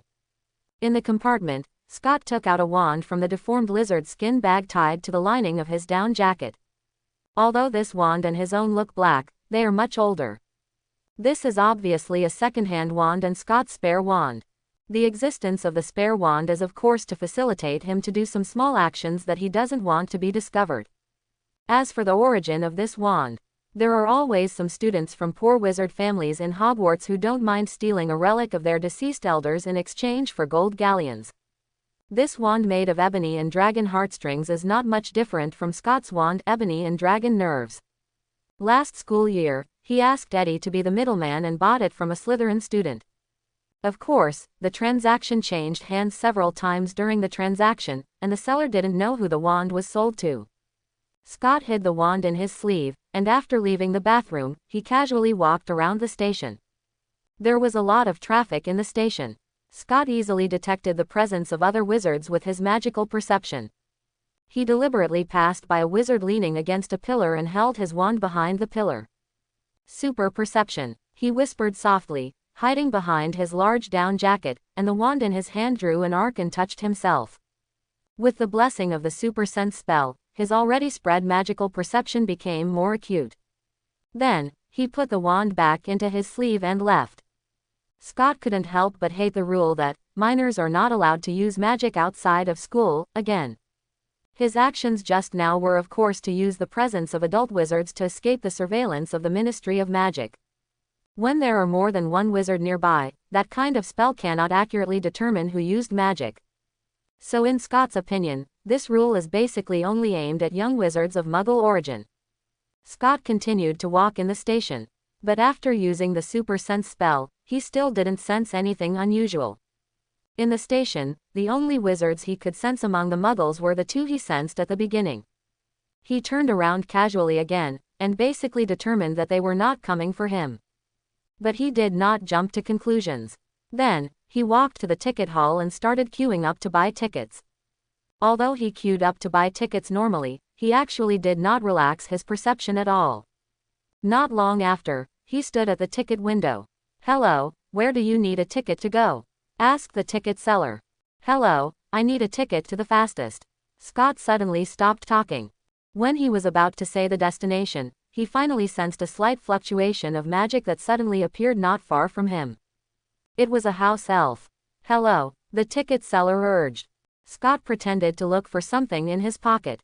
"Hello, a ticket to Maidstone the fastest, thank you." He handed the documents and banknotes in his hand into the window. It seemed that he could not go back to Hastings directly. Scott took the ticket and ID calmly, turned around and walked towards the platform. And in his magical perception, the magic wave was always following behind him not far away. More than an hour later, Scott got off the train in Maidstone. He passed through several streets of the town and came to the Medway River that passed through the town. Walking in front of the Archbishop's Palace and the Holy Church, which stood by the river, Scott walked slowly along the river to a remote place step by step. The snow has stopped. He put his hands in his pockets and walked out of the town. Finally he walked into a forest and left a trail of footprints on the untouched snow. After walking a few steps, he suddenly turned around and spoke to the air, "Aren't you coming out yet?" Once here, although the voice and shape can be hidden with magic, the footprints cannot be hidden. Ah! With a scream, a house elf that looked a little old appeared. It squatted on a stone pillar outside the woods. "You found me. You actually found me." It grabbed its two big ears hard. So, it widened its round eyes and pointed at Scott with trembling fingers like dead branches. This is not your home either." "Of course this is not my home, and Muggles don't like living in such remote woods." Scott raised the corners of his lips and smiled.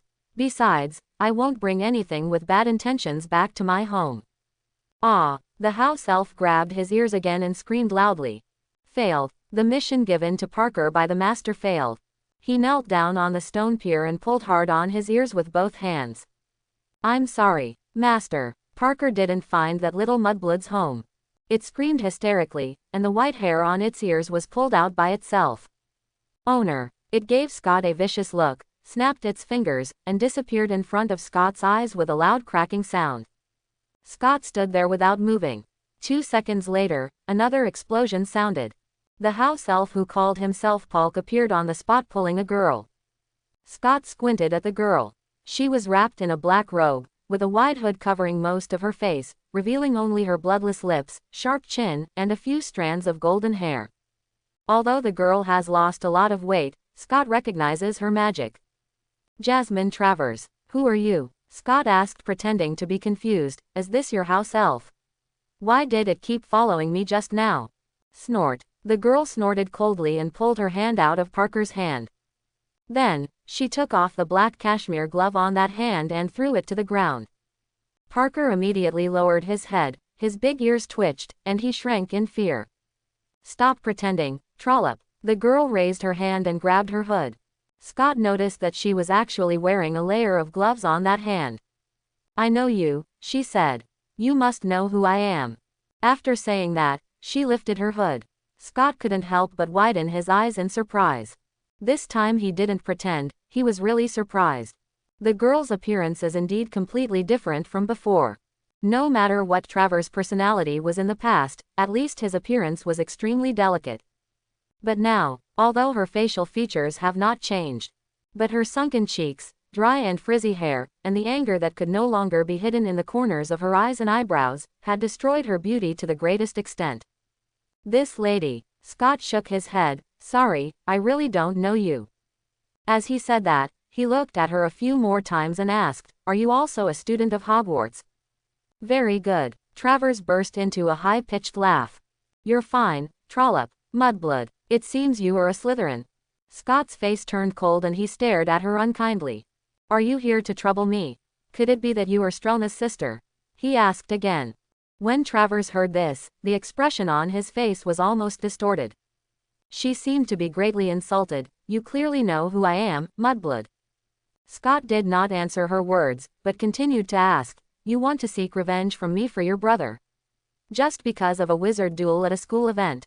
Travers couldn't help but take several deep breaths after hearing this. She clenched her fists tightly and stared at Scott with her eyes, which seemed to be quenched with poison. Shut up, little Mudblood. Parker screamed, pointing his finger at Scott and yelling. My master is the only heir to the noble Travers family. He has nothing to do with the downtrodden Strelna family. Scott's eyes turned cold. Travers, he sneered, so it's you.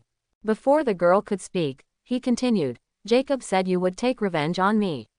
I didn't believe it at first, but I didn't expect you would really do this. He sighed. You sent the house elf to find my home. Do you want to threaten me with my family like you did with Jacob? Travers was silent, just looking at him with those hateful eyes.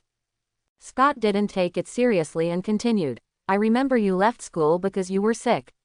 You should be at St. Mungo's now. Sick. Travers sneered again. That's because you used dirty means to sneak attack us, me and Morgan, and Caitlin. What are you talking about? Scott's face was full of surprise, as if he had heard something out of the blue.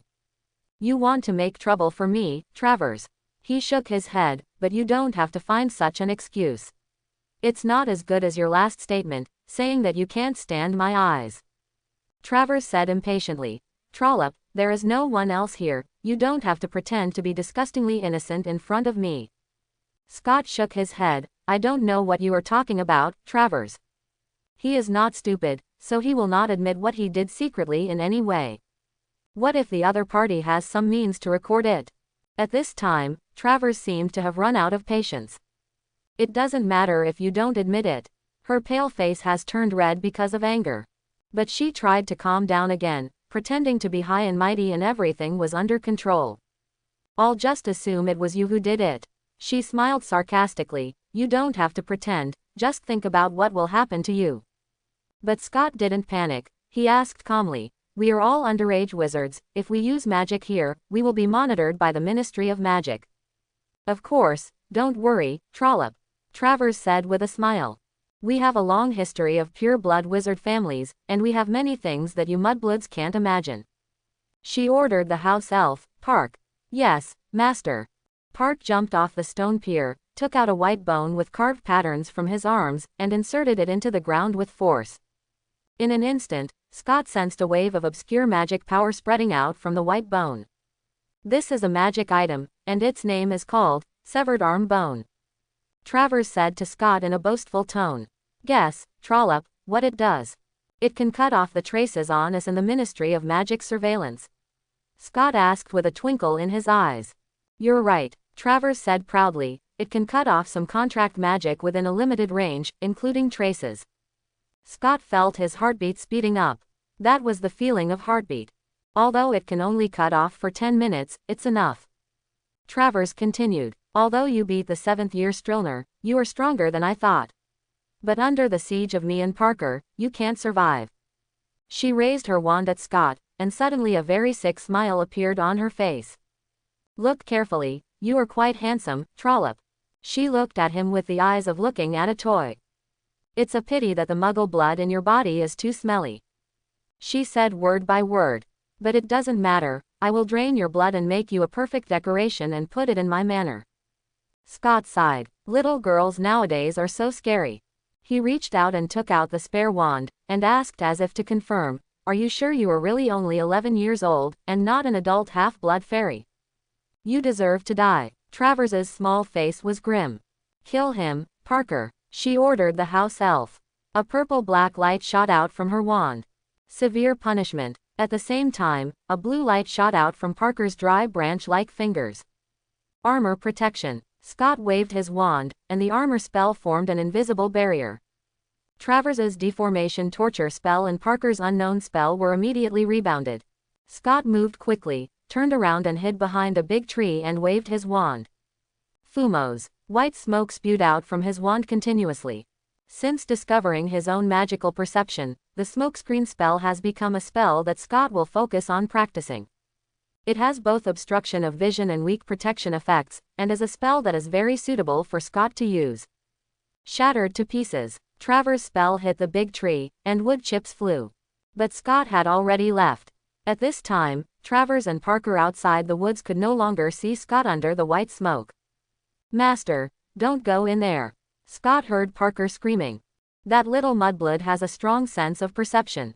I know, Travers said coldly, expulso. A blue light shot into the smoke, and a big hole was blown out of the snow in the woods. Don't stop attacking, Travers ordered. Yes, master.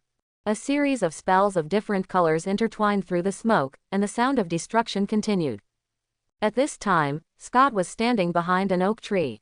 He held the wand and used magic to carve an ancient magic word representing guardian on the tree, Alges. When the magic word was engraved, he decisively waved the wand and tapped the oak tree. The oak tree, which had been motionless, twisted instantly. Its branches split into two and intertwined to form two hands. The roots pulled out of the soil and also intertwined to form 2 feet. It walked out of the woods with heavy steps. Transfiguration version of Oak Guard. Scott took a few breaths and looked at the work he had come up with on a whim. Suddenly, he felt that he could pretend to be a druid. However, the larger the size of the object, the more difficult the transformation would be. Scott could only perform transformation on such a small oak tree at most, which consumed a lot of his physical strength. He raised his hand to let Rimod fly, and walked out of the woods relying on perception. While walking, he added another smokescreen spell.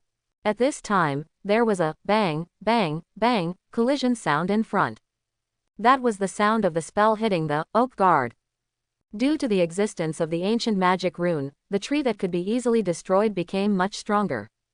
After resisting several spells, the oak guard still insisted on moving forward. Scott stood in the smokescreen to sense the situation of Travers and Parker. Ever since Travers showed her killing intentions to him, he also wanted to kill her. Now, he had to think about how to successfully kill Travers under the protection of a house elf who could apparate at any time. Just like now, the house elf seemed to be cooperating with Travers' attack to cast a spell, but Scott knew that it was always alert and was ready to take Travers away at any time. In addition, even if he succeeded in killing Travers and her house elf, Scott had to ensure that he could escape the subsequent pursuit of the Ministry of Magic. These should be thought of before taking action. In order to buy time, Scott waved his wand again and turned the 2 bushes in the woods into 2 gray wolves. The gray wolf was much faster than the oak tree, howling and running out of the woods quickly. While Travers and Parker were busy dealing with the gray wolf, Scott quickly made a plan. Because he didn't know what methods the Aurors of the Ministry of Magic had when investigating the case, Scott finally decided not to kill them personally. He wanted them to kill themselves. He still didn't want to kill people with his own hands, as that would cause irreversible changes in his magic. And wizards with magical perception, such as himself, could see through that change at a glance. At this time, the 2 gray wolves had been destroyed and turned into bush fragments. And the somewhat slow oak guard had not yet walked out of the woods. Scott walked silently in the smoke, waiting for the opportunity. "Stop, Park," Travers suddenly said. "Yes, master." Park stopped obediently. Travers looked at the slowly moving oak guard with contempt. "Next, we just need to avoid that stupid and slow big thing. Also, help me guard against the sneak attack of the mudblood." She continued to order. "He needs to maintain the smokescreen spell to hide here and there." She chuckled. "In this way, we only need to wait until he runs out of energy." After that, she and Park began to walk the slow-moving camphor guard in circles outside the smoke range. Her voice just now was not small, and Scott could hear it completely. He guessed that this was also her purpose, to make him lose his temper after hearing her words. Scott suddenly had an idea and manipulated Rimod, who was flying on the other side, to speak vaguely. "You miscalculated, Travers, I can leave on a broomstick." Flying sand and rocks. Travers immediately cast a spell towards the place where the sound came from. "It's useless," Rimod continued. "As long as the smokescreen spell is still there, with my magical perception, you can't attack me." "Humph. Then why don't you leave on a broomstick?" Travers put away his wand and laughed loudly.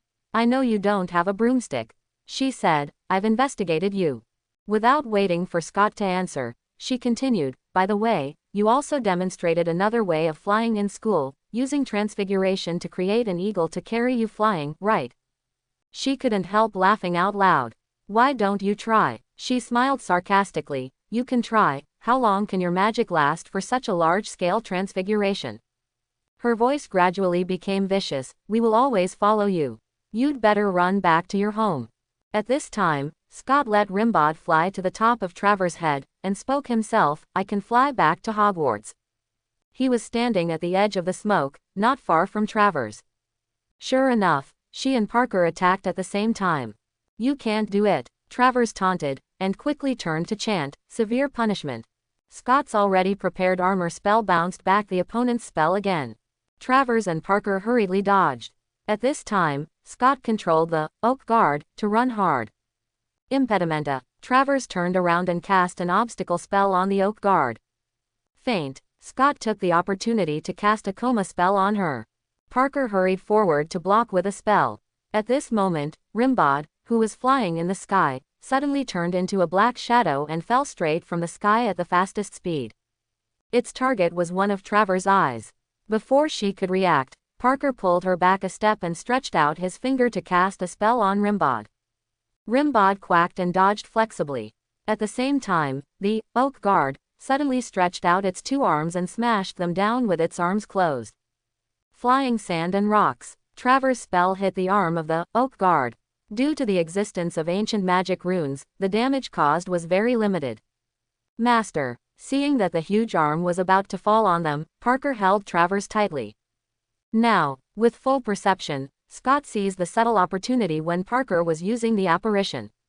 His spell, the brain paste spell, successfully hit Parker, who was about to transfer with Travers. The brain muddle spell is a small evil spell that little wizards usually use for pranks. It can confuse people's minds for a while.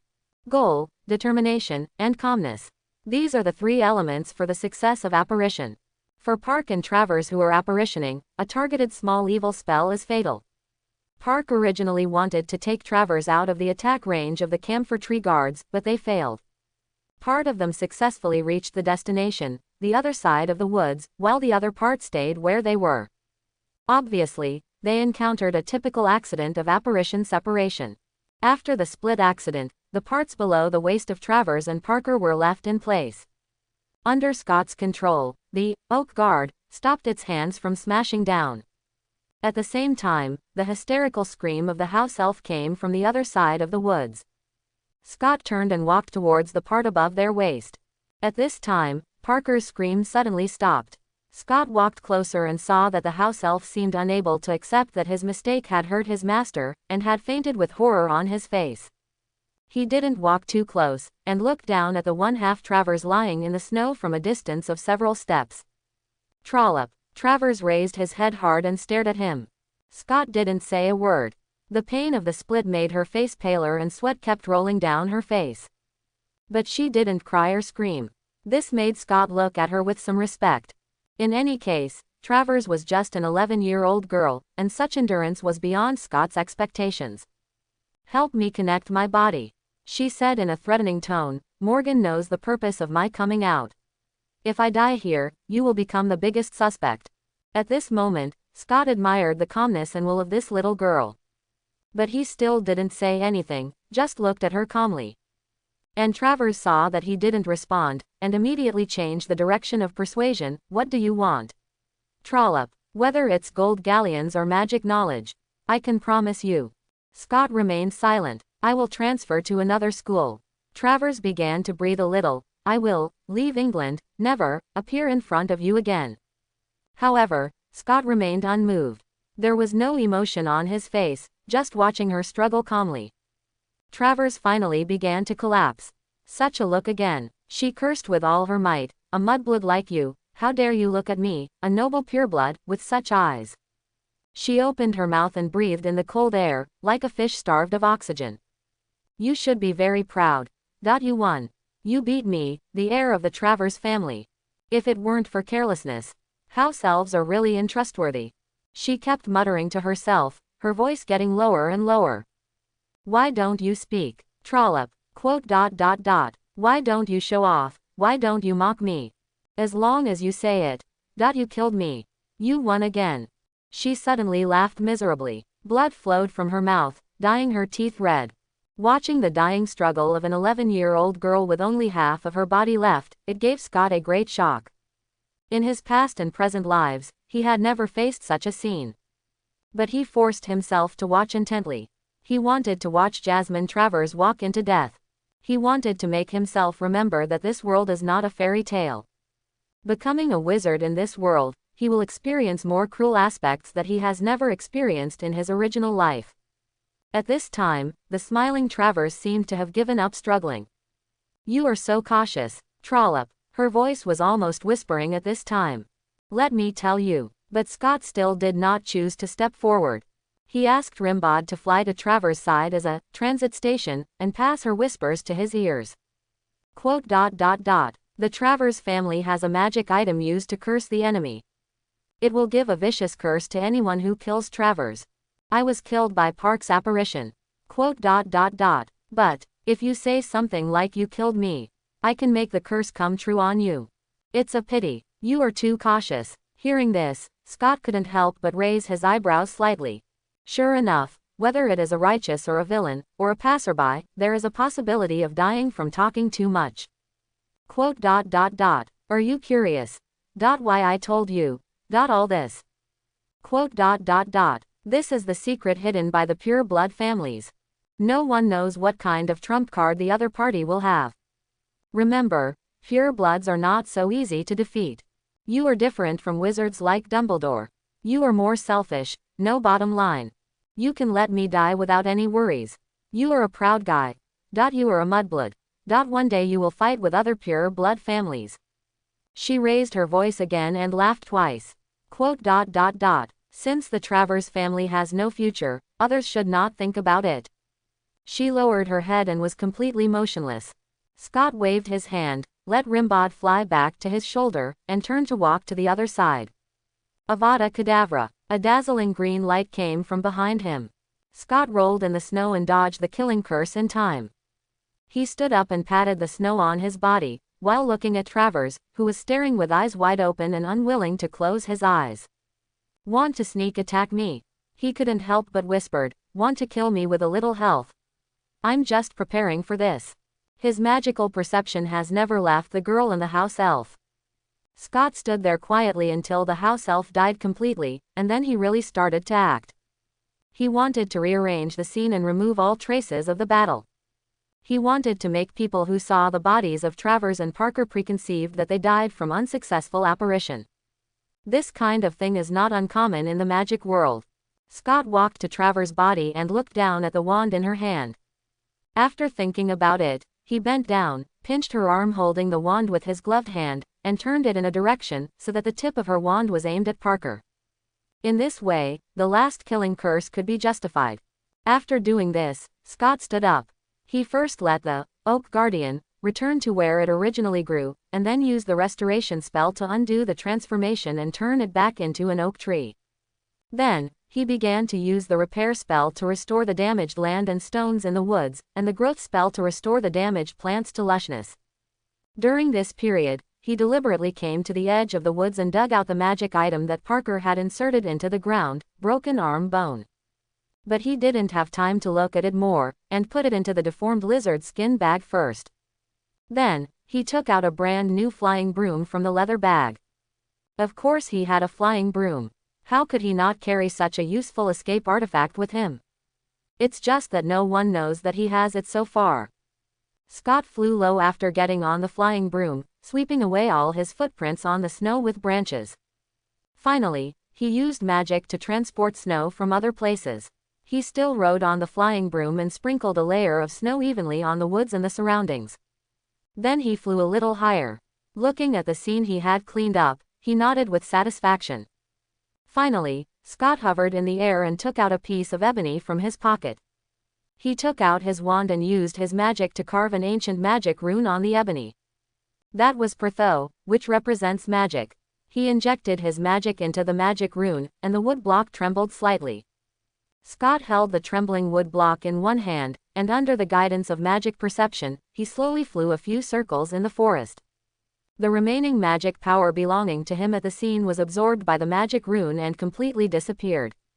He flew to the top of the river at the fastest speed and threw the magic rune wood block, which had become extremely unstable, into the river. A dull explosion sounded, and the splashing water completely took away the sawdust. After doing all this, Scott carefully reviewed his actions again, and he was relieved after confirming that there was nothing missing. He flew a distance on his flying broom before landing. He put the broom into the leather bag and walked towards the center of the town again. As Scott walked, he took out a bottle of magic potion from the leather bag on his waist and poured it into his mouth. Then, his body elongated as he walked, and the features on his face were reshaped like stretched plasticine. Tisk. After the transformation was completed, Scott lamented the disgusting taste of polyjuice potion and couldn't help but spit. He put the glass bottle back into his leather bag, took off his dark blue down jacket and put it away as he walked, took out a black cashmere coat and put it on. After that, he asked Rimod to fly in the air and follow him, and he took out a mirror and looked at it. Looking at the unfamiliar face in the mirror, Scott smiled with satisfaction. He came to the edge of the town, found a phone booth on the street and went inside. He took out a coin from his body and put it into the phone, and dialed a familiar number. Beep, beep. The phone was picked up quickly. Hello, this is Trollop Antiques. Scott spoke. Mike, it's me, Scott. Scott, why aren't you home yet? What's wrong with your voice? The male voice on the other end of the phone asked in surprise. Of course the sound has some tricks, you know. Scott said softly. Listen, Mike, I need your help. Of course, happy to oblige, son, Michael Trollop said with a smile. Scott continued to lower his voice. I know you have a connection, Mike. Find someone who won't be found out, call the police and the media in Maidstone, and tell them that a child was found in the woods southwest of All Saints Church. Girl and alien corpse. What? Michael asked exaggeratedly on the other end of the phone. Are you kidding me? Who the hell are you? Quote. Misstep. Scott held the phone further away. Michael cursed a long list of obscene words. Scott couldn't help but said, your personal money is hidden behind the oil painting in the store that has never been sold. Maybe I should tell my mother. Okay, you are my son. Michael said immediately. Oh, Scott, this is a secret between us men, you don't need to tell Millie. Remember to do what I just said, it is related to my safety. Scott emphasized. Michael couldn't help but ask. I will do it, but what girl and alien, what have you experienced? I'll make it clear to you when I get back, Scott said. I'll rent a car from Maidstone and I'm going to hang up now. Well, Millie specially prepared a big dinner today, don't miss it. Mike said with a smile. No, see you later. Scott hung up the phone. He walked out of the phone booth, put his hands in his pockets, and walked forward. Michael's side moved quickly. When Scott arrived at the center of the town's resident police and reporters started moving at the same time. Scott certainly wasn't going to join in the fun. He quickly found a taxi, negotiated a price and left Maidstone in the car. It is foreseeable that after the house elf's body is exposed to the eyes of muggles, there will definitely be an uproar. It might immediately make the front page headlines of major newspapers that day. And this undoubtedly violated the Wizards' International Statute of Secrecy. It is foreseeable that in order to continue to hide the existence of the magical world, the focus of the Ministry of Magic's work will inevitably shift. Scott figured they would be busy with this. As far as he knew, the Ministry of Magic in England did not have many people.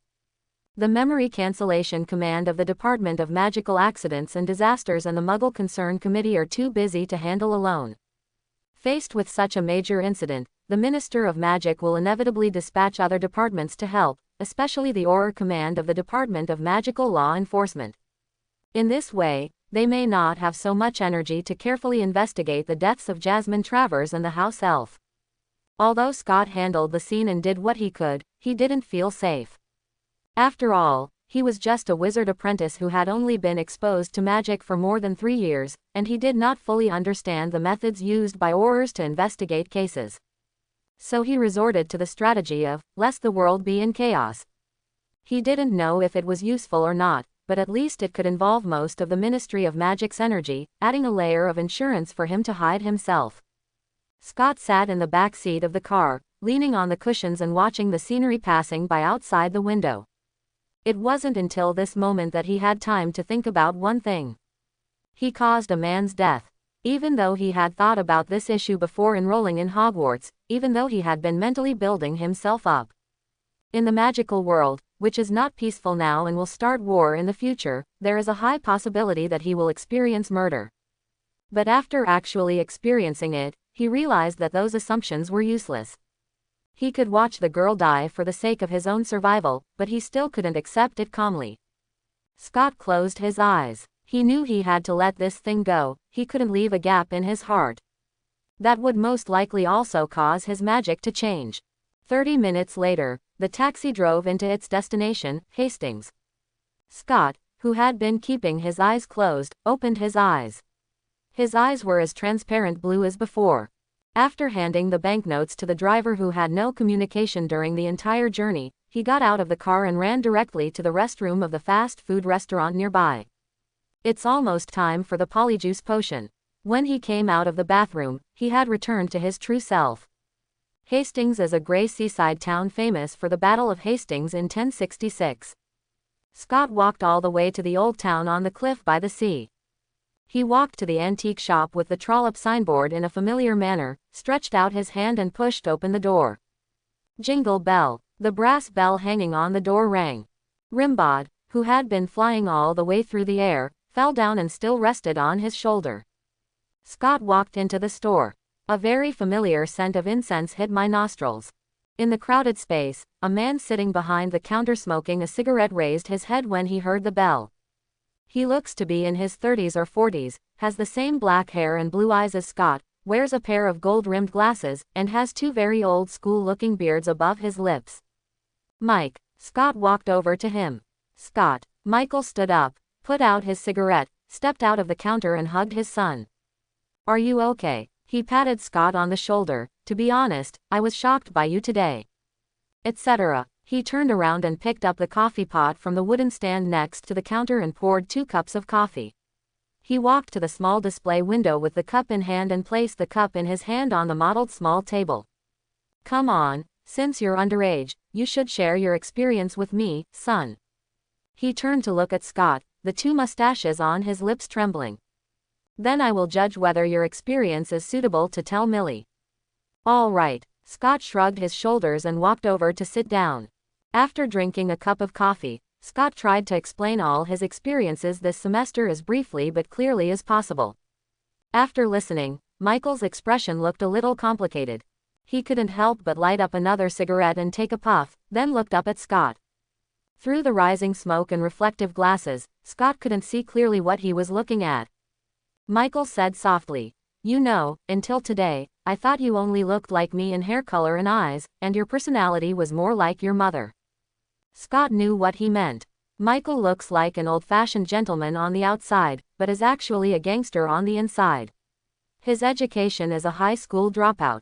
As for Amelia, at least she graduated from a local university, Hastings College on the coast. Scott's academic performance was much better than Mike's when he was a child. Michael puffed out another puff of smoke. "But you're still a trollop, son."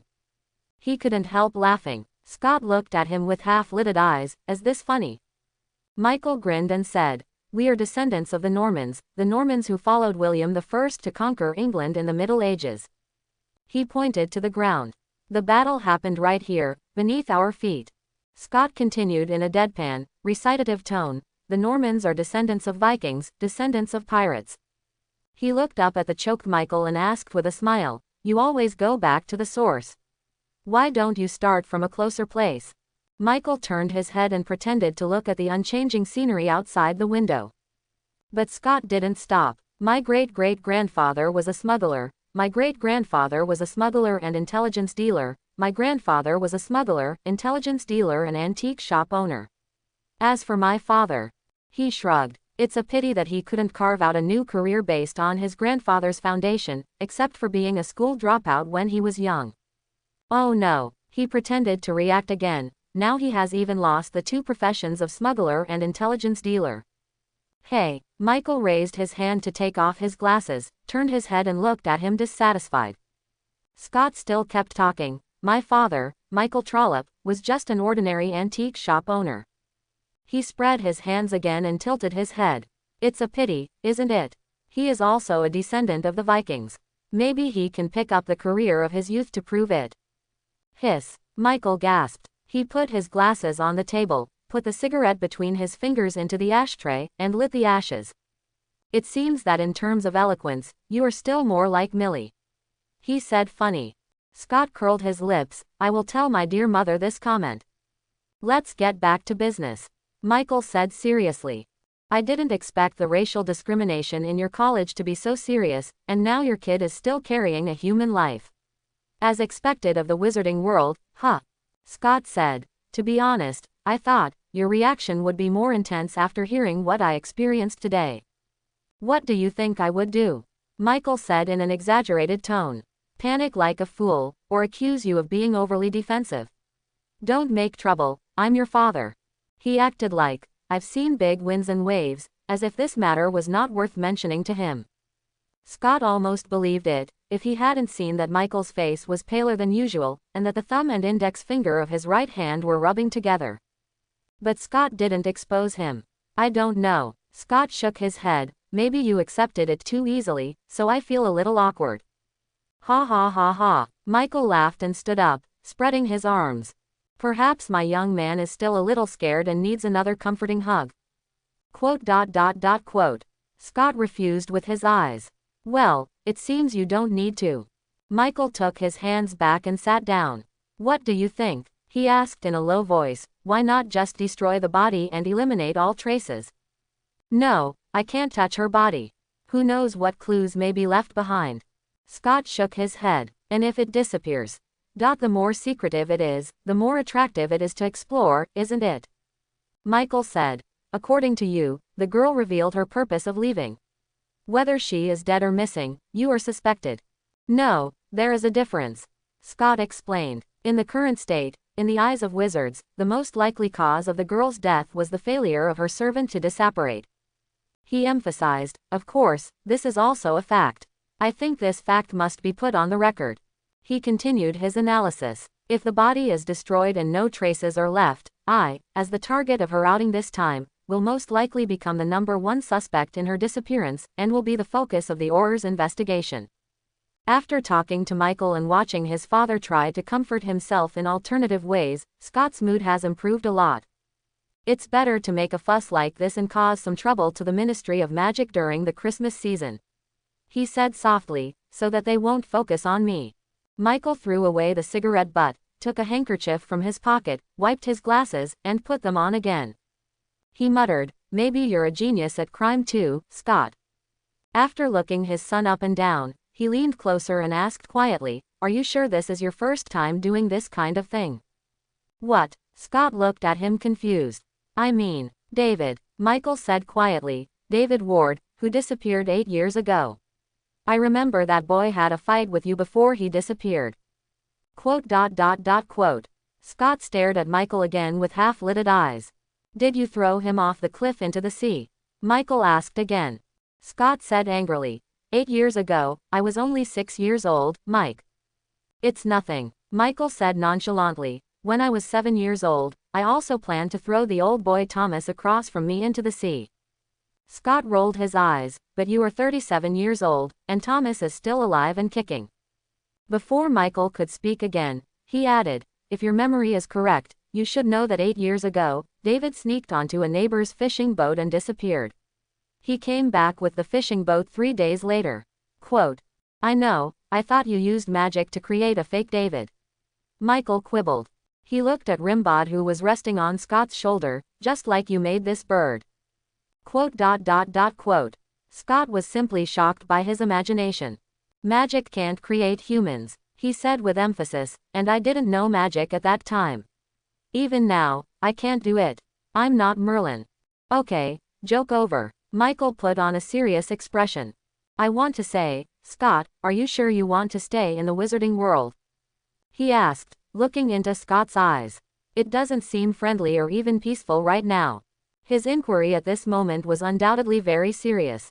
There you will lack free choices, your origin is destined to stand against certain people, and you can't even be sure what kind of person you will become in the future. Yes, Dad, Scott also said seriously. The magic world is indeed not as beautiful as fairy tales, and my future is also full of uncertainty, but... He smiled. There's magic there, and I'm a wizard, and that's enough. After the conversation ended, the father and son closed the door of the antique shop and returned to their home on another street together. Scott. Amelia rushed out of the house and hugged Scott at the gate. She was so frightened that Rambo on his shoulders quickly flapped his wings and flew up. Amelia has brown-red hair and looks several years younger than Michael. She looked at Scott with warm brown eyes and said excitedly, long time no see, honey, I miss you so much. I missed you too, Millie, Scott said with a smile. He stood still and let his mother rub his head and face. After that, Amelia pulled him into the house excitedly. Come in, my dear son, and see the Christmas dinner I specially prepared. Scott turned around and smiled at Michael, who was ignored. After entering the warm room, Scott took off his coat and followed Amelia to the kitchen to see the food she prepared. In addition to the essential roast turkey, there are also roast steak, Christmas cake, Christmas pudding, mulled wine, eggnog. Facing the dazzling array of food, Scott took the trouble to praise them all, which made Amelia very happy. Afterwards, she let Scott leave the kitchen contentedly. In the living room, Michael was sitting on the sofa by the fireplace reading the newspaper. Mike, where is Shay? Scott asked, is she okay? Michael said without raising his head, I'll probably be sleeping in your room at this time. I deliberately left Shay at home, but you rarely wrote to me. Scott complained casually. Your mother doesn't trust the way owls deliver letters. Michael shrugged. She's afraid that Shay will lose the letter, or it will fly away and find its way back. Well, I still can't convince her on this issue. Scott turned and went upstairs. I'll go see her. He came to the second floor and pushed open his room. The gray forest owl, which was sleeping on the windowsill, immediately opened its eyes alertly. Shay, are you okay? Scott walked over and touched its head. Shay hummed a few times, rubbed his palm perfunctorily, and fell asleep again. Okay, you have a good rest first. Scott took back his hand. You will be busy tonight. He turned around and closed the door to the room, took off the deformed lizard skin bag around his waist, and took out the bone. Lying on his back on the bed, Scott held this magical item in front of his eyes and examined it carefully. Although he heard Travers say its name, amputated arm bone, Scott couldn't tell what kind of creature it was. If it were a human bone, it would seem a bit too small. As a complete upper arm bone, it's not as long as Scott's hand. Its color was not old, but instead showed a crystal white color, with runes that he didn't recognize at all densely engraved on its surface. He decided to give it a try before talking. Scott sat up, clenched the bones with his hands, and injected some magic. But he failed to activate the magical item as he wished. He could feel it refusing to accept his magic. Is it bound equipment? Scott frowned when he thought of this possibility. This is the artifact he has been waiting for a long time. With its ability to cut off contracts, he can use magic to his heart's content during the holidays. However, reality seemed to disappoint him. Scott tried to increase the magic output again, but the cut-off arm bone still showed no movement. It felt in his hands like a muggle artifact incompatible with magic. Scott lay on the bed again and closed his eyes. He began to try to use his method of practicing transfiguration, using magic power to slowly perceive the object. However, until dinner began, his attempts still seemed to make no progress. But Scott put it aside for the time being and focused on enjoying dinner with his family. After the hilarious dinner, the three of them sat on the sofa by the fireplace and chatted. Amelia looked at Scott with some worry. Scott, before dinner, Michael told me that you had some minor conflicts with others at school. It's okay, Millie. Scott smiled at her. You know, people from different classes can't stand each other.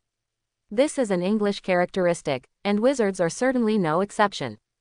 No, I have read the books you bought. Amelia looked at him disapprovingly. Modern history of magic, important magical events of the 20th century, Hogwarts, a school history. After hearing this, Scott knew that he couldn't be fooled. I learned that the British magical world was still at war more than 10 years ago. Amelia continued. At this moment, she broke away from the housewife appearance and looked like a professor. All along, I thought that just like what the books said, the Dark Lord was defeated, whether it was because of a boy who lived. Her tone was a bit disgusting. Obviously, she didn't understand that wizards relied on the power of a baby to win the war. But there is no doubt that the side represented by your principal won the war.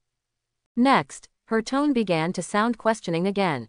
I don't understand, as the losing side in the war, those followers of the Dark Lord, those racists, why can't their children still keep a low profile? Scott had no choice but to patiently explain to her the current situation in the magical world. Things are actually not easy for those pure-blood families, he said. Not to mention those who are already in prison. Even those who cunningly escape from imprisonment will face round after round of endless searches by the Ministry of Magic. But those kids, they are still very arrogant in school, Amelia said with a frown. Because they're just kids, and Hogwarts is just a school. Scott spread his hands. Mr. Principal, he always treats all students equally, of course, except for the boy who lived. He tried to say nice things to reassure Amelia. Those students who come from pure-blood families, their elders are well behaved. As for themselves, if their arrogance crosses the line, the professors will punish them. Amelia was still very dissatisfied. They affected you. And you are just an innocent student. No one in our family participated in that wizard war. Don't worry, Mom, I can handle it. He smiled and said, didn't Michael tell you that I won a 7th-year Slytherin in the Duel Club event? This feels bad, honey. Amelia held Scott's hand. It reminds me of when I was 15. She gave Michael a hard look. That year, I watched your father drop out of school and hang out with the bad boys on the street. Michael looked up from the newspaper and blinked innocently. You're probably in more danger now than he was then, dear. Amelia looked at Scott worriedly again. But I can't say anything to make you give up, she said with some choking. I know you love magic. Scott was suddenly at a loss and could only look at Michael for help. You are too young, boy. Michael gave him a look, walked over and hugged Amelia. Don't worry, honey. He patted Amelia's back gently. Go away. Amelia pushed him away and stood up. She seemed to have regained her composure. Maybe you need a good gun, son. She turned and headed for the stairs. That was a coming-of-age gift from my father. I originally planned to wait until you were an adult before giving it to you. After she finished speaking, she ran upstairs with a bang. Scott stared at her back in stunned silence. Can I ask, Mike? He said hesitantly. Michael asked, what? Scott turned to look at him. Tell me, what did my grandfather, great-grandfather, and great-great-grandfather do? Michael glanced upstairs and said with a smile, Millie's family. Maybe you need to ask her in person.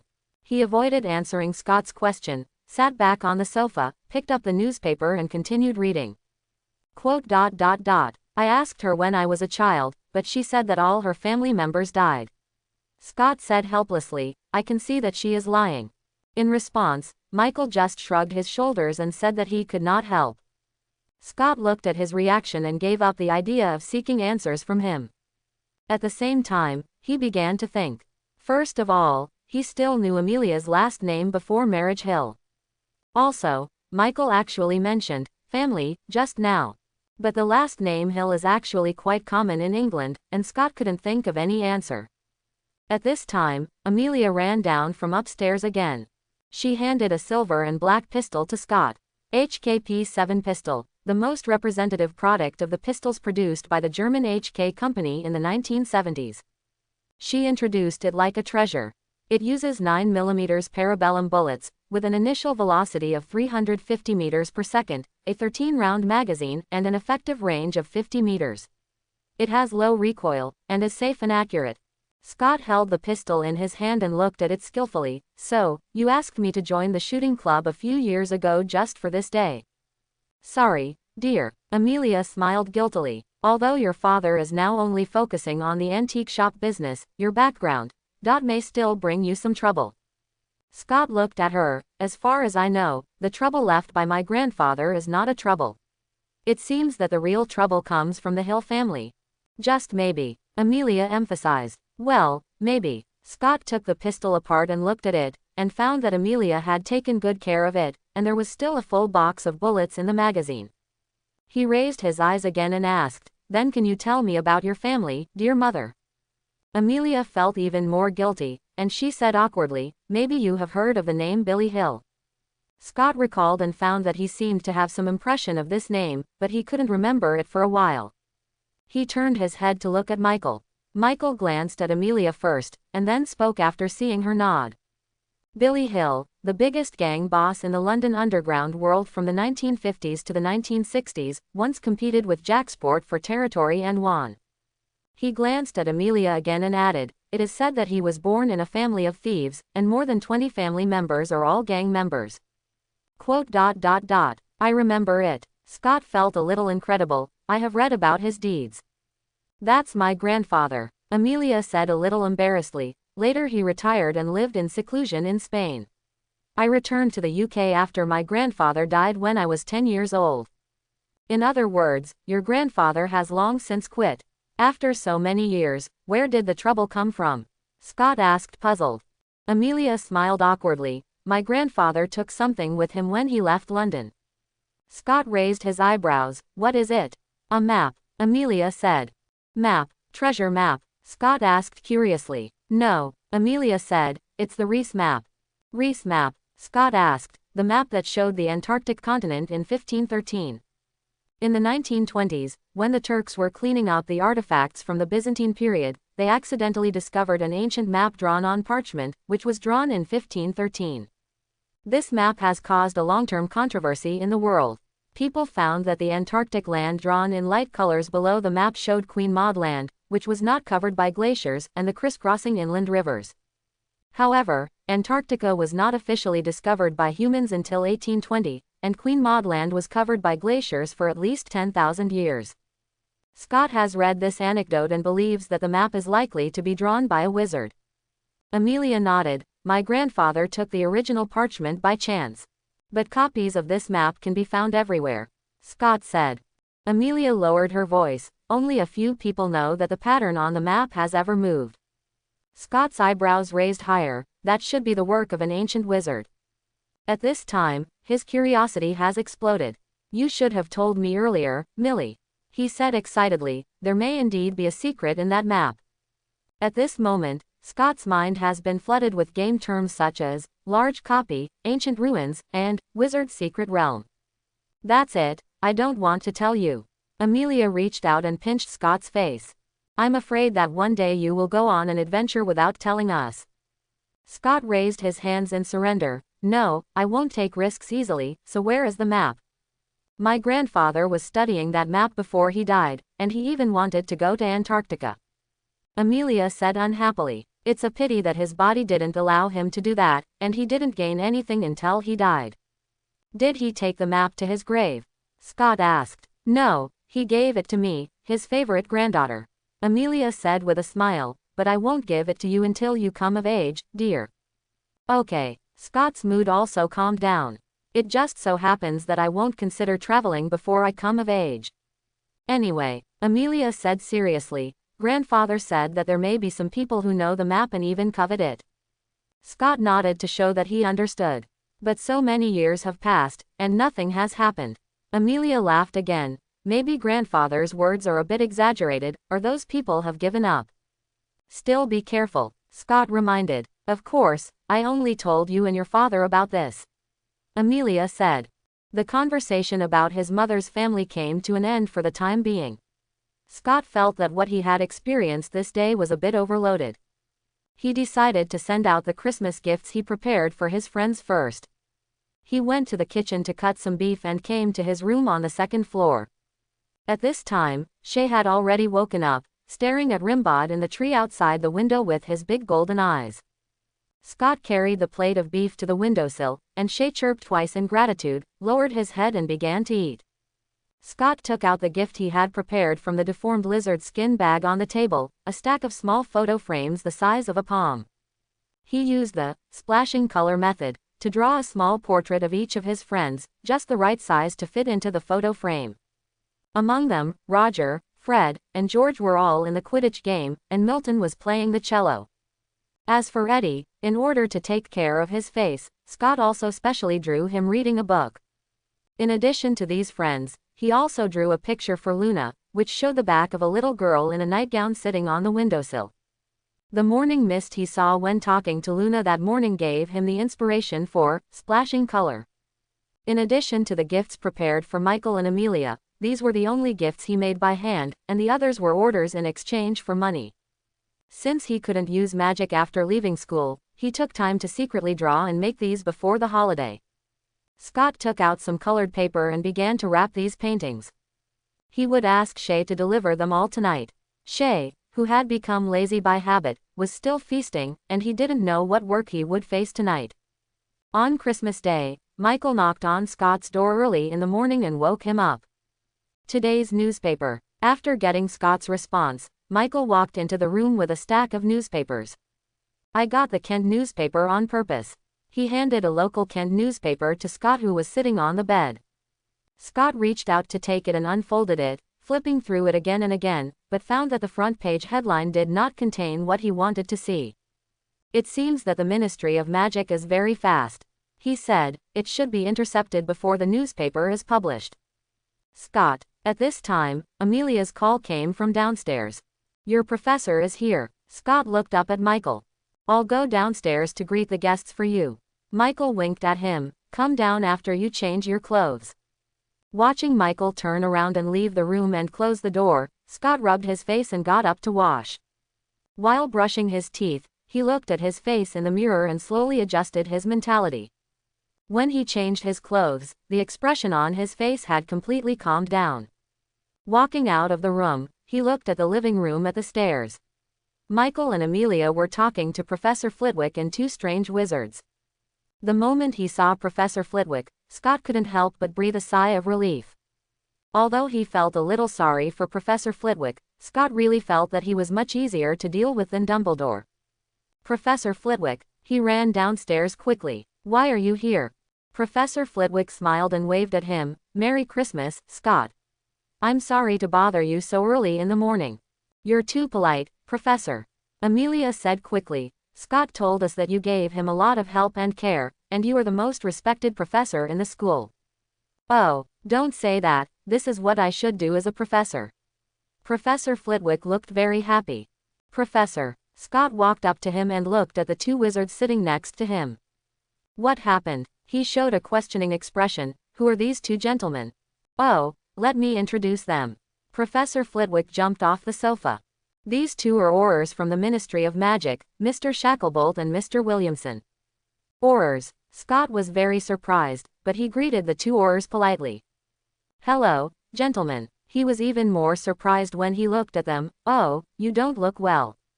Indeed, the two Aurors looked listless. Even the dark-skinned Mr. Shacklebolt had obvious dark circles under his eyes. Something big has happened. Young Mr. Williamson couldn't help complaining. We spent the whole night to erase the memories of those muggles. Their curiosity is really too strong. Williamson. Shacklebolt stared at him seriously. Williamson immediately shut up. Listen, Scott. Professor Flitwick said to Scott. A regretful thing happened yesterday. Miss Travers, a first-year Slytherin, unfortunately passed away. Travers. Scott thought about it. Could it be Jasmine Travers? He widened his eyes in surprise. Professor Flitwick sighed. Yes, she had a split accident when she was apparated by her house elf. This. Scott could only open his mouth. There are still some doubts about this matter. Shacklebolt said, so we came to you for routine questioning. Me. Scott looked at him in surprise, and then looked at Professor Flitwick. Wait, Shacklebolt, let me finish my words. Professor Flitwick looked at Shacklebolt with some dissatisfaction. He continued to Scott. According to Miss Avery, who is in the same ward with Miss Travers left the hospital to find you. Find me. Scott looked out of the situation. I know this matter has nothing to do with you. Professor Flitwick patted his arm comfortingly. Don't worry, Scott, I'm here. He lowered his voice a little at this point. They came to the school this morning to investigate your information and wanted to get your home address. I offered to accompany Dumbledore, and of course he agreed. I will ensure that they will not affect you and your family during the inquiry. Thank you, Professor. Scott looked at him gratefully. This gratitude was real. He took a deep breath, turned his head and gave his parents who had been looking at this side a reassuring look, and walked back to the two Aurors. Gentlemen, I'm ready. He sat down on the single sofa opposite the two. Very good. Shacklebolt sat up a little, and the big golden earrings on his ears shook. Williamson on the side also took out a pen and paper. Mr. Trollope, Shacklebolt asked him, do you have a conflict with Miss Travers at school? According to Miss Avery, Travers left the hospital privately in order to find an opportunity to retaliate against you. I don't know if that counts as a conflict. Scott seemed a little restrained. He told some of what happened between Jacob and Travert. According to what Jacob said, Miss Travers doesn't think I should look at her condescendingly. He spread his hands helplessly. But I was standing at the top of the stairs and they were standing downstairs. Shakur didn't comment after hearing this, but just nodded. He then asked, Miss Avery said that they suspected that you were the cause of their illness. Do you have anything to say about this? Thank you. Do they really think highly of me? Scott looked even more helpless. As far as I know, their illnesses, not even Madame Pomfrey and Professor Snape can solve them immediately. I don't think I have that ability. Seeing that Shacklebolt didn't speak, he continued, Professors all know that I am good at Transfiguration, and I am not top-notch in other subjects. That's right. Professor Flitwick nodded in agreement, especially this child's grades in potions class are average. Scott smiled sheepishly at Professor Flitwick, and continued to say to Shacklebolt, and you have also seen that our family is just an ordinary Muggle family. No one can do anything for me except myself, provide help. Shacklebolt nodded and pondered for a while. That's it, Kingsley. Williamson on the side couldn't help but yawned and shook the ponytail on the back of his head. This is just a fourth-year student and a young wizard of Muggle origin. This matter obviously has nothing to do with him. The way he looked at Scott was inadvertently contemptuous. There are still doubts about this matter. Shakur emphasized. I know. Williamson put away the pen and paper impatiently. That girl's wand, they used the pre-flashback spell to play the spell she had used. He turned to look at Scott. Many offensive spells, including vicious transformation torture spells, and even a death spell in the end. Looking at Scott's shocked expression, he curled his lips. I have to say that girl is a genius, he chuckled. It's a pity that this kid can't handle her magic. Shacklebolt glared at him. How could you? Obviously, he was very dissatisfied with Williamson's casual disclosure of this information. Williamson shrank his neck reflexively, but he soon became angry again. I know you have a lot of questions, Kim Rice. He suddenly stood up. Let me tell you, it's obvious that the girl just ran away and had a fight with someone, or simply practiced her magic spell. He looked at Shacklebolt with a half-hearted smile. Because her credulity in things like house elves ended up harming her, she angrily gave that thing a death curse before she died. He shrugged deliberately. An 11-year-old girl couldn't kill a house elf with her killing curse. That thing also died due to splitting. Wonderful. Scott, who lowered his head, wanted to give him a standing ovation to thank Mr. Williamson for his wonderful analysis. Williamson. Shacklebolt stood up in anger, breathing rapidly. This is not how a qualified Auror should behave during an investigation. But Williamson raised his head and frowned and said, I only know that the magical world was almost exposed to the eyes of the whole of England yesterday. Minister Fudge wants us to quell this incident as quickly as possible. I hope everyone will support it and subscribe more.